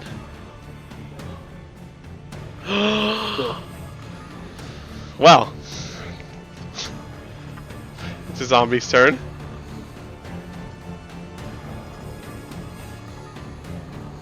Okay. Jevin, it's your turn. Okay. The inside of the building is calling to you.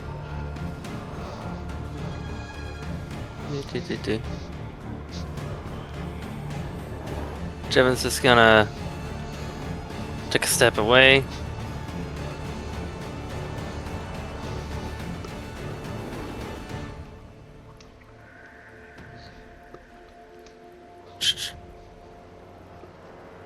You said they were fleeing out the back?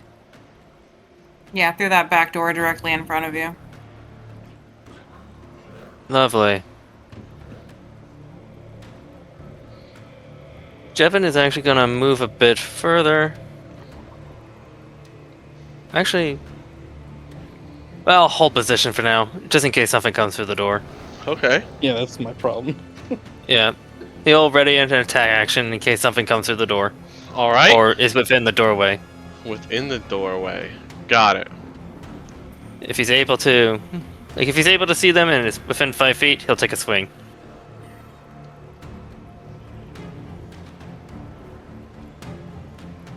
We got another one. Hey, can you stop snitching on my zombies? That's I what I apparently would do. really don't like this door. That's very not cash money of you.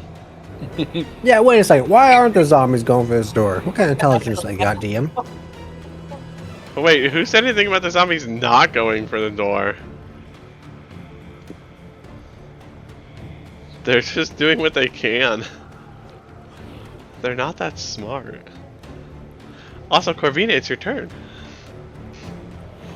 Oh yes, okay.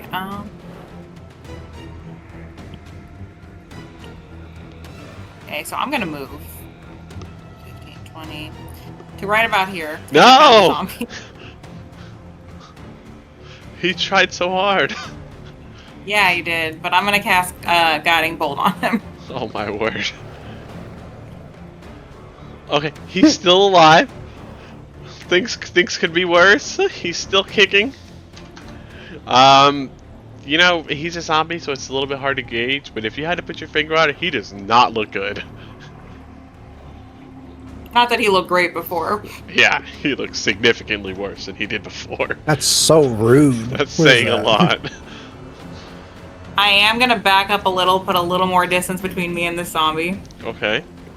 Oh, okay. And then that'll be my turn.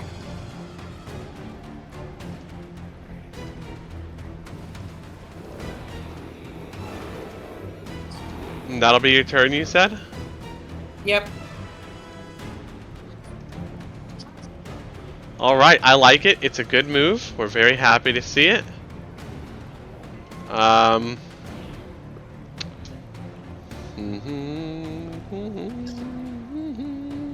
20 feet. Got it.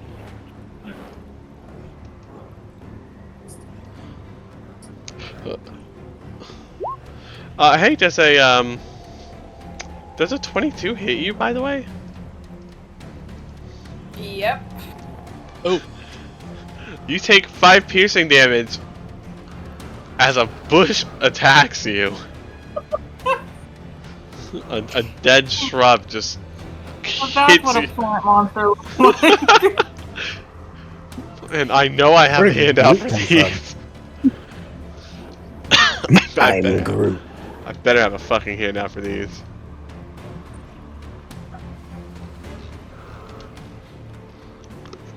Yep, I sure do. Corvina, you gotta be careful of the sticker bushes. I don't actually know how accurate that is as a handout. They look more like fucking like extraterrestrials than they do. Alright, I'm gonna get you the handout that I have for the Phandelver.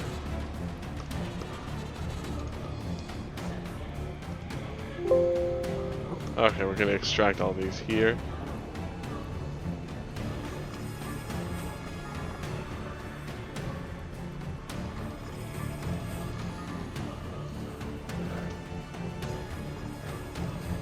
There we go.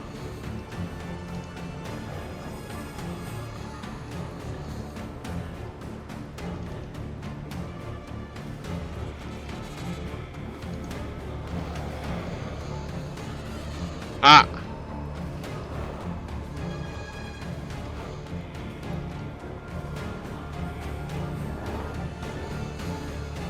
I'm getting you the handout for this, I'm sorry. How does a druid live in here? Very carefully.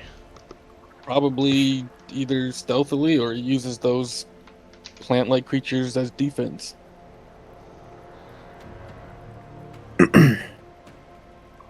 Very suspicious of him. Should I go help kill that thing, or should I stay and hold the door? That's my question. I'd say leave Jevin to go help because he's closer, I think. 5, 10, 15, 20. still Actually, you can reach. Yeah, you can still reach. Yeah, you can go. Because they will be coming around this corner anyways. Twig lights.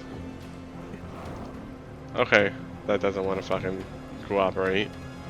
Because, I mean, Eric would definitely go over to take care of the more immediate threat since the zombies are slow. But Speaking of just Eric, want to make sure you guys don't mind.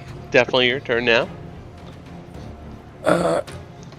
Yeah. Since I know the zombies are coming around the corner, and I assume we heard Corvina take a hit, his attention will turn more to the left now instead of on the right side. Mm-hmm. And I am actually going to bonus action rage, and I'm going to choose my claws. Okay. Where is my rage? Because I should be able to keep it because they should be getting close soon. Mm-hmm. 5, 10, 15, 20, 25. We're going to go right next to Corvina, so then I have some vision. And we are going to wild swing my claw, because I can't use my Morning Star, and I cannot use my shield anymore, so I'm down to an 18 for the fight. Okay. So wild action, or not wild action, wild swing, claw. 21 for technically 8, because I forgot to add the rage damage. It's hard to say. Oh, sorry. It's hard to say if it's alive or dead. Out of game. I am striking a bush. Yeah, out of game you've killed it, right? In game, it's hard to say because it's just a fucking bush. Yeah, it was more of like a reaction to her being striked. And then I'm gonna move my last 5 to step in between her and the zombie. Okay. And that's my turn. Alright, I will give it to Khymer. I move here for 30 feet. Okay. I see the zombie now. I roll Eldritch Blast. And I just start blasting. For 12 damage. 12 damage, so... Let's see here. 5 plus the damage taken. Constitution. And he's no longer with us. Alright. So that's an additional point for me. An additional point for XC. Here we One go. count, I attacked a bush. That's true. I don't know. Do I know if he... probably not. Nobody right. knows. So they're obviously called twig blights, and they have a trait called false appearance, and it says that while the twig blight remains motionless, it is indistinguishable from a dead shrub, so you literally can't tell. But Khymer, will that end your turn? Yes. Okay, and now I have a zombie.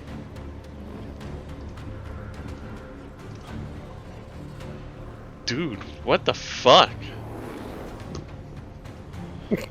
Jevin? Devin's gonna ask, are there more over there? Nope. Not seeing it yet.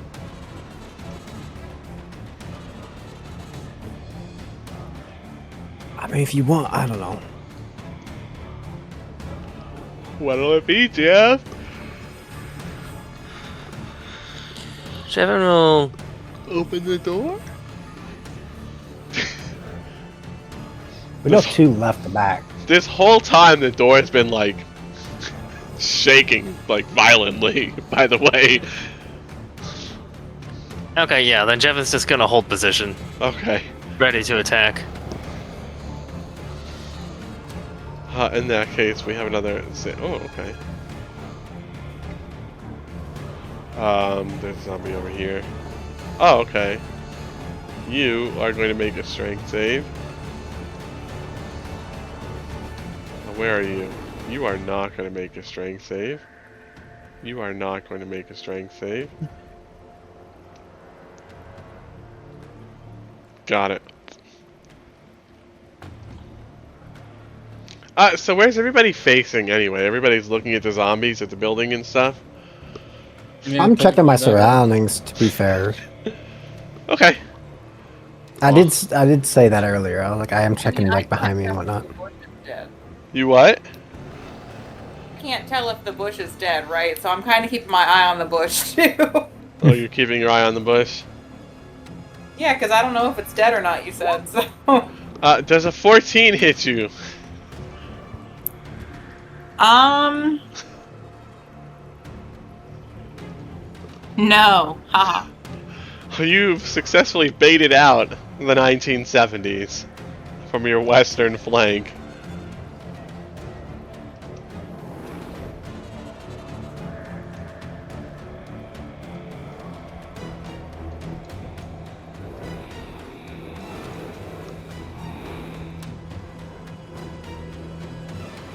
Oh yeah, you're just gonna see this one coming.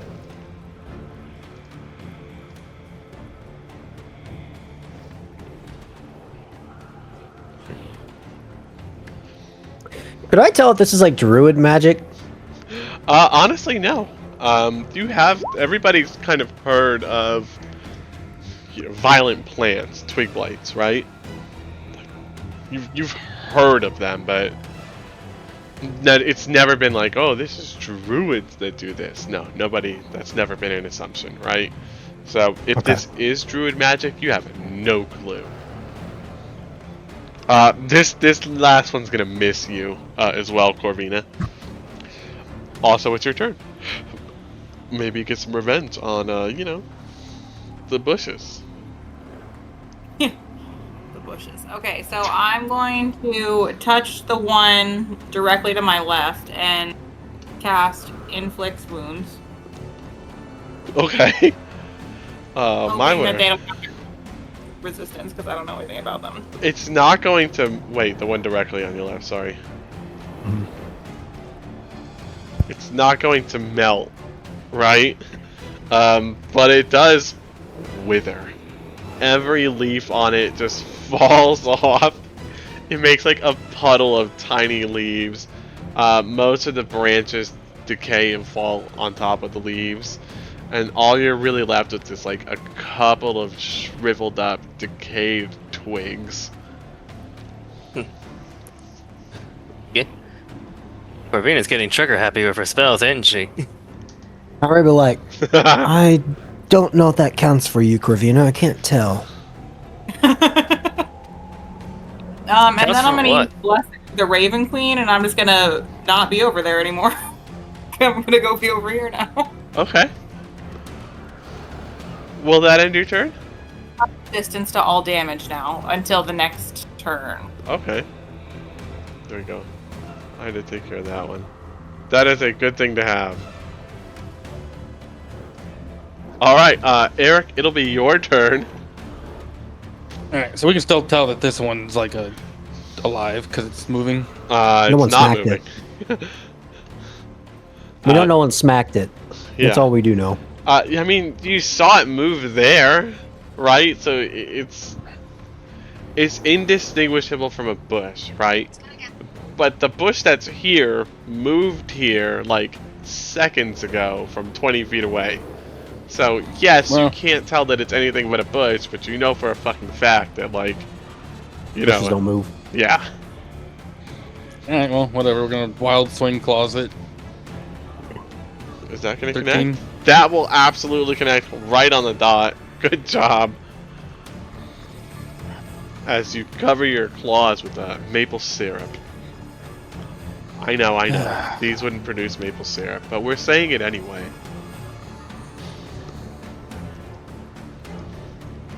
You still can't tell if it's actually dead, though. Like, you have a feeling. Yeah. Well, seeing as he doesn't know of anything else, he is going to move back over. 5, 10, 15, 20, 25. And that'll be my turn. Okay. Keimer. I move forward here and I ready action for any zombie to pop around this corner. I hit with Eldritch Blast. Got it. Oh, it's this zombie. Are you gonna fucking do it? Good. Bitch. Boop. Okay. Time to attack. And I'm doing a great weapon master attack on this one, so. Mm-hmm. It is a zombie. They're taking the -5, yep. And there it is. All right. Well, That's gonna be a 26. You know what? Max We're gonna damage. try anyway. And he's dead. yeah. And as he dies, I forgot to mention this for the other one. I was focused on the bushes. As he dies, he releases a cloud of a burst, right? Of ash, a cloud of ash, but it doesn't obscure your vision. But yeah, there's a cloud of ash. This whole 5 foot where he just 5 feet where he died. Smokers. This is max damage, by the way. Oh, that was max damage. Yeah. Yep. My word. That's pretty pretty good. normal for him. Jevin's just gonna, like, wave his arm to brush away the ash smoke a little bit to move in to attack this guy. Oh, okay. And it's still a great weapon master attack. 24 -5, 18, 4. I get to re-roll that d6. So it's 19 damage now. Got it.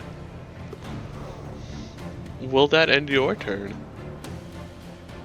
Jevin's just gonna move over a little bit. Okay. Still Why within don't his you reach. roll me a Constitution save? A con save. Mm-hmm. Okay. 11. I'll remember that. Will that end your turn?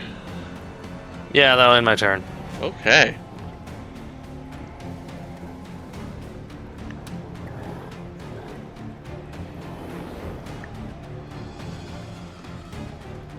Okay, nice. You are gonna get slammed, Jevin. He's gonna roll a 22 to hit for 2 bloods. Really? 2 blood? You couldn't have fucking rolled more. You take 2 bludgeoning damage. Okay. And then he's gonna move over here. Opportunity. Mm-hmm. Oh, yeah, they're zombies. They don't, you know. Ah, that's a 3. That's not gonna connect. Now he High does. risk, high reward. He does have friends.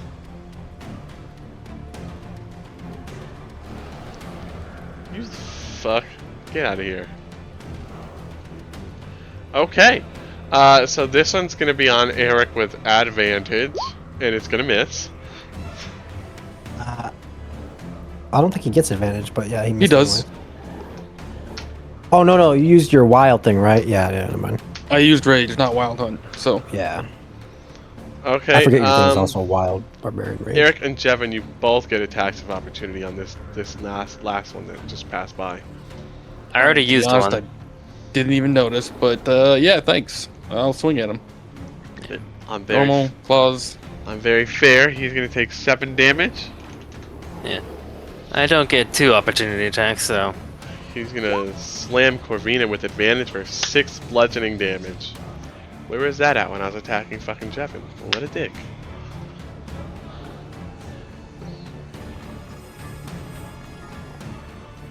That's my dead bush. Corvina! It's your turn. You are currently being Eiffel Towered by ash zombies. Along with Eric. This is a double Eiffel Tower situation.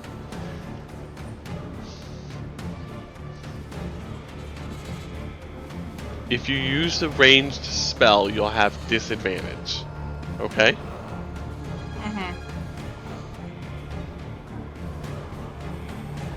Mm-hmm. Can you see their health? No.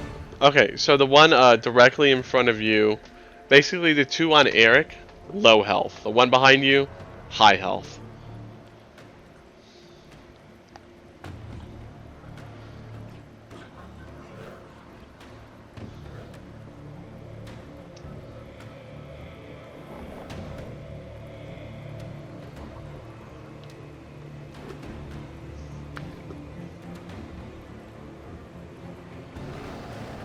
I think depending on, I think your cantrip Sacred Flame will not give you disadvantage because it's just a save on their part. Yeah, they're saving throws.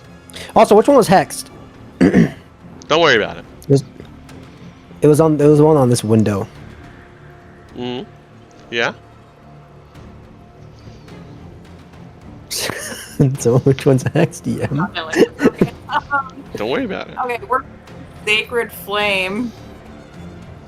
The one at full health. Okay. Give him his 2 radiant damage. All right. Let's have him make his deck save. Well, he shouldn't be at full because I did hit him, but This Yeah. one? Yeah, he's not at full. And he rolled a 2. So he fails, and he's gonna Sacred Flame. Oop.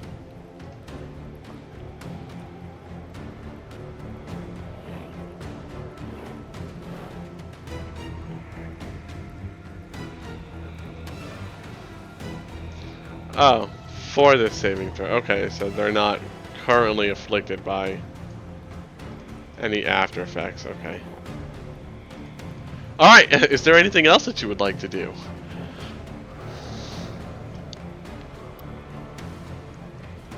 No. Okay. I'll give it to. Wait, will that end your turn?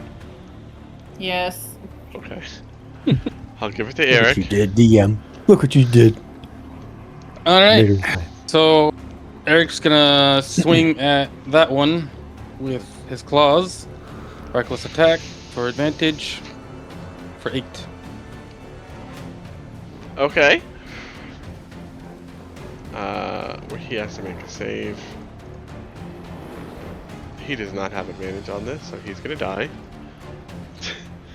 He rolled Okay, a so he's 5. actually dead. Yeah, he rolled a 5 and then he rolled a nat fucking 20. And I'm like, well, you couldn't have rolled a nat 20 first. Cool. Then we're gonna swing around to this one, and Really? at normal, we are going to bonus action claws for 9 with my offhand. Okay, what's 9 plus 5? 14, right? Mhm. Okay. He falls down and gets right back up. All right. Well, he's almost dead, and that'll be my turn. I'll give it to Keimer then. Timer seeing Corvina being attacked by this fella right here. I'm gonna cast Eldritch Blast at him, and Okay. that's about all I can really do. So, wait, which one had the hex? I should know actually. Oh, can you sense his presence? If they die, I get it back. Alright, good. You don't have it back. Okay. I Also, cast Eldritch Blast on realistically, him anyway. you know, they're undead, so. Does a So, 13 for hit 11. the ass zombie?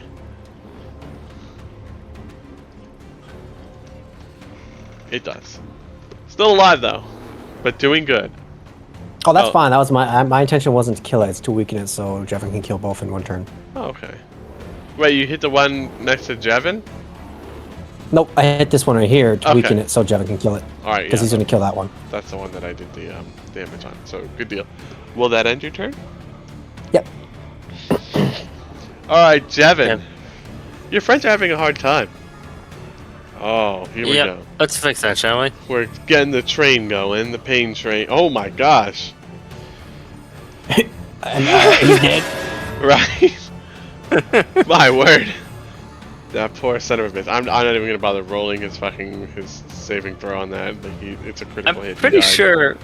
I'm pretty sure they can't roll if it's crits anyway. Yeah, crit or radiant damage.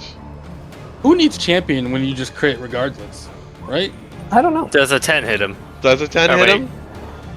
Yeah, does a 10 hit him? Oh, I don't know. Are you gonna run with the 10, or if I tell you if it hits, you can't, change it later with an inspiration? Really? What's the d6 for? I rolled a 1 on one of the greatsword damage dice. Okay. So are you gonna So stick it's- with the 10, or are you gonna re-roll the 10 before I tell I'll stick you? with the 10. All right, 10 hits. Okay, cool. And that's for 21 damage. So he's gonna make his con save because he actually does have a chance. Ah, dude, he was fucking close. He doesn't make it, but he rolled a 19 and a 20. And that's why I weakened him. Even though I'm pretty sure he would have killed him anyways, but Oh wait, he had to roll a 26. Never mind. He didn't have a chance. Alright, well then end your turn, Devin. Yeah, that'll end my turn. I hope you're happy. You really fucked up this ambush that I had going after you. Like, I hope you're fucking proud of yourself. Alright, Corvina, it's your turn. Okay, we're gonna cast Sacred Flame again. Okay. This that has disadvantage. That's the one with the hex. I just realized. Oh, 7. That's a good one. Hey, high damage. He's gonna roll an 8. Do I actually know where they are? You're like, think wait, so. let me go look at this. Maybe I do know. No, I don't think it doesn't say anything about that. So He doesn't have any vulnerabilities, so he's just gonna take the 7. Congratulations, you have Sacred Flamed the zombie. It looks mighty unhappy. Most displeased, one would say. Is there anything else that you would like to do to this poor undead soul who's never done anything wrong in its life aside from die and not stay dead? Nope, I'm good.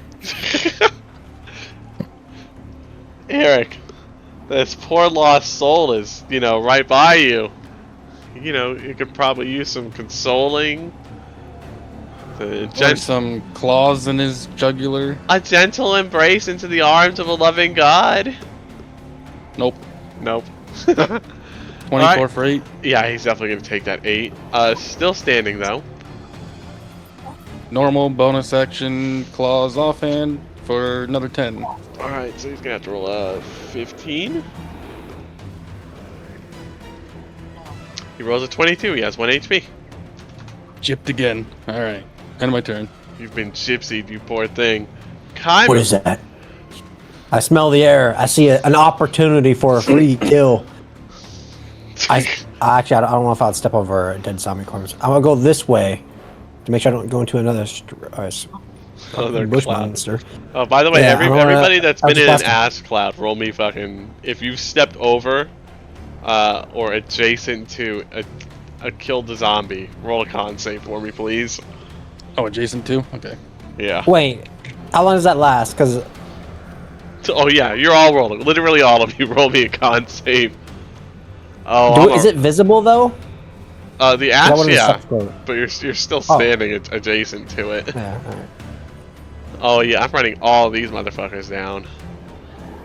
The 2. All right, yeah, Kaimer, go ahead, roll your roll. Yeah, see what happens. Hopefully nothing bad, right? 12. Okay, he has to roll 17. Rolls a natural 20 and a 17. Still up. You're fighting the fucking Hulk of zombies, bro.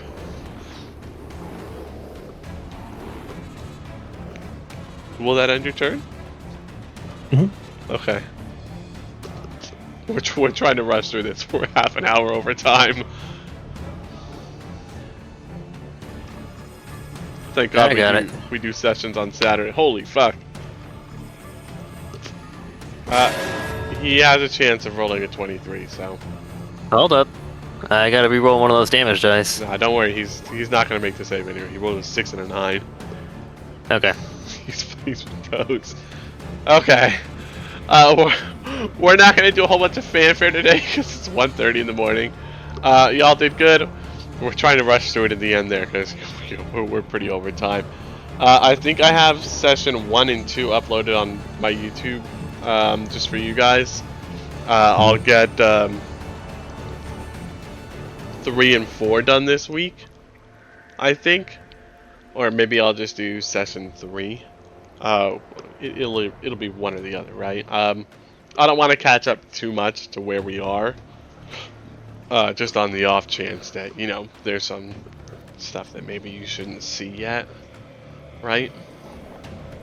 Because like if we're on the same map, like let's say we did this and I uploaded this video, during the week, and then we came back here next week, if you watched it, there'd be a whole lot of stuff on here that you shouldn't be seeing yet, right?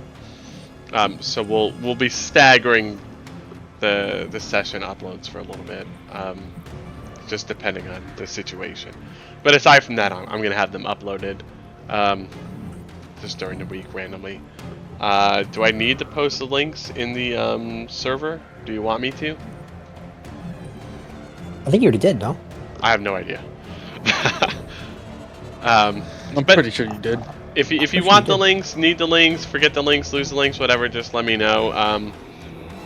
I still don't know a way to like send them to you for download if you want them, but I'm gonna try and figure that out because they're kind of big. If we wanted to download, we could just go to YouTube download website and then just copy your address.